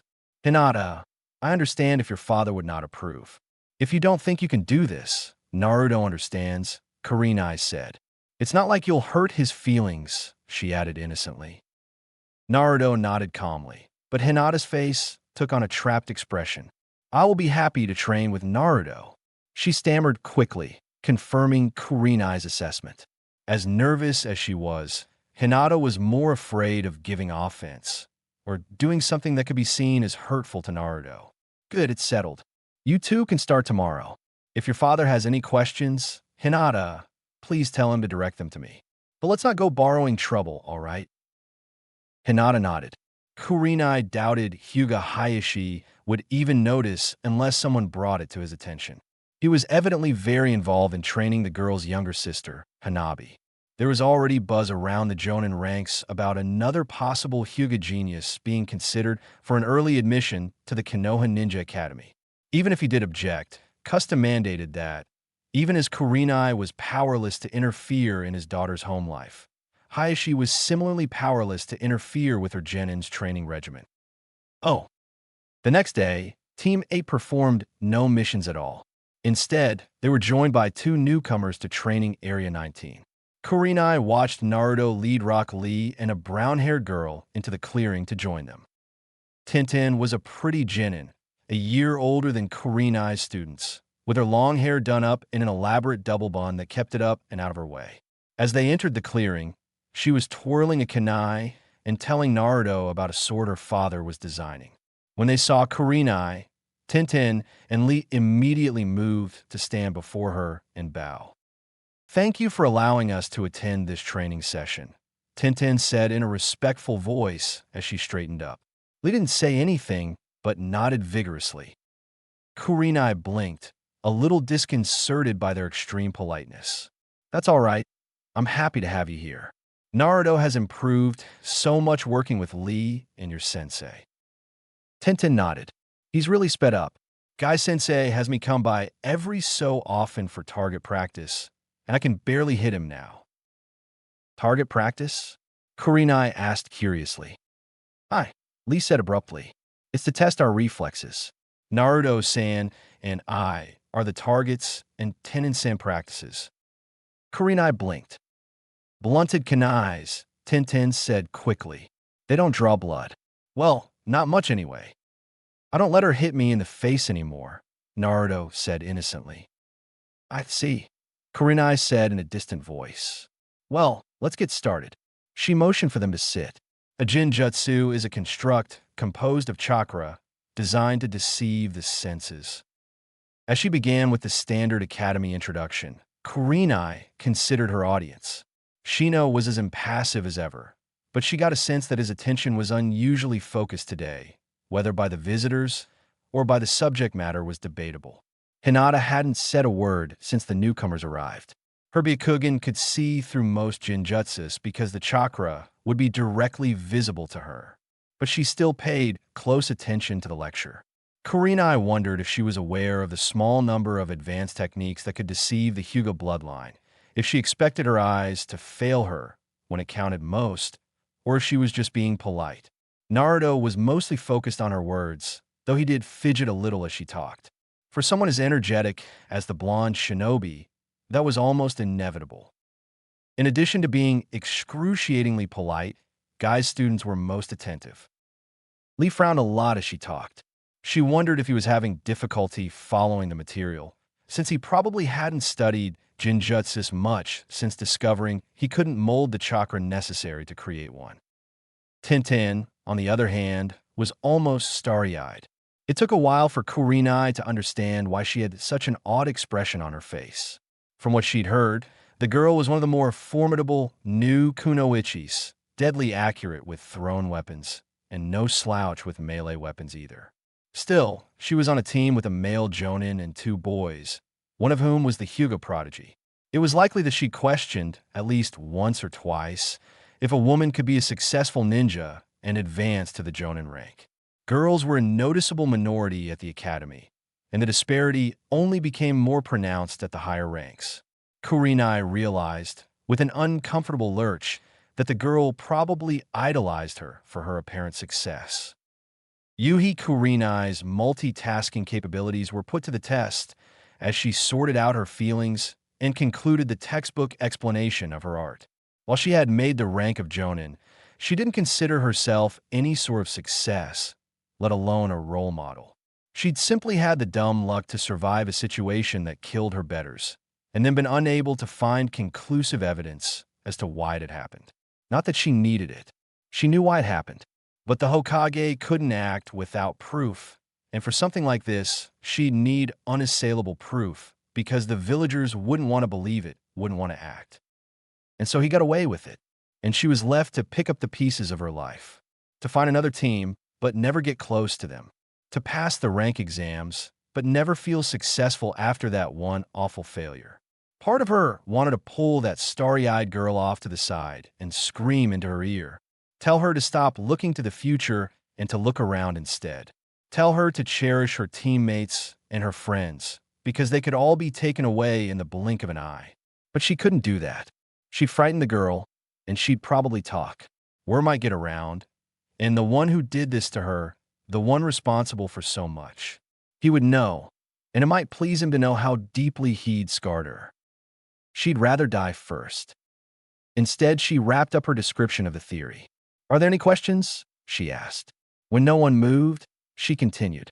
"Now, as for identifying when you're being affected by a Jinjutsu, remember it is limited by two things: the amount of chakra used and the creator's imagination.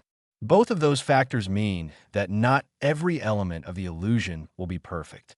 There's only a finite amount of chakra that can be used to create the sensory overlay, and it can't include anything the creator didn't think of.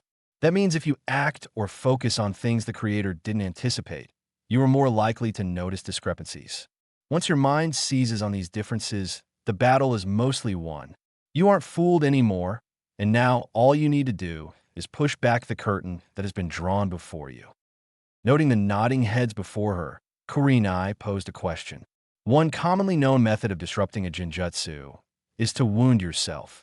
The sudden pain can shock the senses and disrupt the overlay.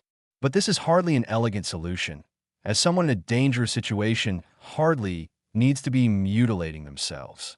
How else do you think this can be accomplished? Shino spoke up first. Logically, if it is a chakra-based energy construct, the Jinjutsu can be disrupted by the application of a similar form of energy.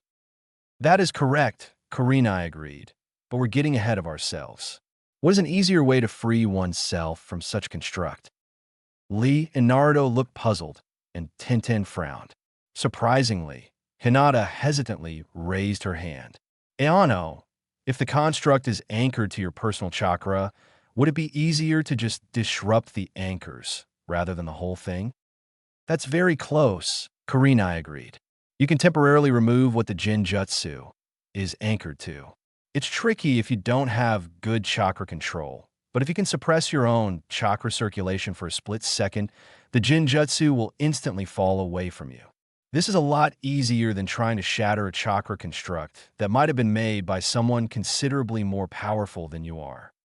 With that, she demonstrated the seals, and with a sharp intake of breath, suppressed her chakra circulation to zero. Instantly, the sunlight dimmed, the sound of birdsong became fainter, and the feel of the warm sun on her face was muted. She blew out the breath, released her chakra, and everything quickly went back to normal. She had each of them practice by themselves, then with her standing next to them, maintaining a blindness Jinjutsu on them. Hinata and, surprisingly, Lee picked it up immediately. After figuring out what they were doing wrong, Shino and Tenten soon mastered the technique. Unfortunately, Naruto was never able to completely suppress his chakra. Kurenai suspected the Yondame's seal or his tenant was the reason, but she couldn't discuss it in front of others. She had to settle for a sympathetic look as Naruto grumbled and sulked. "Kei Kurenai-sensei," Hinata asked, glancing at Naruto, "is there a way to remove a Jinjutsu from another person?" Kurenai did not miss the look she sent Naruto's way, but the boy was too busy sulking to pay attention just yet. "Well, There is, but it's a little trickier, Kurenai agreed. Shino hit upon the principle earlier. You have to disrupt the chakra in the Jinjutsu itself. The easiest way to do this is to draw on your chakra and push it down toward your hara, right below your navel. You collect as much as you can and compress it into as tight a sphere as possible. Visualize it like a ball being squeezed and compressed from every direction. Once you have it packed as tightly as possible, release it all at once. Won't that hurt? Hinata asked nervously. Not really, Kurenai assured her. 1. It is very difficult to gather a lot of energy that way. Also, it's still your chakra.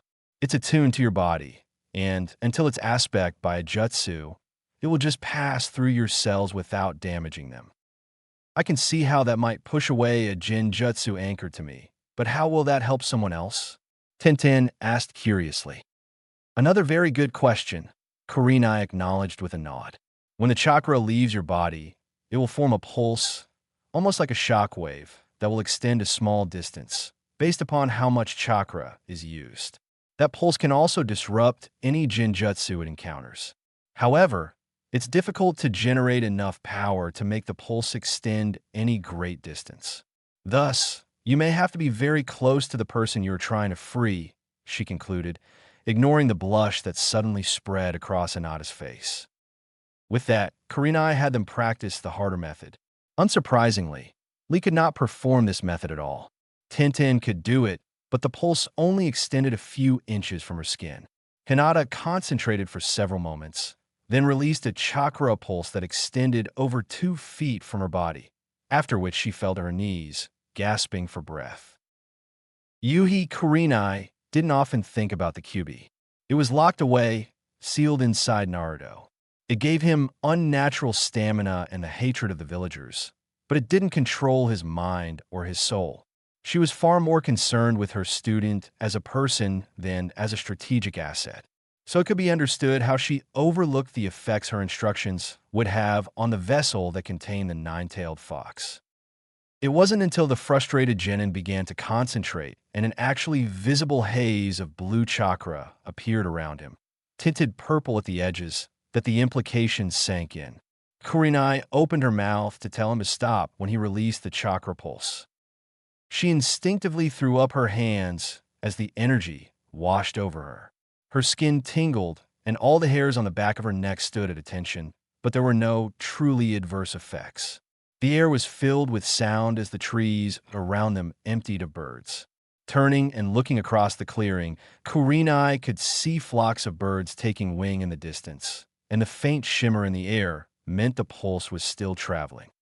She turned back around and saw everyone staring at Naruto.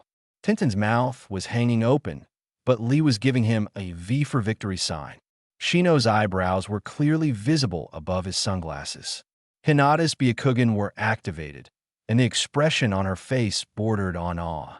Naruto gave his sensei a sheepish grin and shrugged as he scratched the back of his head. Kurenai sighed.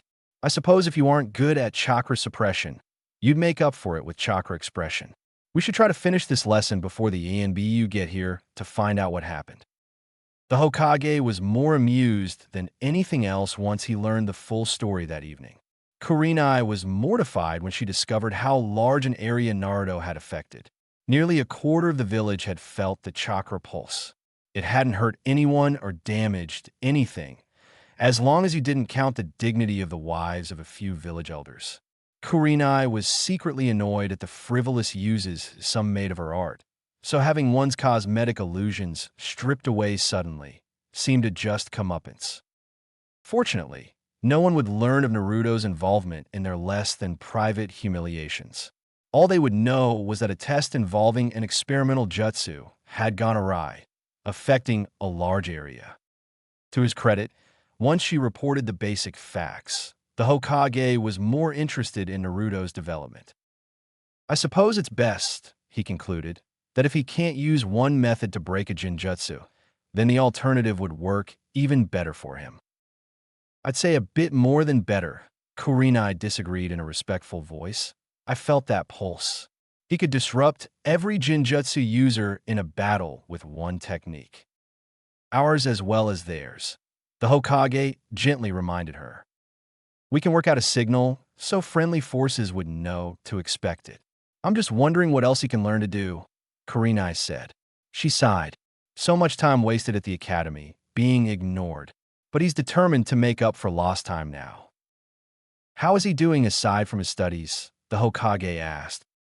Better, Kurenai said after a moment's thought. He seems to have struck up a friendly rivalry with Guy's student Rock Lee.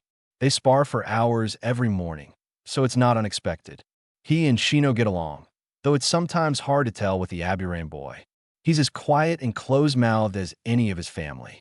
As for Hinata, her voice trailed off. I think she may suspect his secret now.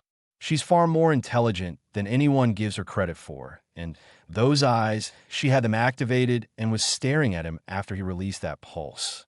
I think she suspects something. The Hokage frowned. That is worrisome. I suppose we could arrange to have her moved. On the contrary, Kurenai said quickly. I think it's the best thing that could happen. The Hokage stared at Kurenai for so long that she began to feel a little nervous. But she couldn't let him do anything to disrupt what she'd spent so long building towards. I'm not sure I understand your reasoning, he finally said. Naruto has been isolated all of his life. He's been alone as long as he can remember, and now, thanks to Mizuki, he knows why. And I can tell him it's not his fault until we're blue in the face, but it won't matter if everyone else who knows treats him like a monster. With all due respect, Hokage-sama, right now your law is slowly killing him. No one his age knows the truth, and he feels like once he tells them, they will turn on him like their parents have. All the burdens are on him, and right now he's so overloaded he can't even take the first step. He's gladly working 15-hour days because it gives him something else to think about, gives him something he actually has control over. Kurenai looked over at her superior. His eyes were squeezed shut like he was in pain, and his face had a peculiar grayish tinge to it. His pipe sat forgotten and extinguished near the corner of his desk. Kurenai felt a sudden stab of pity for the old man, but she knew she had to make her point before he did something to ruin things. To break him out of this destructive cycle of belief, she continued, 3 things have to happen. First, someone of his generation has to figure out what happened.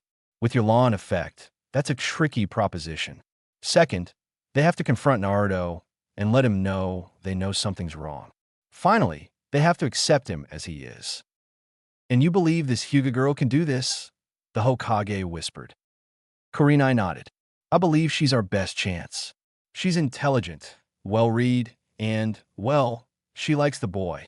She was mortified yesterday at the thought of something she said hurting his feelings. She's also volunteered for extra training with Naruto. They're probably sparring as we speak. The Hokage nodded, though his eyes were still troubled. So much was done with the best of intentions, yet we only end up hurting the boy worse. He sighed. When he learns the whole truth, I doubt he will ever forgive me. Kurenai had never seen her Hokage look so defeated before. I think, she began, but her voice trailed off. I think he is more forgiving than we believe.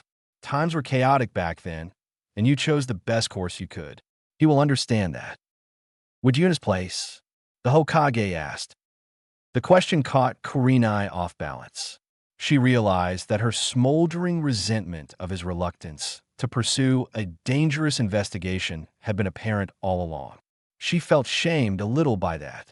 Perhaps, she said, realizing it was more true than she first thought. But I think he is more forgiving than I. After all he has been through, he still wishes to become Hokage, knowing what the job entails.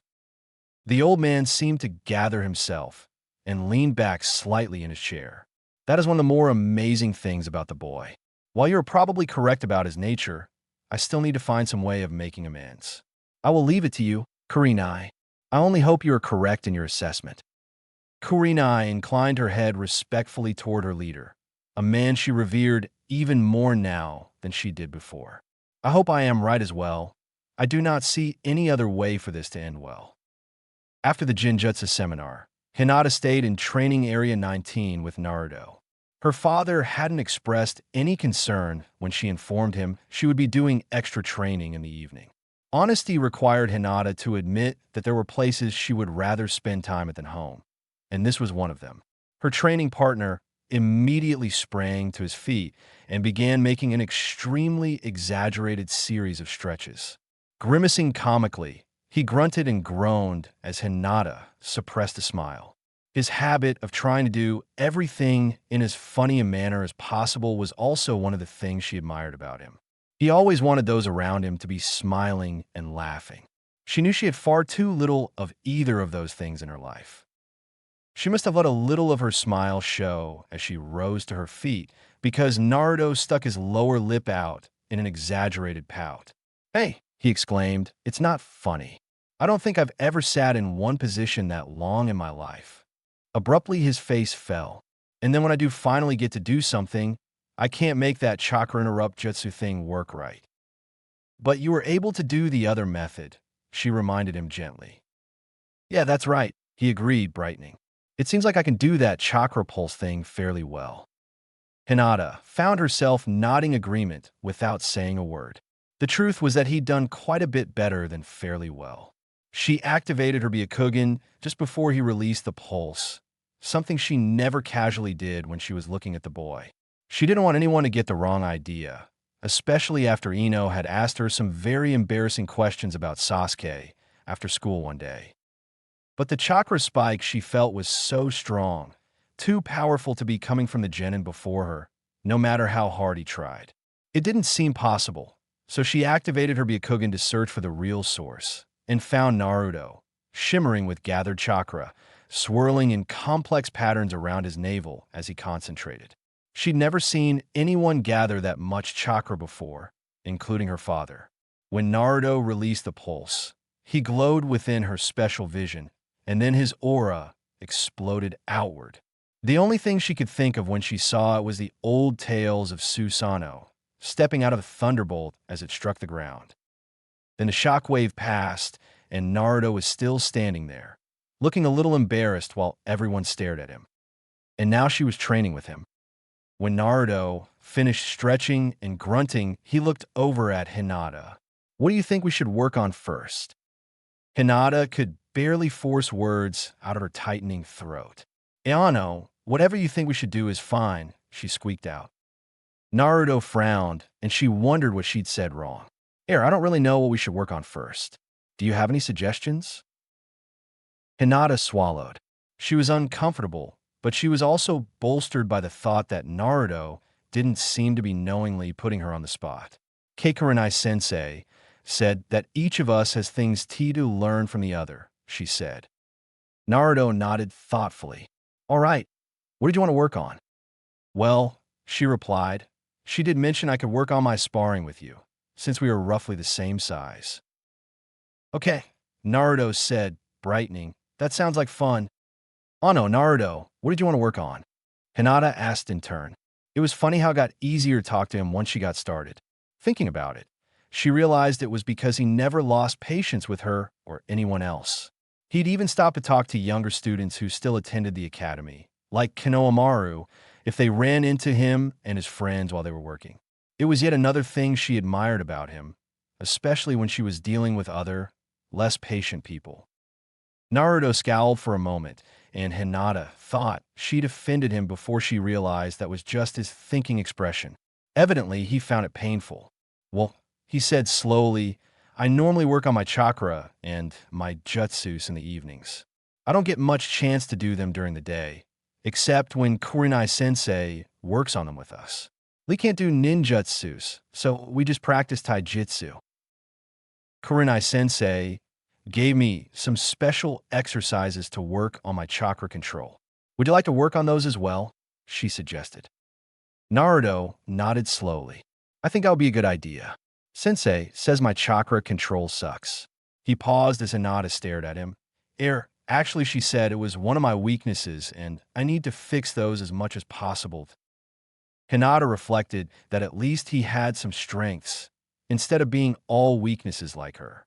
Their sparring only confirmed this. Naruto had improved so much working with Guy Sensei and Lee that she could barely touch him now. He was so fast. When they paused for a moment, Hinata asked between pauses for breath how he'd become so quick on his feet. Naruto nodded like he'd just remembered something and pulled up his pant leg. Strapped to his lower calf and ankle was a padded bracer studded with metal ovals. Hinata's stomach dropped as she realized he was beating her even while he was burdened with extra weight.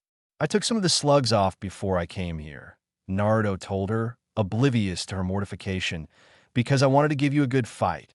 But training with these on my legs and a smaller pair on my forearms really helped me improve. I bet Kurenai-sensei knows where we can get you a pair. The cool thing is that they have a quick release latch that makes them just fall off of you. That way if you get ambushed, you can ditch them quickly. Naruto slid his pant leg back down and straightened up. I tried that once just to see what a difference it makes. I felt like I was flying at first. That'll give people a real surprise, won't it? What's wrong? He asked. Hinata was trying valiantly to maintain the cool composure her father demanded of her. But standing as close as Naruto-kun was, it was impossible to hide so much from him. Trying to control her quavering voice, she asked, Do you think they would help me that much? Naruto frowned. Of course it should. I remember you kicking but that first day we sparred. Hinata felt even more embarrassed now. He obviously remembered their sparring and resented her showing him up. Gee Gomen, she said quietly. Nanny, Naruto asked, his face a portrait of confusion. Why are you apologizing for being a good sparring partner? He asked. Lee kicks but almost every day, and I learn a lot from it. Now my job is to kick but so you can learn from it. See how it works out. Hinata privately wondered how much her rear end would hurt when this was over, but she only said hi in response. They sparred for another hour before Naruto called a halt. He was flushed, but Hinata was trembling and pouring sweat. She knew she looked a mess, but she'd rather sweat like a pig than let Naruto think she was unwilling to work hard. Ino and Sakura would be mortified to be seen in such a state, but didn't Naruto-kun suggest, in a roundabout way, that he liked Hinata better because she wasn't like them? That was really good, Hinata, he said. Once you got warmed up, you kept up with me. And if you'd been using your jukin, I'd have been in real trouble. Hinata knew he was exaggerating to be nice, but his words still buoyed her. Thank you, Naruto. We should probably work with chakra control now. What specifically are you having problems with? Everything, he replied, rolling his eyes. Hinata did not react to his joke, but merely waited patiently for Naruto to continue. Finally, he sighed. All right, he said. I know from things Shino said that you and he are working on some kind of chakra-based tree climbing exercise. I'm still having trouble with the basic water walking Kurenai-sensei showed us nearly 2 weeks ago. After they began, Hinata's normal reticence was countered by Naruto's obvious chagrin. She didn't understand how a boy who'd created such an incredibly powerful chakra pulse that afternoon had such difficulty pushing a constant level of chakra out of the bottom of his feet. Nonetheless, that was exactly his problem. The chakra in his feet would vary widely until it destabilized his support and let his feet fall through the surface of the pond. Fortunately, he would do this barely more than a step from the bank, so only his feet got wet. Hinata watched him concentrate and turned her Byakugan on so she could study the chakra flow through the coils in his legs. The delicate blue tracery was visible at this range, which pleased Hinata. Her eyes weren't as well developed as those of, say, her cousin Niji, and she sometimes had difficulty seeing another person's coils in any detail. After a moment, she began to make out more of the details as Naruto repeatedly dunked his feet. One reason she was able to see the coils was simply size. Naruto had some of the thickest chakra coils she had ever seen on a human being, let alone a genin. However, with coils that thick, he should have no difficulty supporting himself on the surface of the water. But as she watched, she noticed bits of red chakra mixed in with the pure blue. When they reached his feet, they would surge in irregular ways. Sometimes the red chakra would cancel out the blue chakra, leaving that foot dangerously undersupported.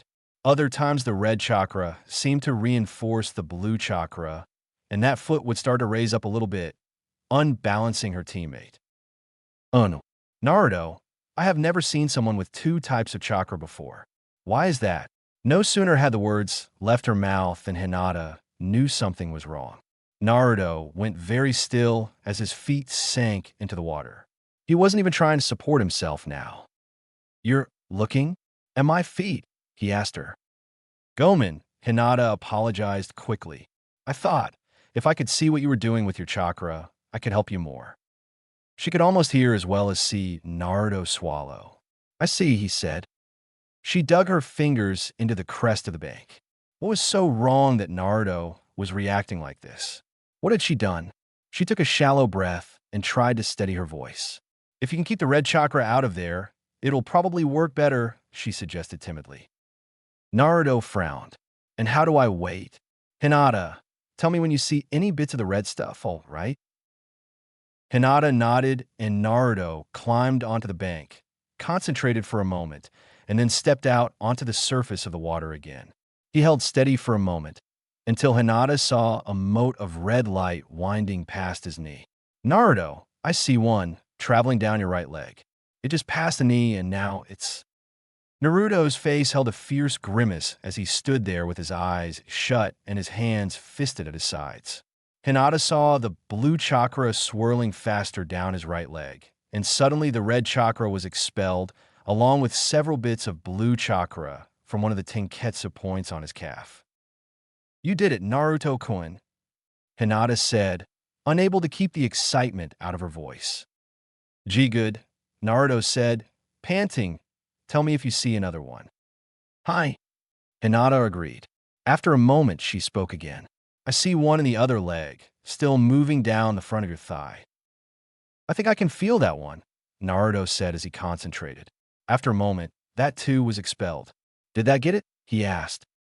Hi, Naruto, Hinata said in an excited voice. That was even faster. Good, he replied with his eyes still shut. I'm going to see if I can sense the next one myself. Sure enough, a large fragment of red appeared, moving quickly down his right leg. Right? He asked her. Yes, it is, she breathed. Naruto had been standing on the water for nearly 2 minutes now. A moment later, a red spark escaped from the Tenketsu point on his knee. Slowly, Naruto stepped back onto the bank and sank onto his haunches. Well, it looks like you were right, Hinata. That's the longest I've been able to stand on the water before. He let out a shaky breath. That was harder than I thought it would be. I'm about beat. Do you mind if we break for the night? I need to get something to eat before Ichiraku's closes. Hinata stood up, wiping the fragments of grass from her fingers. Oh no, Naruto, I thought Kurenai-sensei said you eat there too often. Naruto shrugged. Well, I gotta eat something before I sleep, or Lee will hurt me in the morning. Naruto, I thought the training would run late, so I prepared dinner.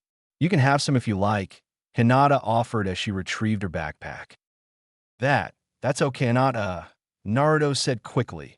Why you don't have to do that? His voice trailed off as he saw the size of the bento she pulled out of her pack. The bamboo lunchbox was obviously sized for more than one meal. It should be, since she spent over an hour filling it before leaving for the team meeting. Naruto, she said quietly, I made enough for two. I appreciate you agreeing to work with me. It's really a big help. Naruto shrugged as she slid open the box. He tried not to drool when he saw what was in there. I like sparring with you. It's really a challenge to block your attacks, so I wouldn't still get zapped. When you get used to the weights, you'll probably go back to hitting me 6 times for every time I hit you. Besides, you really helped me today, too. I had no idea why I kept losing my footing like that. Hinata ducked her head as she handed him a small square of porcelain. Using a pair of chopsticks, she quickly loaded it down with curry rice, cold baked fish with a miso glaze, sesame green beans, and potato noodles with daikon. Naruto's eyes literally bulged as he took a long sniff and let out a low whistle. Finally, she pulled an extra pair of chopsticks out of a paper sleeve and handed them to Naruto. After a heartfelt "Itadakimasu," Naruto took small bites of each dish, each of which was followed by an appreciative noise that made Hinata blush a little harder each time, distracting her as she removed a ceramic cylinder from her bag and unscrewed the top.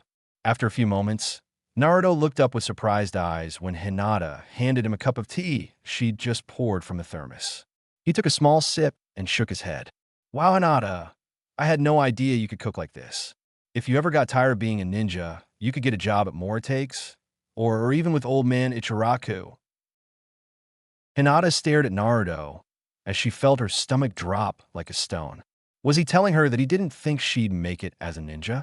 Didn't he understand that her father would never let her work like a common tradesman? She stared into his blue eyes as she felt tears begin to well up in her own. Then she remembered her sensei's words. Hinata, we both know that Naruto hasn't had a lot of friends at the academy. I can't really say why, but it's not his fault. He hasn't had many people be nice to him, and so he's sort of out of practice at being nice himself.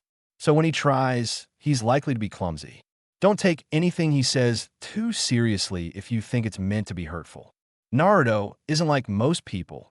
He doesn't hide his emotions at all.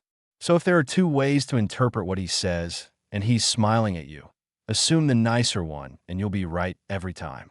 Naruto was, in fact, smiling at her, so she made herself smile back, because he wasn't saying she shouldn't try to be a ninja. He was just saying that she was a ninja who was also a good cook. They sat there on the bank of the pond, eating dinner as the sun slowly sank behind the trees. Hinata enjoyed that meal more than any she had ever eaten at the Hyuga compound. But she still wondered what Naruto had been so anxious about. Oh, Kurenai was a little surprised when Hinata approached her about where to find some wrist and ankle weights. She supposed she shouldn't have been shocked, given the success that Naruto was having with them. The boy was incapable of keeping a training strategy secret for the competitive edge it would give him. At least as far as his teammates were concerned, she could only approve of his ethics. While she never used weights herself, Kurenai was not primarily a hand-to-hand fighter either. Speed was crucial for Hinata to successfully use her Juken, so it made sense of a sort. If she couldn't find wrist and ankle bracers small enough for Hinata's limbs, Kurenai resolved to approach Tenten's father about having some made. Watching Hinata hurl herself at Shino, scoring a glancing hit on his forearm, Kurenai wondered how their joint training had gone. Hinata was slightly more aggressive than usual, which was something she'd been trying to encourage in the girl. Naruto was a little quieter than usual, which was also welcome. He did, however, seem to be extremely focused on Shino and Hinata sparring. Enough so that Kurenai was hesitant to pull him aside to test his progress with Guy and Lee. All of her students seemed to be fairly relaxed and worked together with little friction. Whatever Hinata had seen the previous day must not have affected their relationship. Kurenai had confidence her genin would take the correct path once she knew the truth, but she wasn't that anxious to immediately put her intuition to the test. After an hour of sparring to get everyone warmed up and loose, Kurenai called a halt, and they made their way to the Hokage's tower for their next mission. Naruto made a whispered comment to Hinata that made the Hyuga heiress stumble and let out a quiet giggle. Shino turned to look at his teammates, only to have them assume perfectly sober expressions. The bug user nodded slightly, then resumed looking straight ahead. Kurenai had the oddest feeling he was possibly also smiling behind the high collar of his jacket, if that was even possible. Kurenai considered the rising morale of her genins and wondered what was happening when she was not around. Whatever it was, she hoped it continued. It wasn't until 3 days later that she was reminded that everything had its price, and even good morale could be dangerous in its own way. They were returning to the Hokage's tower after their first mission of the day, another cat retrieval. The Fire Lord's wife was most appreciative, though she was a little disconcerted when her pet was clearly reluctant to leave Hinata's arms. Naruto, who was less than fond of the cat that shunned him, appeared not to notice, while the rest of his team kept their expressions carefully neutral. As they made their way through the lunchtime foot traffic, Kurenai noticed a disturbance coming from up ahead. Several figures were moving above the roof line at high speed, and distant shouts were echoing above the street noise. The distant crump of an explosion got everyone's attention, and the streets cleared with surprising rapidity. Despite a decade of peace, Konoha was still a hidden village, and its inhabitants were not ignorant of danger. Kurenai's eyes expertly tracked the movements as the figures approached. One figure appeared to be pursued by several, and the pursuers were wearing ENBU masks. At their current course, they would pass within a block of Team 8's position. Something flew backward from the pursued, and a rooftop disappeared in a huge ball of fire, making the AMBU detour around the explosion. Kurenai considered intercepting the fugitive, but paused, remembering the unseasoned genins behind her. She drew a kunai with her left hand, while her right formed the seals for a masking jinjutsu that would disguise her team. She had no intention of risking them against an unknown shinobi that seemed willing to anger an AMBU squad. Too bad her team was no longer behind her. Kurenai bit off a curse as she dropped the illusion and spun back toward the chase. At first, she saw nothing except the ENBU in their quarry. Suddenly, half a dozen Narutos leapt out from between two buildings. The shinobi, who Kurenai could now see wore no insignia over a dark purple combat suit, spun and hurled a double handful of shuriken at the boys. 4 of them disappeared in puffs of smoke, but the last 2 avoided all the projectiles and slammed into their target, wrenching at his legs. Off balance and hobbled, the shinobi lost his footing on landing, and the 3 of them skidded and rolled across the roof of a furniture maker.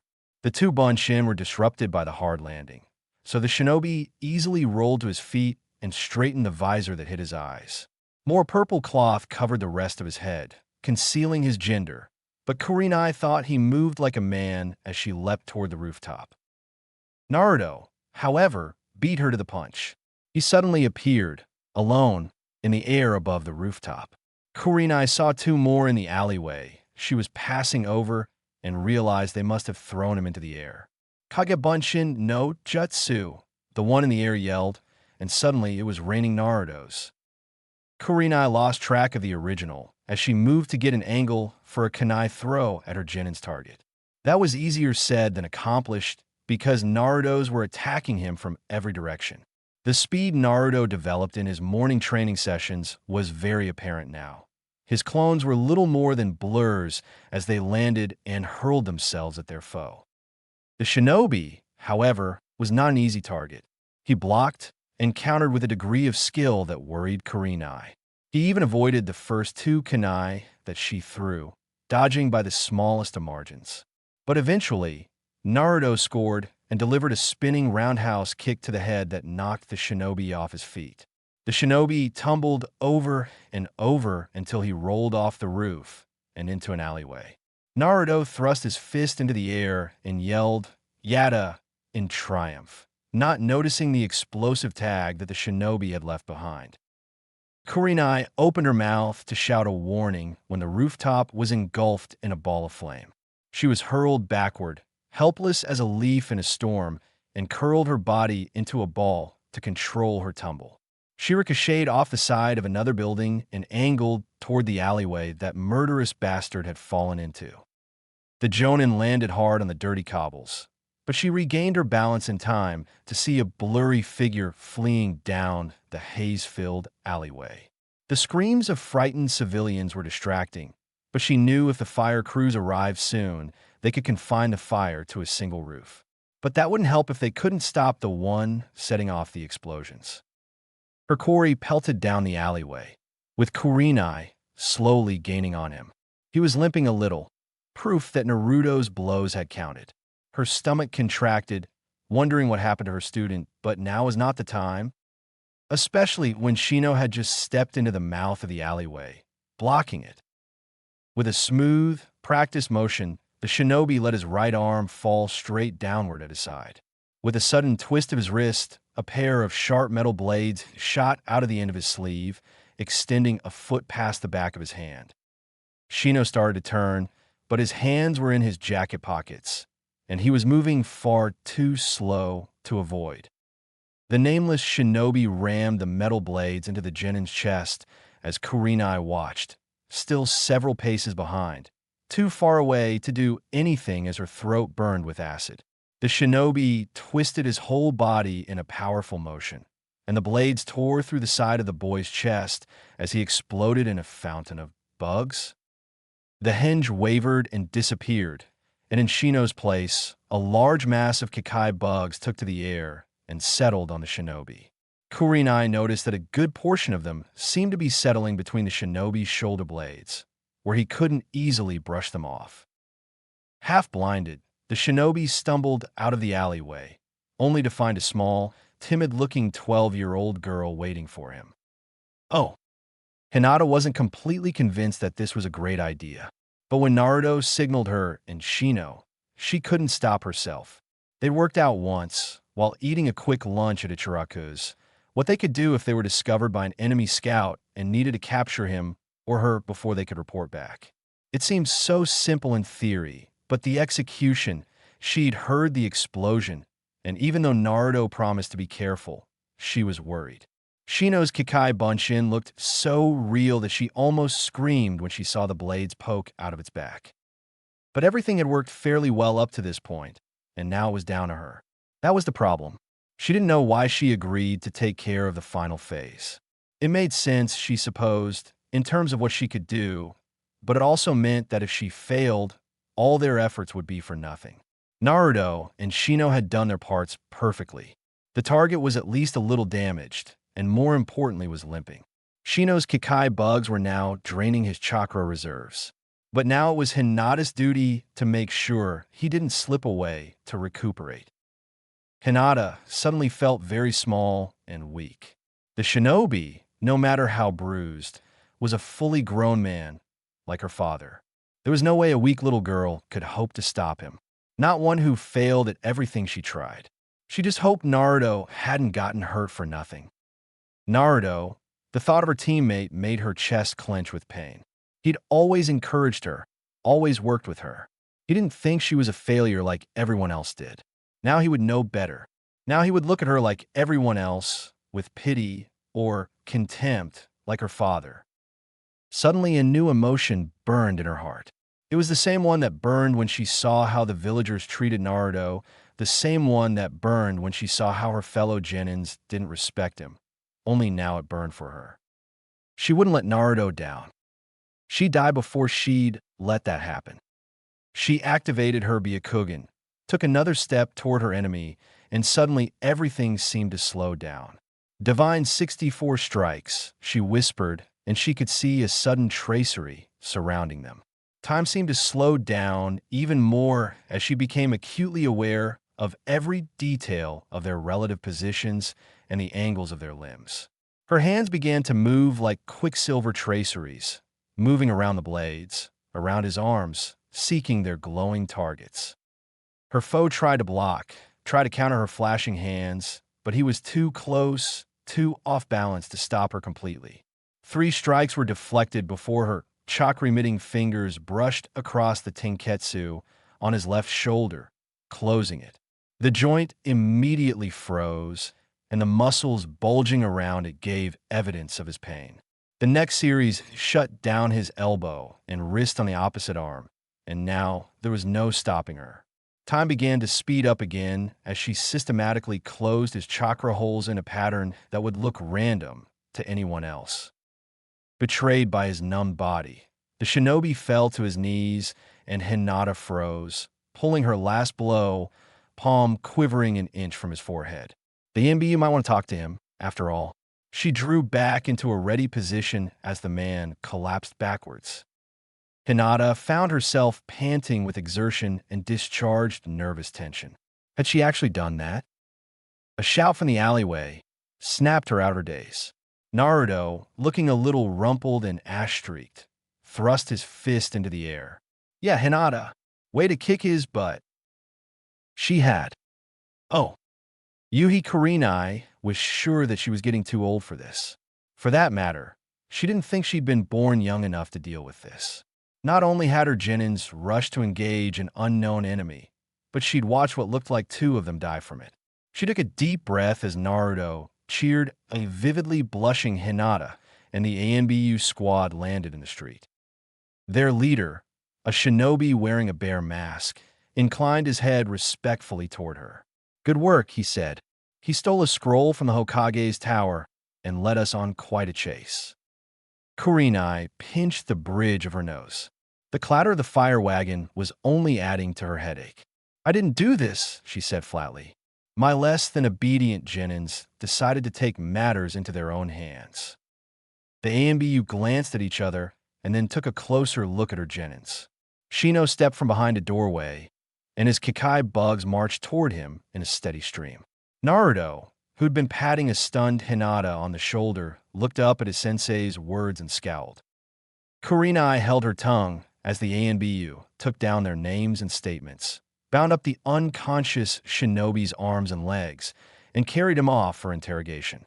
The crew of the fire wagon had the small fire on the rooftop extinguished as well, so they resumed their journey.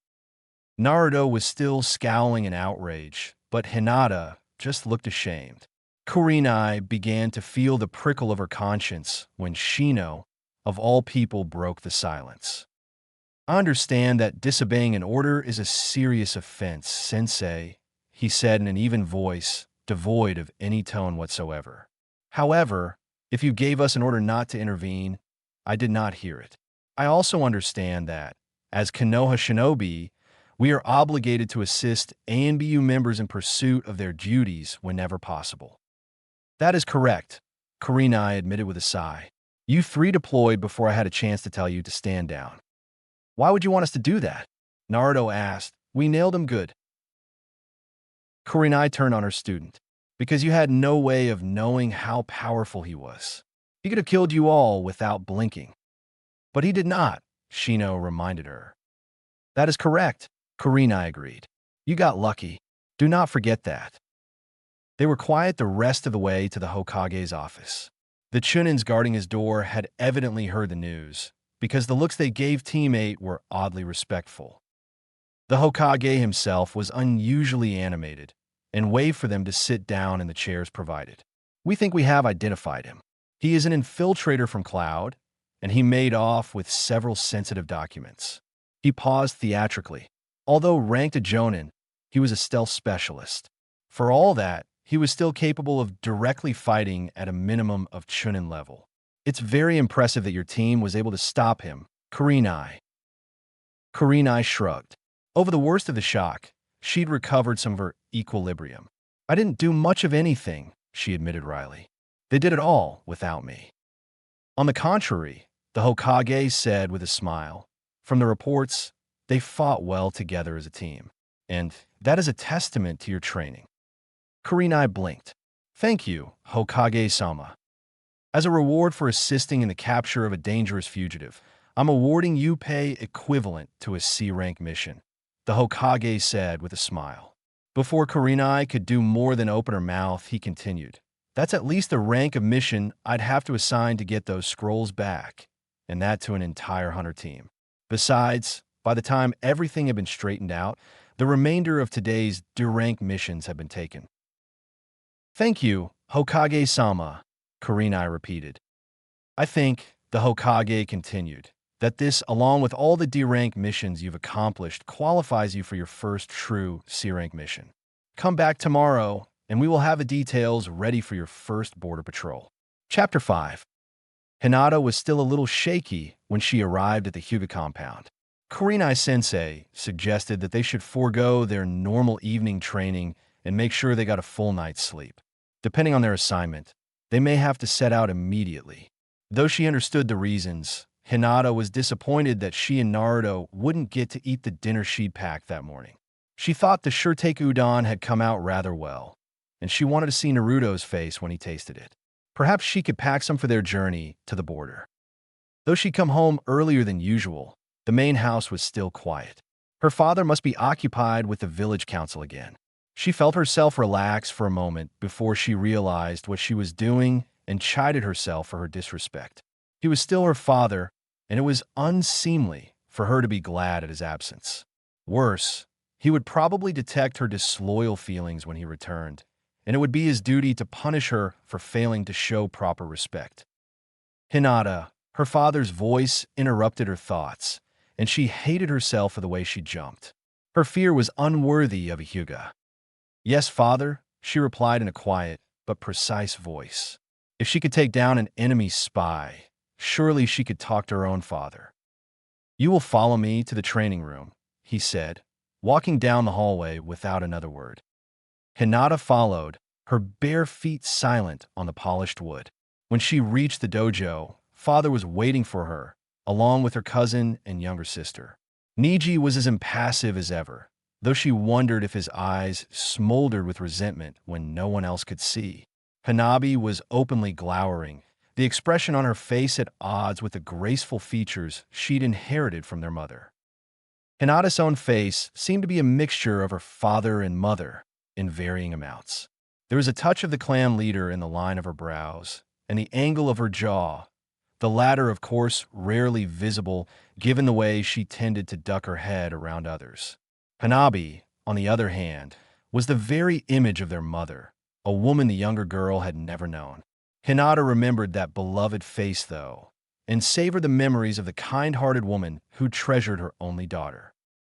Of course, that made it difficult to fight with Hanabi. One look at those eyes, no matter how angry they seemed, always softened her hands. Her heartache and longing for the only person who seemed to understand her, to treasure her, had no place in the sparring ring. Nevertheless, they intruded constantly, sapping her will to fight. No matter how disappointed her father became with her, Hinata couldn't force herself to hate her sister, to strike her down as he demanded during their sparring matches. So it was inevitable that Hanabi would triumph against her larger, but mostly passive, sister. Father had first been amazed at Hanabi's prowess, and it lifted Hinata's heart a little to see her sister smile as she basked under father's praise. But eventually his surprise turned to disappointment in his oldest daughter, who could not hold her own against a girl several years her junior. Hanabi continued to work hard, thriving under father's amazed tutelage, while Hinata was always more and more of a disappointment. Today was no different from any other, though perhaps Hanabi's expression was a little more fierce than usual. Hinata briefly wondered about this, before her father's voice derailed her train of thought. "I am to understand," he said in a low voice, "if certain members of ANBU are to be believed, that you played a role in the capture of a spy today?" Hinata's heart contracted into a hard lump at the patina of frost that overlaid her father's words. She'd thought about telling him herself when she saw him, hoping he would be proud of her. But he'd already heard about it, and did not seem happy at the news. "Hi," she said in a faltering voice. "I am told," he continued, emphasizing the last word, "that you utilized an advanced technique to disable your opponent." "Eano, my teammates also," she began. "I do not care about them," her father snapped, "and you will not speak of that low-born trash again.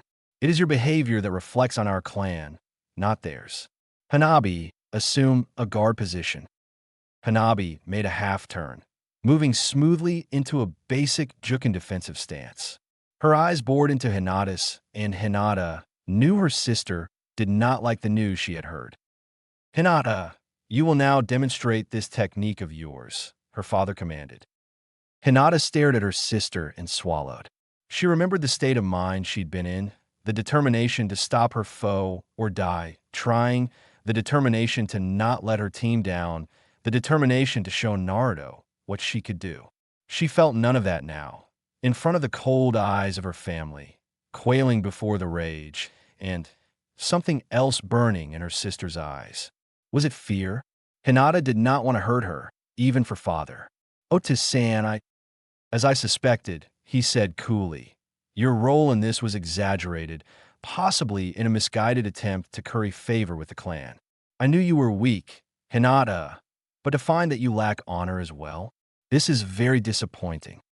Gomen Otis-san, but I did not know you were told of." Hinata's voice trailed off. She didn't want to lie, but she also didn't want to have to attack her sister's Tenketsu points. Hinata wasn't even sure she could do it now if she wanted to. That moment in the street, she'd briefly possessed a moment of sublime clarity. And now she felt like she was veiled in heavy fabric, closing in her vision, muffling her voice, stifling her breathing. Maybe it was better that her father didn't know of it. Her moment was brief and had now passed. She let out an inaudible sigh and hung her head. Hanabi's quiet snort of contempt was all the more noticeable. Perhaps you did not know of that, Hayashi allowed. The constriction in her chest loosened a little, and she dared look up again. But it is important that you and Hanabi be made aware of the differences between the basic juken techniques you use and the truly advanced moves used by those who mastered more of our clan style. Niji will assist me in demonstrating some of these techniques for you. His eyes hardened. We will take all night if it is necessary. Eano, Otisen, Hinata said quickly, tightening her fingers on the hem of her jacket to keep them from shaking. I have been instructed to prepare tonight for a mission of at least a week's duration. The dojo was deadly quiet, and in the stillness, Hinata thought she might have sensed Niji's left eyebrow move a millimeter upward. Her father's voice was as hard as a kunai and would brook no compromise. Then you had better learn quickly, he said in an emotionless voice that to Hinata's practiced ear carried the overtones of a snarl. Oh. Aburame Shino returned home to find his father and mother waiting for him. As it was a little early for his father to be home, he regarded them with a raised eyebrow. Mother, father, he greeted them with a deferential nod. Aburame Shibi regarded his son with a neutral expression, his eyes hidden behind equally dark glasses. One of my colleagues, he said quietly, informed me of your actions earlier today. I see, Shino said. The AMBU were quite impressed, his father continued. Your Kikai Bunshin was apparently flawless and proved capable of deceiving a Jonin. The direction of your allies afterward was precise and timely, and their positioning above the thoracic vertebrae made quick removal impossible. Our relatives are quite impressed with your skill. More importantly, his mother interrupted, smiling broadly, we're proud of you. Misato was not a typical member of the Aburame clan. This made sense, as she was a kunoichi his father had met on a diplomatic mission to the hidden village of Mist. She was, however, as fascinated with insects as the rest of his relatives, and her mantis-style fighting, using twin serrated blades that mimicked the claws of a praying mantis, had evidently intrigued the enigmatic Konoha shinobi. Despite common interests, Misato was different. She actually smiled occasionally, and was far more emotionally demonstrative than the other members of a very reserved and dignified clan. Shino noted that his father neither encouraged nor discouraged these displays of sentiment, but his attention always seemed fixed upon her while they were happening, which was probably enough by itself. From listening to conversations he was supposedly too young to understand, Shino realized that many Aburames were less than sanguine about having one of their clan's most gifted practitioners marrying someone outside the bloodline. However, Shino's rapid development banished their fears and led to his father raising a mildly sardonic eyebrow and remarking upon hybrid vigor. But Shino had better things to do than bask in his parents' regard, no matter how pleasant. Unanswered questions nagged at the back of his mind, like splinters embedded in flesh, and only answers would give relief. I appreciate your sentiments, but the role I played in the capture was largely peripheral. While I did drain the subject's chakra reserves, Uzumaki Naruto made the original interception and assault, while Hyuga Hinata performed the actual takedown. Your modesty and sense of teamwork do you credit, his father observed. Shino nodded almost imperceptibly. Perhaps. I have been surprised at Naruto's progress in his training, especially with the expectations I had gleaned from others, both in and out of the academy, he observed coolly. As expected, both of his parents flinched a little at the import of his words and glanced at each other. If you have first-hand knowledge of something, his father said carefully, it is probably better to rely upon that, instead of second-hand observations. My question is the source of those second-hand observations, Shino replied, bearing down on the cause of his mental distractions of late. His mother grimaced and rolled her eyes. I think I'll see about dinner, she said as she left the room, shaking her head. Shino was left with his father, who seemed unusually agitated for an Aburame, at least. Finally, he sighed and actually grimaced himself the rare expression curling his thin mustache. There are restrictions placed around certain pieces of information. As a resident of Konoha, I am required to honor those restrictions. In light of your observations these last few weeks, I will allow that the implications of certain facts may have been misinterpreted or exaggerated. You are picking your words with great care, Shino observed. Correct, his father agreed. I am attempting to avoid committing a capital offense. Shino didn't even bother trying to keep his eyebrows from rising above his glasses. Unlike some hidden villages, there were not a lot of laws in Konoha that carried a death penalty. Outright treason could merit such a punishment, but what would that have to do with his teammate? None of this made sense, but it wasn't surprising that he couldn't puzzle out the meaning, not if he wasn't even allowed to see all the pieces. Given what you know that I do not, he asked, what would you do in my place? His father seemed to relax a little, though an outsider would have been hard-pressed to notice the difference. I would continue as you have, keeping your eyes open. If you perchance discover something unusual, remember what I said about first-hand knowledge being superior. I will attempt to keep that in mind, Shino promised. Oh. Naruto stayed behind for a moment as his teammates left. Kurenai looked at him curiously as he cleared his throat. Ano, Kurenai-sensei, I was wondering about our pay for this afternoon. She nodded toward the opened envelope in Naruto's hands. Yes, that is normally done for higher-ranked missions. Given their simplicity and lack of risk, D-rank missions are usually paid out of the Hokage's petty cash. But for higher-ranked missions, they often do not have the funds on hand required to pay the shinobi. So they use vouchers like you have there. It's just a slip of paper, stamped with the Hokage's seal, but any bank or moneylender in Konoha will redeem it for the amount listed. A simple jutsu bound to the seal will consume it instantly if anyone tries to alter it. Naruto nodded intently as she explained the reasons for the vouchers, but as she finished he sighed and his shoulders seemed to slump. I wonder if old man Ichiraku can. He muttered. At that point, Kurenai made the connection and mentally kicked herself. If she'd been thinking ahead, she could have already dealt with this in a manner less embarrassing for the boy. Ah, you still need to set up a bank account, don't you? Naruto nodded, his face flushing a little. Kurenai actually found the normally brash genin to be a little more appealing when he was flustered like this. She idly wondered what effect that would have on Hinata and how she could bring such an event to pass. Perhaps later, in a year or two, she abandoned that train of thought for the issue before her. Well, I need to go deposit my voucher, since the Hokage saw fit to reward me for doing little more than watching you three fight. Come with me, and I'll show you how to set up a bank account. Naruto nodded gratefully, and Kurenai congratulated herself for finding a way to help him that didn't seem like a large imposition on her part. As they left the Hokage's tower and made their way through the rising dinner-time foot traffic, Kurenai increased their pace to a fast walk. The bank she used typically stayed open until dinner in order to accommodate the tradesmen who were the bulk of their clientele. Their first significant delay occurred outside the bank itself. Two large, brawny men in heavy armor and carrying naginatas were on duty at the entrance.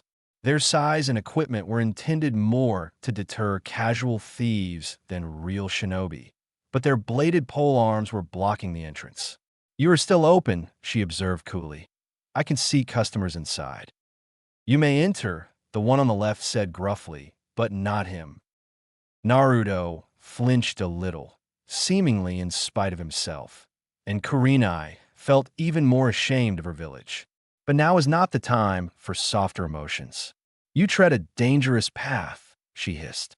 This boy was just rewarded by the Hokage for intercepting an enemy jonin that had outrun the ANBU.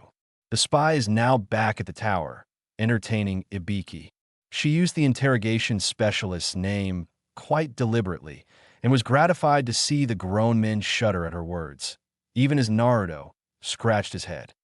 Be that as it may, the older one on the right said slowly, we have specific orders regarding the boy. Kurenai frowned. These men could lose their positions if they disobeyed a direct order, but who would issue such a command? Previously, the animosity toward the Jinchuriki seemed to be more personal and unorganized. Was someone attempting to provoke Naruto into doing something that would discredit him in the eyes of the village, and perhaps cost him to the Hokage's protection? I think I understand, she said slowly. Your superiors may be concerned about a prank of some sort. I can assure you that this is a legitimate task, and that he will perform no pranks within this building. You have my word as a Jonin that I will assume full responsibility for his behavior inside. She hoped they would seize upon this pretext to placate their superiors. The two guards glanced at each other for a moment. Then the older one nodded, and they each moved their naginata aside, breathing a sigh of relief. Noting that, Kurenai realized that she'd been bringing considerable amounts of killer intent to bear on them. Her anger at Naruto's treatment had become stronger, rather than weaker, over time, but she was still mildly surprised at this lapse in control. Even if it had made convincing them to accept her word easier, it was still unprofessional. Naruto was on his best behavior as they entered, looking around curiously. The decor was understated, but a bit nicer than most of the stores he'd likely seen. She guided them toward the counter when the second delay, in the form of the manager, stepped into their path. "I am sorry, Madame Yui," the unctuous middle-aged man said, using a form of address that Kurenai did not appreciate. "But as it is late in the day, we are not opening new accounts at this time. I understand that there is another bank not far from here that remains open dash." The man's smile was just a little too smug, and Kurenai could already guess where this would go. They would get redirected from bank to bank, branch to branch, until they were left with a seedy moneylender who charged usurious rates, or simply gave up in disgust. "Very well," she snapped. "Clear out my account, bring me the funds in cash, and I will return to the Hokage's tower to inform him that his vouchers are no longer accepted at your bank." The manager paled suddenly. As a moderate workaholic with modest tastes and a house she'd inherited from her parents, Kurenai's savings were considerable. In cash, it would be an inconvenient mass, but she didn't really care at this point. Besides, people walking out of a bank with unusually large amounts of coin tended to spawn rumors that there was something wrong, rumors that could become self-fulfilling prophecies if they started a run on the bank. Especially if the other shinobi heard he had refused a voucher. Now the man looked trapped, and Kurenai really wanted to know why. "I'm sure that will not be necessary," he said quickly. "Then we should get started immediately," Kurenai replied in a deceptively mild tone. "I don't want to keep your subordinates here too long, but we both leave for a mission in the morning." The manager appeared to be thinking for a moment, but then nodded suddenly. "As all of my employees are helping customers, I will assist you myself." Kurenai was suspicious of his suddenly cooperative mood, but allowed them both to be led to his office. The actual process to set up a basic account was fairly simple. Naruto just needed to sign several legal documents, none of which he bothered to read first. While Kurenai supposed she should be touched by his trust in her, she resolved to discuss with him the proper way to analyze a legal document, preferably before signing them.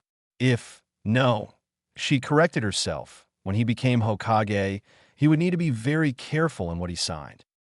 As they finished the documents, Naruto reluctantly handed over the pay voucher that had prompted this entire expedition. The manager's eyes widened a little when he saw the sum written by the Hokage's hand. The Sandaime had been generous, but he was correct that it was less than he would have expended on a 100 squad if the spy had escaped. Looking at the manager, she decided to grind the kunai into the bone a little more. Taking out her own voucher, she left it on his desk while she plucked a deposit envelope from the stack. Seemingly of their own volition, the man's eyes wandered over to her slip, allowing him to see that it was the same size as Naruto's. Smiling sweetly, Kurenai nodded.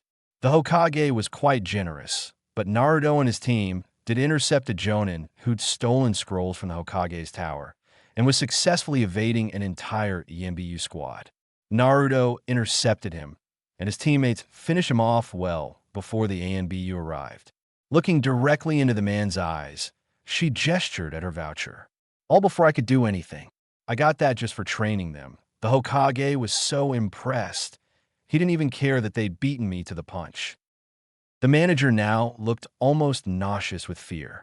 Kurenai was tempted to arrange for a loud, sudden sound, just to see if he would flee in terror. She glanced over at her student. Naruto's prankster spirit appeared to be rubbing off on her in some ways she hadn't anticipated. For his own part, Naruto's face was pink from her words. He scratched at the back of his head and cracked a nervous grin. "Oh no, sensei, you say too much. All I did was dash." "All you did," Kurenai interjected, "was volunteer to make the initial interception. Facing a fresh enemy, that's the most dangerous role.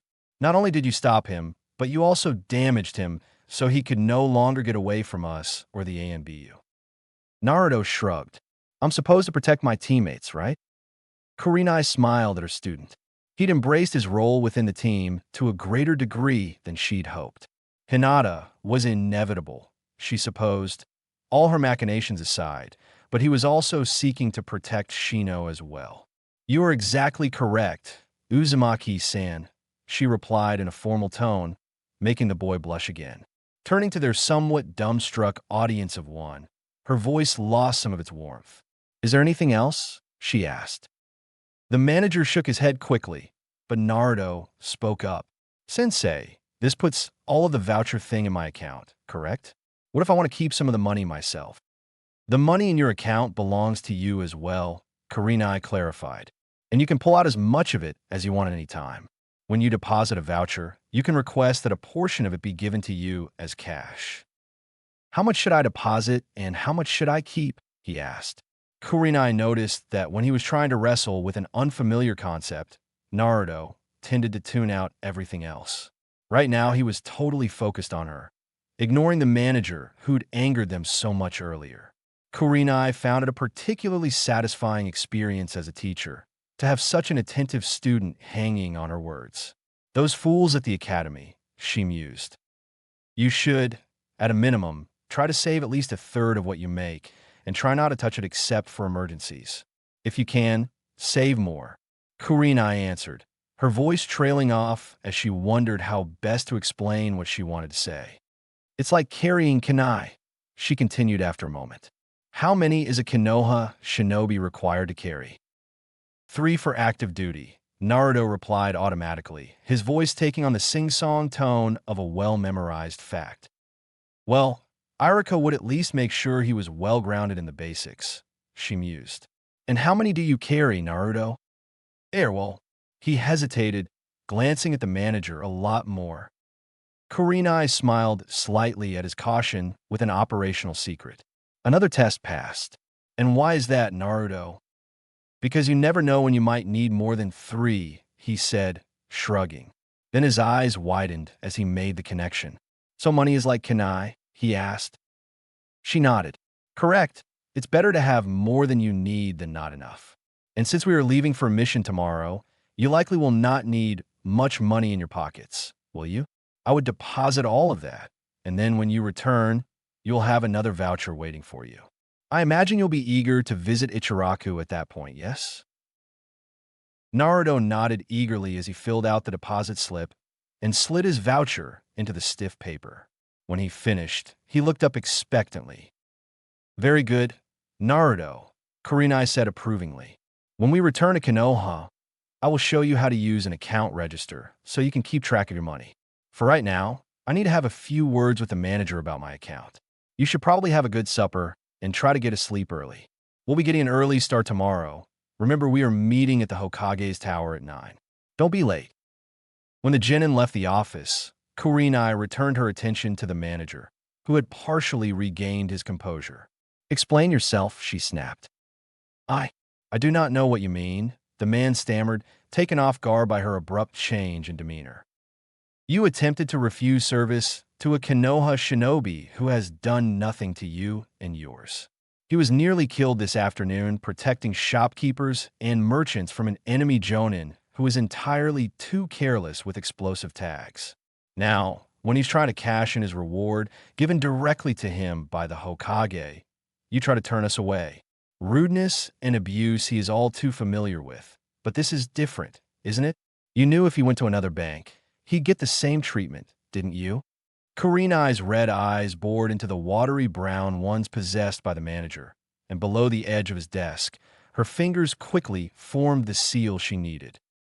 The jinjutsu she cast was a fairly subtle one, designed to get the truth from those who did not wish to reveal it.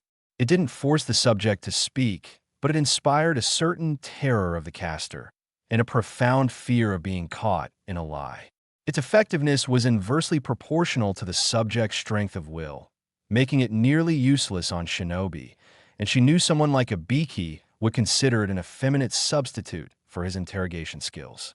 On the other hand, if the seals were concealed from view, the subject might not even be aware he'd been placed under a jinjutsu. Of course, using it on a Konoha citizen was rather questionable, and something that could have earned her a long explanation with the Konoha military police before they were decimated. At the least, it would still earn her an interview with the Hokage if it were discovered. On the other hand, she felt that her observations gave her probable cause to expect that there was some sort of organized resistance to Naruto's presence in Konoha, as that was an attempt to subvert the spirit, if not the letter of the Hokage's law concerning the boy. She felt that she could skate on that issue if it came down to it. The manager's words dispelled these concerns in an instant. "I didn't know for sure, but I did suspect," he answered nervously, looking like he wanted to be anywhere else but talking to this furious kunoichi. There was a gathering of the bankers and moneylenders after the last village council meeting. Our representative to the council of elders said that we were to discourage the boy from patronizing our establishments. If he became violent in any way when refused service, we were to call ANBU immediately. "I see," Kurenai said, but she really didn't. "And why this sudden change in policy?" "I do not know," the man said, sagging fearfully. "Many people in our guild would prefer not having him in Konoha," he said hesitantly. "But I think this originally came from the council," he added. "Very well," Kurenai said, releasing the subtle jinjutsu as she stood up. "I would carefully consider whether you wish to involve yourself in this vendetta some elder seems to have against the boy. He's ambitious. He works harder than anyone his age, and he's gained the attention of the Sandaime and several senior shinobi with his actions today. He swears he will be Hokage someday, and damned if I don't think he might realize his dream. That will not bode well for anyone that stood in his path to the tower. I will be showing him how to keep track of his account, and for your sake there had better be no irregularities in his balance, or I will personally destroy you. Have I made myself clear?" The man nodded quickly, so Kurenai spun on her heel and stalked out of the office. After dinner, she'd likely be throwing kunai at the old stump behind her house for an hour before she would be able to sleep. That actually wasn't a bad idea, she reflected as she stepped out onto the street. She needed to do some thinking.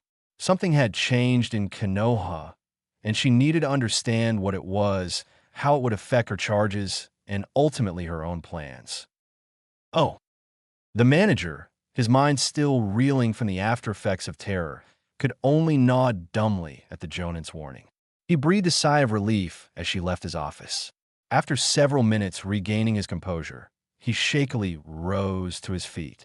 Clutching the documents the two had signed like a life preserver, he made his way to the central counting room to make sure both transactions were entered into the books accurately. He would just report that the boy's Jonin hadn't given him any choice in the matter and threatened to report him directly to the Hokage. No one would blame him in that case, and he would also make sure that Yuhi Kurenai never had cause to speak to him again. Oh, with no evening training scheduled, Naruto decided that a leisurely dinner at Ichiraku's was just what the medic Nin ordered. Surprisingly, the old man had heard about the disturbance downtown and knew his best customer had been involved. Naruto blinked at the idea of villagers talking about him, and not in the hateful manner he was accustomed to. At that point, there was nothing to be done but to give a blow-by-blow account of the battle. To his credit, he dwelled as much on his teammates' exploits as his own. In particular, he was impressed by whatever the heck Hinata had done. He'd rolled out of the wreckage right as the Jonin reached her, so he'd seen clearly what she did, but that didn't help him understand. He'd never seen her use a technique like that before. Even as hyped up and excited as he'd been from the fighting, Her hands were still small white blurs to his eyes. And when she was done, the Jonin just dropped to the ground like a puppet with its strings cut. Old man Ichiraka smiled as the boy described his teammates' attacks with wild gestures, sound effects, gushing praise. You know, he observed, times have changed. When I was your age, girls impressed boys with a pretty kimono or an elaborate hairstyle with bejeweled pins. Now they do it by beating the hell out of people. He sighed theatrically, suppressing a laugh as Naruto's eyes bulged out comically. Maybe it's different for Kunoichi, he continued. It's probably cheaper than spending all that money on finery, he laughed, earning a dirty look from Ayam as she set another bowl down in front of blushing Naruto. It's not like that, Naruto protested. She's really good. She works super hard and will do whatever it takes to improve herself. She's probably upset we didn't get a train tonight. It's like, his voice trailed off as he thought for a moment, chewing the hot noodles. Kurenai was trying to teach him how to look underneath the underneath, but it was awfully hard to do it all the time. It's like she has something to prove, he finally said. Then he nodded. I think that's exactly it, but I don't know what she's trying to prove or to who. The old man gave him a vaguely superior smile that made Naruto nervous for some reason. I'm sure you'll figure it out. Eventually, Naruto. Another bowl of miso? Naruto nodded as his chopsticks moved in a blur. A few moments later, he put them down and lifted the bowl, draining the savory liquid. He looked up as a familiar presence sat down next to him.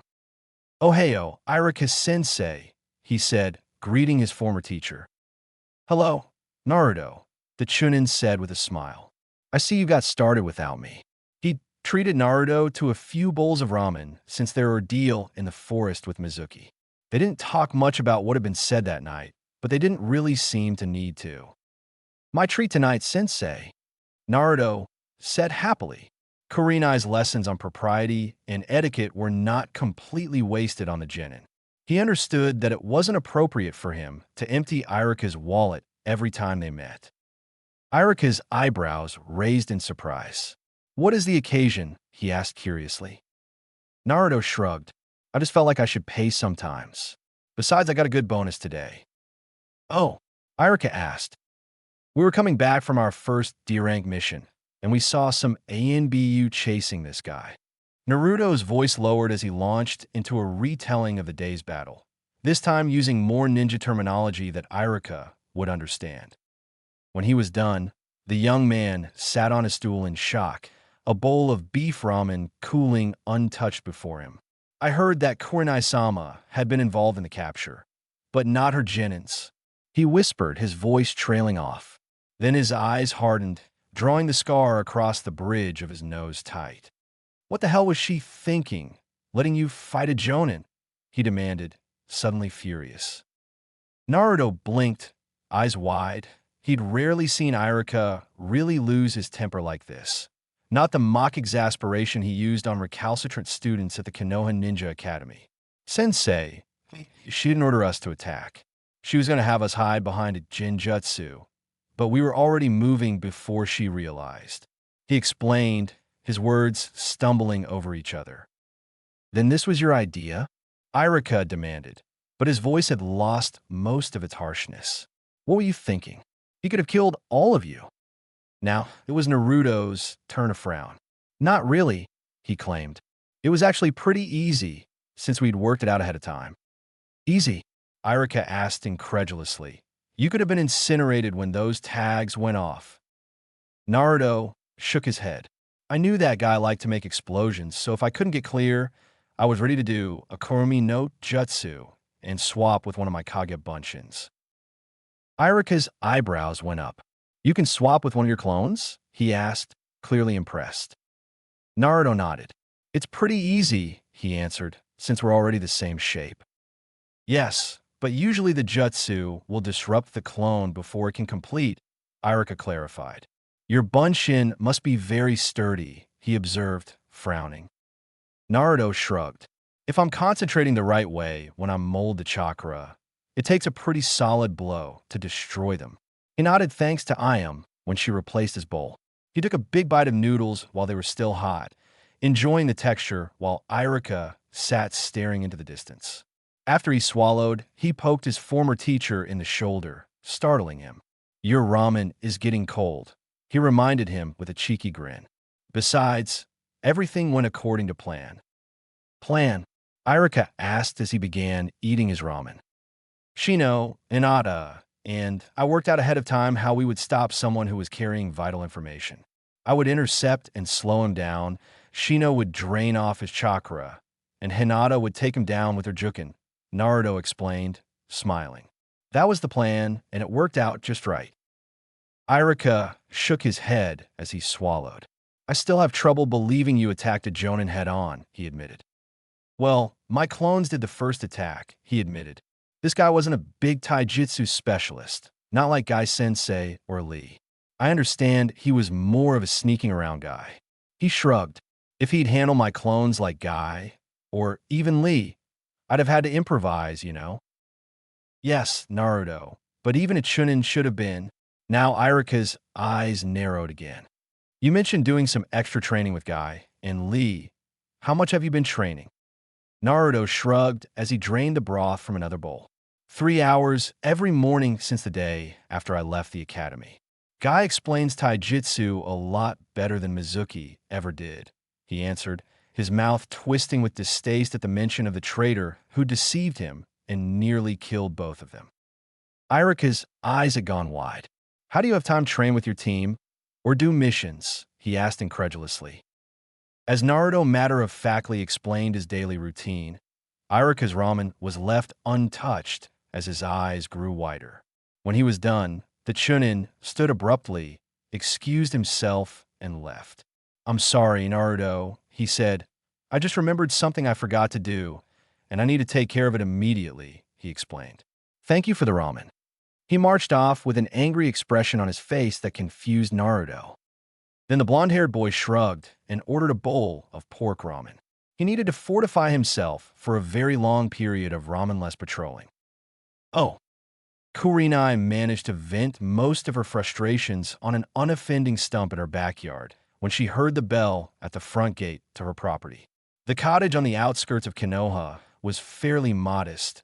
Her parents were middle-class merchants before they were killed in a fire while staying at an inn, so it only took a few moments for her to walk around to the front. It wasn't hard for her to recognize the shadowy figure standing under the lantern hanging from the gate post. She'd wondered when he'd be showing up. Yumino Irika, she said by way of greeting. Kurenai-sama, the Chunin said shortly. What brings you here? She asked. If he was going to be that way, she'd match his directness. Naruto, he said coldly. Ah, she replied. Would you like to come inside? She asked. Irika nodded, and she opened the gate and led him up the stone-lined path to the front porch. They were silent as they removed their sandals at the door, and Kurenai hung the bandolier of practice kunai on a hook. Irika accepted a seat in her living room, while she retired to the kitchen to prepare tea. While her parents had preferred Western-influenced architecture for their home, Kurenai grew up in a household with very traditional customs. As such, a guest was not entertained without some offer of refreshment. Besides, making tea gave her a chance to think, even as it gave Irika a chance to cool off. The Chunin did seem somewhat more composed as he accepted his tea with a polite nod. Kurenai decided to wait him out. That put her into a marginally stronger position and increased the odds that she could convince him to cooperate, or at least not interfere. She knew Naruto was close to his old teacher, one of the first adults to accept him for what he was instead of what they feared he was. Her interview with the man shortly after her team was a sign revealed that his feelings for the boy were genuine and not feigned. But he was also a warrior. He knew Naruto had not received the best training at the Konoha Ninja Academy and practically begged her to take it easy on him and not expose him to undue risks. Knowing this, she knew he could not have been happy with Naruto's involvement in the skirmish earlier that day. Kurenai knew she needed this man on her side with regards to Naruto's training and development. She knew from her studies that the boy needed some sort of male role model. The Sandaime was far too remote to serve in that role, and Irika was far more suitable than Mato Guy. If she could not convince him of the rightness of her actions, his influence on Naruto would act counter to hers, perhaps sapping the boy's determination to succeed, and she could not have that. So she waited, observing his demeanor from the corner of her eye, and silently marshaled her arguments. Naruto treated me to dinner tonight, Irika began. He was quite proud of himself after he and two other Genins fought a Jonin. His emphasis on the last word made it sound like a particularly vile epithet. They nearly stopped my heart when I realized they were not behind me, Kurenai admitted in a wry voice, visibly startling Irika. Like you, she continued, I did not think they were ready for such a challenge. Usually when I have those thoughts, I am quickly proven wrong, but I would not casually gamble with their lives. They were already moving to engage before I could stop them. I see, Irika murmured. I am glad that you are not encouraging them to take such risks. But when I asked Naruto why he was so confident, he mentioned his training schedule. Is there a reason to work the boys so hard? Kurenai nodded. The question was valid, and she needed to answer it if she wanted the Chunin support. What would he be doing if he is not training? Irika started to answer, but then stopped. Kurenai knew that most Genins like to spend time with their families or with their friends. But Naruto didn't have the first and possessed very few of the latter. It was no wonder he'd begun pulling pranks. He'd had no other way to occupy his time. Irika sighed and changed his approach. Aren't you afraid of burning him out with all this? Kurenai nodded. If he were any other Genin, I would say yes in a minute. But for the first time in his life, he has people explaining things to him, showing him exactly how to do things, and he's seeing daily progress instead of redoubled frustration. She held up her hand as Irika scowled and opened his mouth. I know you actually try to help him, but you were only one of many teachers in a place he'd already learned to associate with boredom and ridicule. I'm amazed he learned as much from you as he did under those conditions. Irika nodded slowly as he seemed to consider her words with care. But will making him stronger really make him happy? He finally asked. Kurenai let out a sigh of her own. I hope so, she said with a bit more candor than she'd intended. Irika's unexpected open-mindedness prompted a more frank response than she might have preferred. But trust was a two-way street between shinobi. It had to be given as well as received. You know of his grand ambition? Irika nodded, smiling faintly. The first step to achieving that goal, she said calmly, lies in becoming as proficient a shinobi as possible, and as quickly as possible. Irika's eyebrows lifted in an almost comical fashion. You really think Uzumaki Naruto will become Hokage? Eventually, Kurenai asked. I think anything is possible. Someone will have to follow Sarutobi. He's very wise, but he won't live forever. I don't see any strong candidates for his successor, do you? Irika slowly shook his head. Not like the fourth was. No one stands out the way he did. I think Konoha could do much worse than someone like Naruto, Kurenai said quietly. He has a kind heart and a determination to do the right thing. I have seen this in the way he trains and the way he treats his teammates. The only thing I am unsure of is whether he will even want to be Hokage by the time he is ready, or if he will have come to hate the village by then. Irika looked crestfallen as Kurenai related her experiences trying to get Naruto properly equipped. He was visibly shocked as she related the Hokage's words about the recalcitrant villagers and how they circumvented the spirit of the Hokage's law, even while conforming to the letter. He rubbed his chin as she related what she'd learned at the bank, not even reacting when she mentioned using the interrogation genjutsu on the manager. I will investigate this while you are gone on this patrol mission, he said absently. Maybe I can uncover who is trying to drive Naruto from Konoha. If this action did originate on the village council, then the identities of the plotters should be difficult to conceal. That would be good to know, she agreed. She was a little surprised that he'd come around to her viewpoint so quickly. He displayed an unusual degree of mental flexibility, especially for a man. Well, I'd better be going. I have class in the morning, and you have a mission to prepare for, he said, standing up. Thank you for the tea, he said formally. I'm glad we had this talk, she said as she led him to the front door. With his sandals on, Irika lingered in her doorway for a moment. He opened his mouth a couple of times, only to close it. "Please, take care of Naruto," he finally said in a small voice. "I will do all that I can," she replied. She wished she could make a more positive reply, but past experience had shown her that good intentions and a strong will couldn't guarantee anything, no matter how desperately one might want them to. "Good night," Irika said in a somber voice, bowing slightly. Kurenai watched him turn and walk off into the darkness. Oh, Naruto had gotten to the point where he awoke before his alarm more than half the time. Avoiding painful shocks seemed to be a more than sufficient motivator for his subconscious. He dressed quickly and hefted the heavy backpack he'd so carefully loaded the night before. Then he locked up his apartment and headed for his daily meeting with Guy Sensei and Lee. Mato Guy had already heard about the previous day's fight, but asked that Naruto tell it again from his viewpoint. By the time the blonde shinobi had finished, Lee was practically vibrating.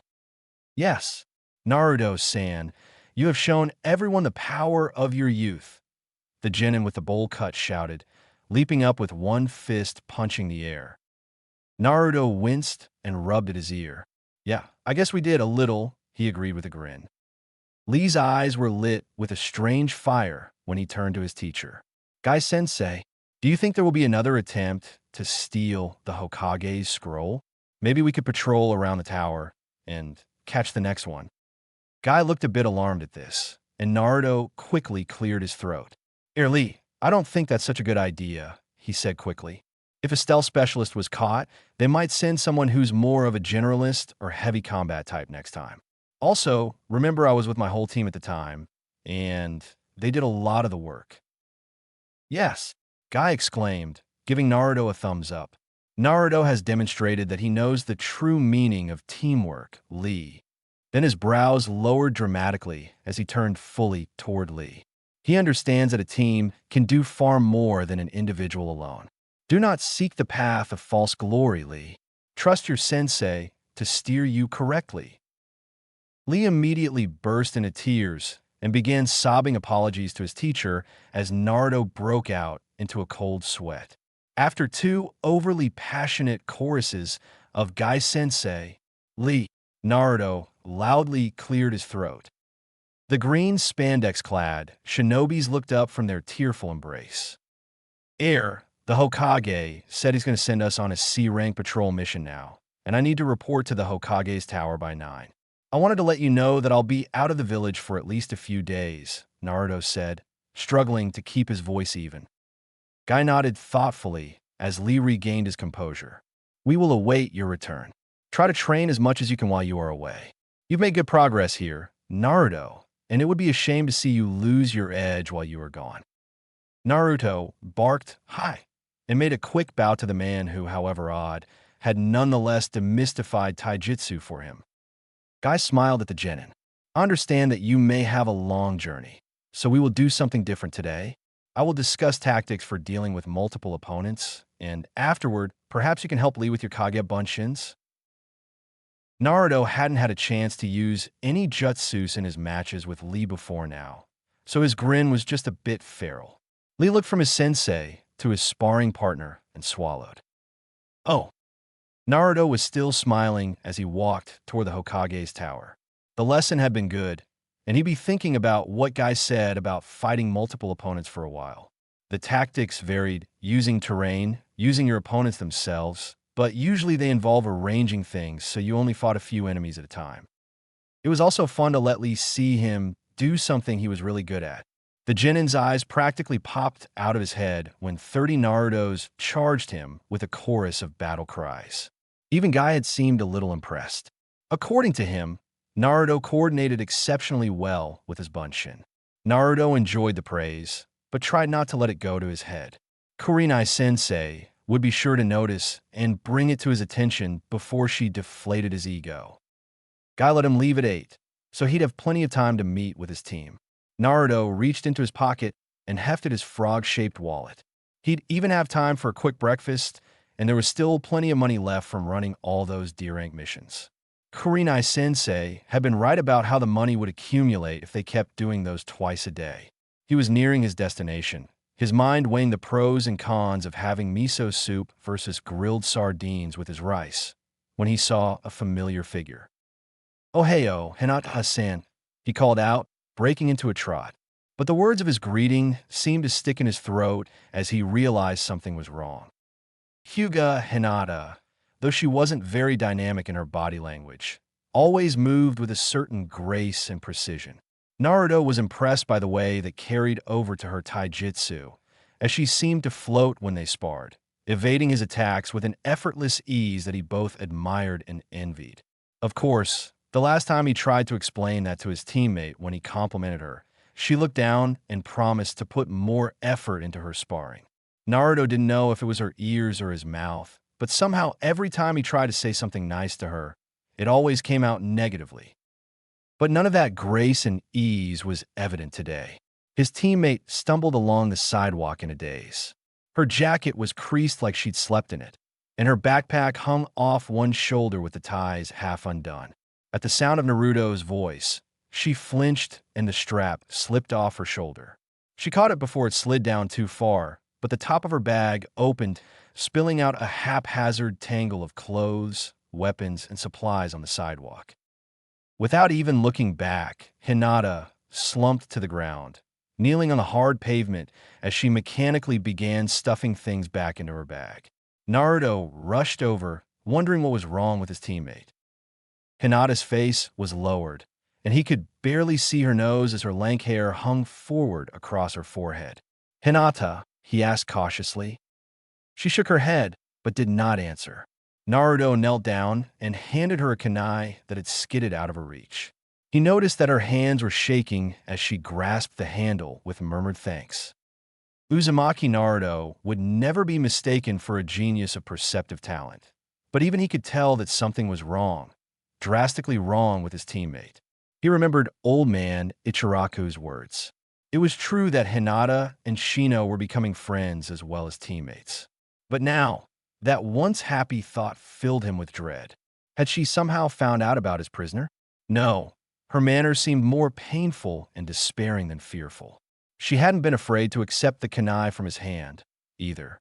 Naruto frowned as his thoughts chased each other around, with no clear resolution in sight. Something was wrong with his friend, and he needed to do something. Naruto knelt down a little lower, trying to make contact with Hinata's palest lavender eyes. "Hinata-chan?" he asked nervously, and immediately swallowed. Hinata's head jerked up like she'd been struck, and Naruto saw that she indeed had been. There was a large, angry bruise on her left cheek, and another along the right side of her jaw. There were smudges of dirt here and there, and dry blood near one nostril and at the corner of her mouth. The skin around Hinata's eyes was dark from fatigue, and at this range, he could see tiny red blood vessels along the edges of the eyes themselves. Naruto felt his mouth drop open, and Hinata immediately ducked her head back down. At least she hadn't hit him for using the familiar form of address, like Sakura used to, and not that he wouldn't prefer that reaction to this when he thought about it. Naruto helped her gather the last of her possessions, gradually becoming aware of the increasing foot traffic around them. The merchants and shopkeepers were getting ready to start another day in Konoha as he racked his brain for something to say. "What happened to your face?" or "Why do you look like you got beat up?" did not seem appropriate, not when he thought about that anguished look. Hinata stuffed everything back in her bag and painstakingly redid the ties, even though her fingers still shook a little. Naruto fidgeted uncomfortably while she did this, looked around, and stuck his hands into his pockets. Touching his frog purse reminded him of his earlier debate. "Nay, Hinata, have you had breakfast yet?" he asked cautiously. She shook her head, but did not speak. "Come on then," he said, in what he hoped was an encouraging tone of voice. "Ichiraku's is on the way to the Hokage's tower, and we still have plenty of time." Hinata's shoulders slumped, but she began trudging forward. Seeing her like this made Naruto feel anxious, almost sick in a way. Not the expired milk kind of sick, but unsettled. "Tell you what," he said suddenly, trying to sound cheerful. "Since I made you spill out your bag, I'll buy you breakfast." "Naruto, you don't have to do that," she said, her voice little more than a tired whisper.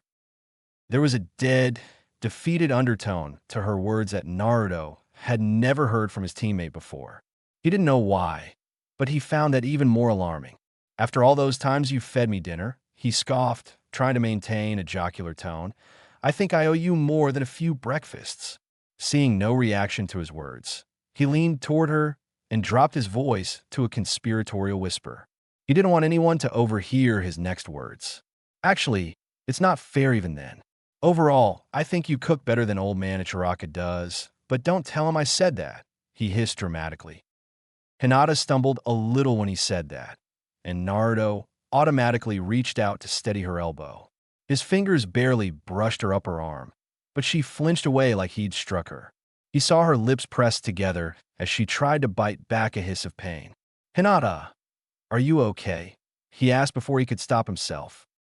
She nodded, and then spoke when her breathing returned to normal. I had training last night, she said. It was very strenuous. Ano, Naruto said, didn't Kurenai-sensei say to take it easy and get to bed early last night? Hinata nodded. This was a special family training session. Father had something he wanted me to learn before I left. Really? Naruto asked eagerly. Is it a new technique or a special jutsu? Can you show me next time we practice? He figured anything that tough to learn had to be pretty spectacular. But Hinata just ducked her head down until she was almost completely facing the ground. Naruto really had no idea what to say that couldn't make things worse, so he was silent until they reached Ichiraku's. The old man was polishing the countertop with a folded cloth as a fat merchant in a silk robe got up and left, leaving some coins next to his empty plate. Hey, Naruto, one more for the road until you're off on your mission, he asked. But his smile faded a little when he saw Naruto's companion. They both settled on stools, though Hinata was still moving stiffly. Naruto glanced at his teammate out of the corner of his eye. Do you know what you want? He asked, gesturing at the menu. When Hinata didn't answer, Naruto frowned, scratching at the back of his head. Where was Kurenai-sensei when he needed someone smart to unravel the mysteries of Kunoichi? Would you like to just hear what I'm having then? He asked cautiously. Hinata nodded wearily, seeming to droop on the stool. Okay, I like miso soup, rice balls, and pickle for both of us, he said, digging out his wallet and checking its contents. And so those dumplings with the bean paste for my friend, he added. He knew from the dinners that was one of her favorite treats. Arigato, Naruto-sen, Hinata said in an uneven voice. Good morning, Naruto, Ayam said as she emerged from the back room with a broom. She frowned a little when she saw Hinata, but Naruto had no idea why she then looked over at her father for a moment. Hello, Hinata-san, she said after a moment. We're planning to get some new tiles laid in back, and I was hoping I could get your opinion on the patterns. Father has his heart set on this one design, but I think it would clash horribly. I'd like to get another woman's opinion on this, since we all know men are hopeless at such things. The old man, of course, took loud exception to this, and father and daughter began a spate of good-natured bickering that sounded like a well-rehearsed skit to Naruto's ears. Somehow, halfway through it, Ayam was on the other side of the counter, gently taking Hinata by the shoulder and leading the weakly protesting girl away. I'll watch your bag, Naruto volunteered, helping her ease the strap off her shoulder. Minus the weight, Hinata seemed to straighten up a bit more. Naruto knew she must have been very tired for it to have affected her so much.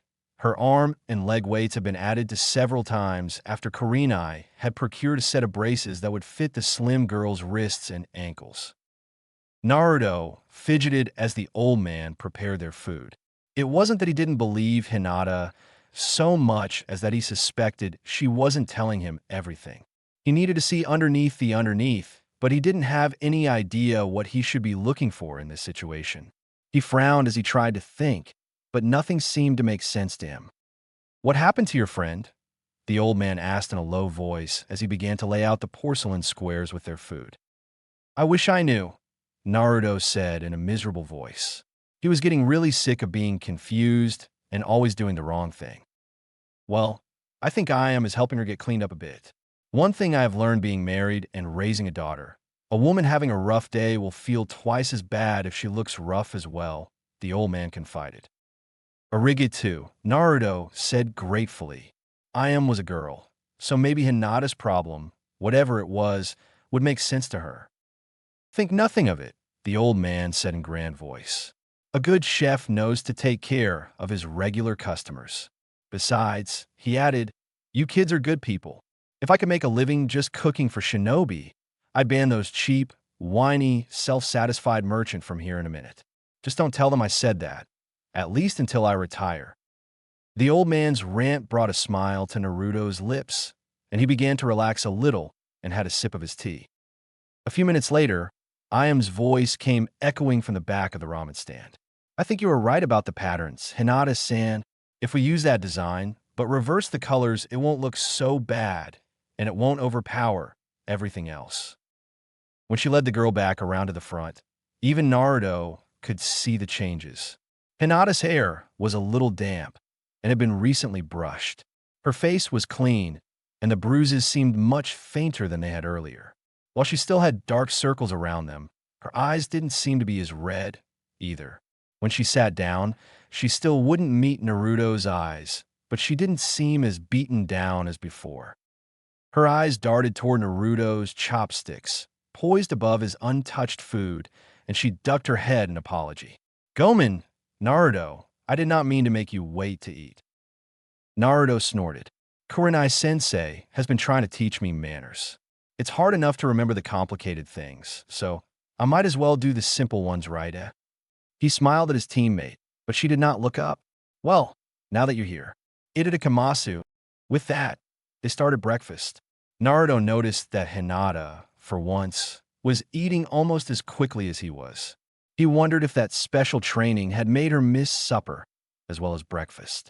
He also wondered if he should ask Kurenai-sensei about this special family training, especially if they were going to make Hinata do it right before a potentially dangerous mission.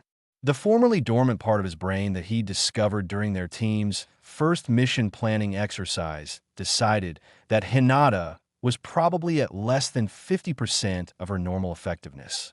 If they ran into problems, he'd have to make sure he was backing her up immediately. As tired and sore as she was, he doubted she'd be able to defend herself for long in a real fight. Fortunately, the food seemed to restore her a bit as well, and she was able to shoulder her bag without straining as they prepared to leave. Naruto left the money on the counter, along with a large tip for Ayam. The old man's eyes darted toward Hinata as she adjusted the straps on her bag. You two come back safe, he said gruffly. We will, Naruto assured him. Oh. Kurenai was pleased to see her genins already waiting for her as she approached the Hokage's tower for their assignment. The horror stories she'd heard from Asuma and the others about irresponsible students seemed to be just that, stories.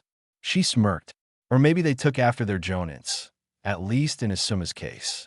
Team 10 had done less than a third as many missions as Team 8, and Kurenai had yet to see them do any really serious training. Asuma Baka was relying far too much on the Akimichi Yamanakanara synergy and not enough on hard work and preparation. Kurenai's musing cut off as she approached the bench. Shino was standing next to it, staring at her. Naruto was sitting, as was Hinata. Or more accurately, Naruto was sitting there, petrified. Hinata was asleep, her head resting on her teammate's shoulder. While one part of her found the scene to be rather cute, and wished she'd had a camera to record the moment, for the most part she was concerned. This was not normal behavior for the kunoichi, who always took care to ensure she was prepared for the day's activities. Had she and Naruto ignored her orders about getting a full night's sleep and decided to train anyway? Was she sick? If the latter was true, they'd have to delay their mission or leave her in Konoha. Either outcome would not be good for the girl. For that matter, Naruto looked unusually nervous as well. Did he know something? Or was he partially to blame for her condition? Kurenai pondered things she'd been hoping to put off for a while when she noticed a far simpler and more likely cause.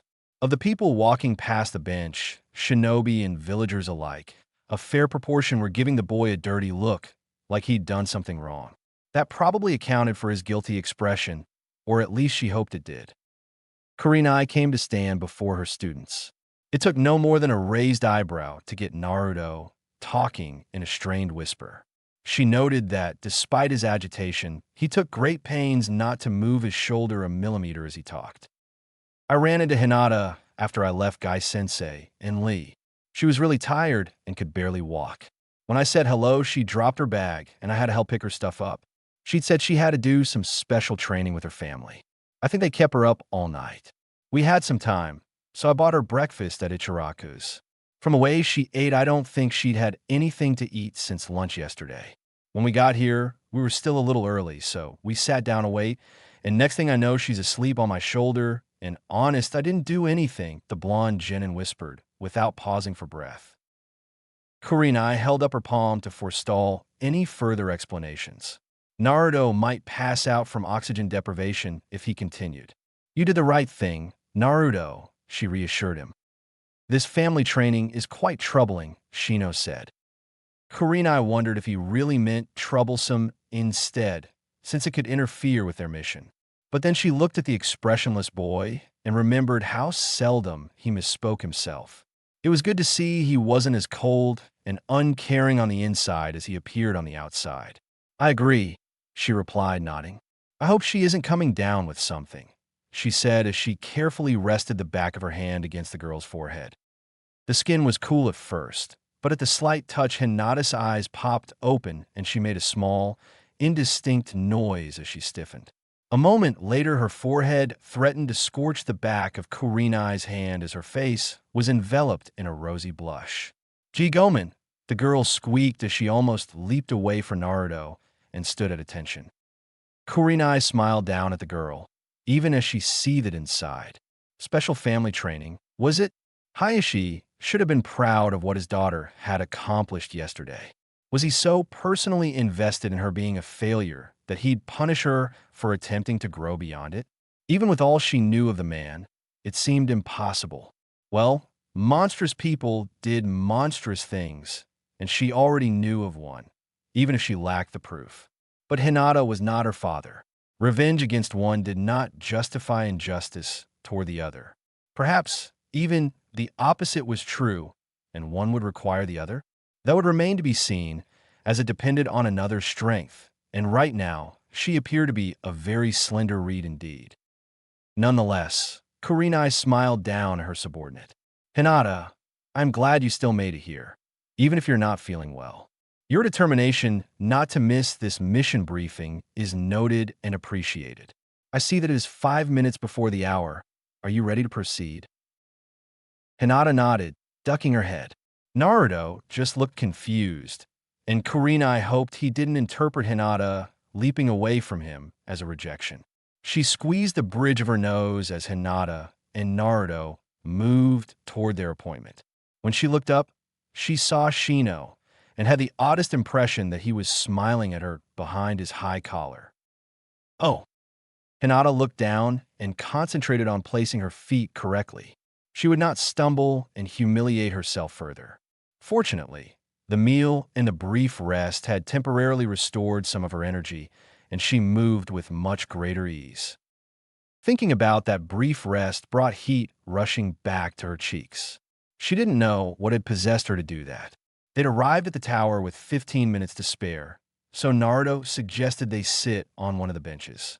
The morning sunlight was warm, and combined with her fatigue and the fine breakfast she'd just eaten, she hadn't stood a prayer of staying awake. But why did she have to wake up leaning on Naruto? Of course, if she'd leaned the other way, she might have toppled over, or even fallen off the bench, but that might have been preferable. At least he hadn't complained or shoved her off of him. Naruto was too nice to do that anyway. For that matter, why was everyone being so nice to her? First Naruto, stopping to help her with her things, and even calling her Hinata-chan at one point, though she thought her ears were probably deceiving her, telling her what she wanted to hear. Instead of losing patience with her bumbling, he'd even offered to buy her breakfast. That was almost like a date, in a way, since he even paid for her food. It wasn't really like that. He'd just offered to pay her back for the dinner she'd shared with him. But if it had been Uchiha Sasuke who'd bought her breakfast, Hinata knew that most of the village girls her age would have been wishing for her violent death. So even if it wasn't a real date, It had to count for something, didn't it? And then Wani-san, on the pretext of asking her about the tiles, had taken her into Ichiraku's small back area and bathroom and helped her get cleaned up. To her horror, the first thing the older girl had asked her was if Naruto had put the bruises on her face. The angry look on the young woman's face nearly reduced her tears, and she knew she was babbling a little as she assured her that Naruto had done no such thing. She didn't want Naruto to be blamed for her condition, not by some of the only adults in Konoha that didn't seem to hate him for no reason. Even when they sparred, she could tell Naruto was fairly careful not to hurt her. Father and Niji did not choose to coddle her that way.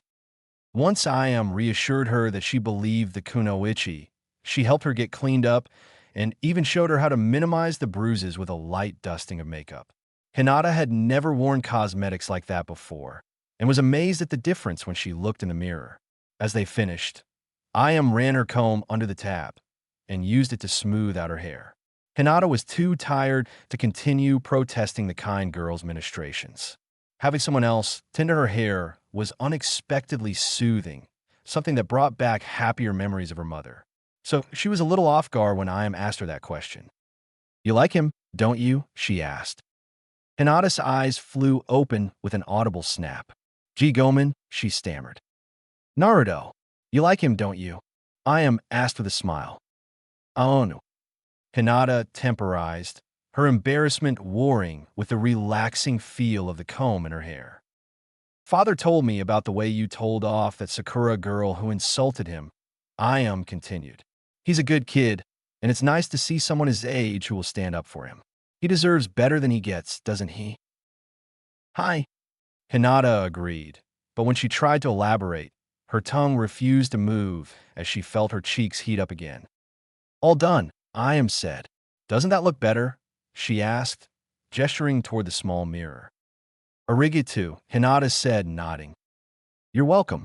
Just back me up when I speak to my father," Ayam answered with a smile.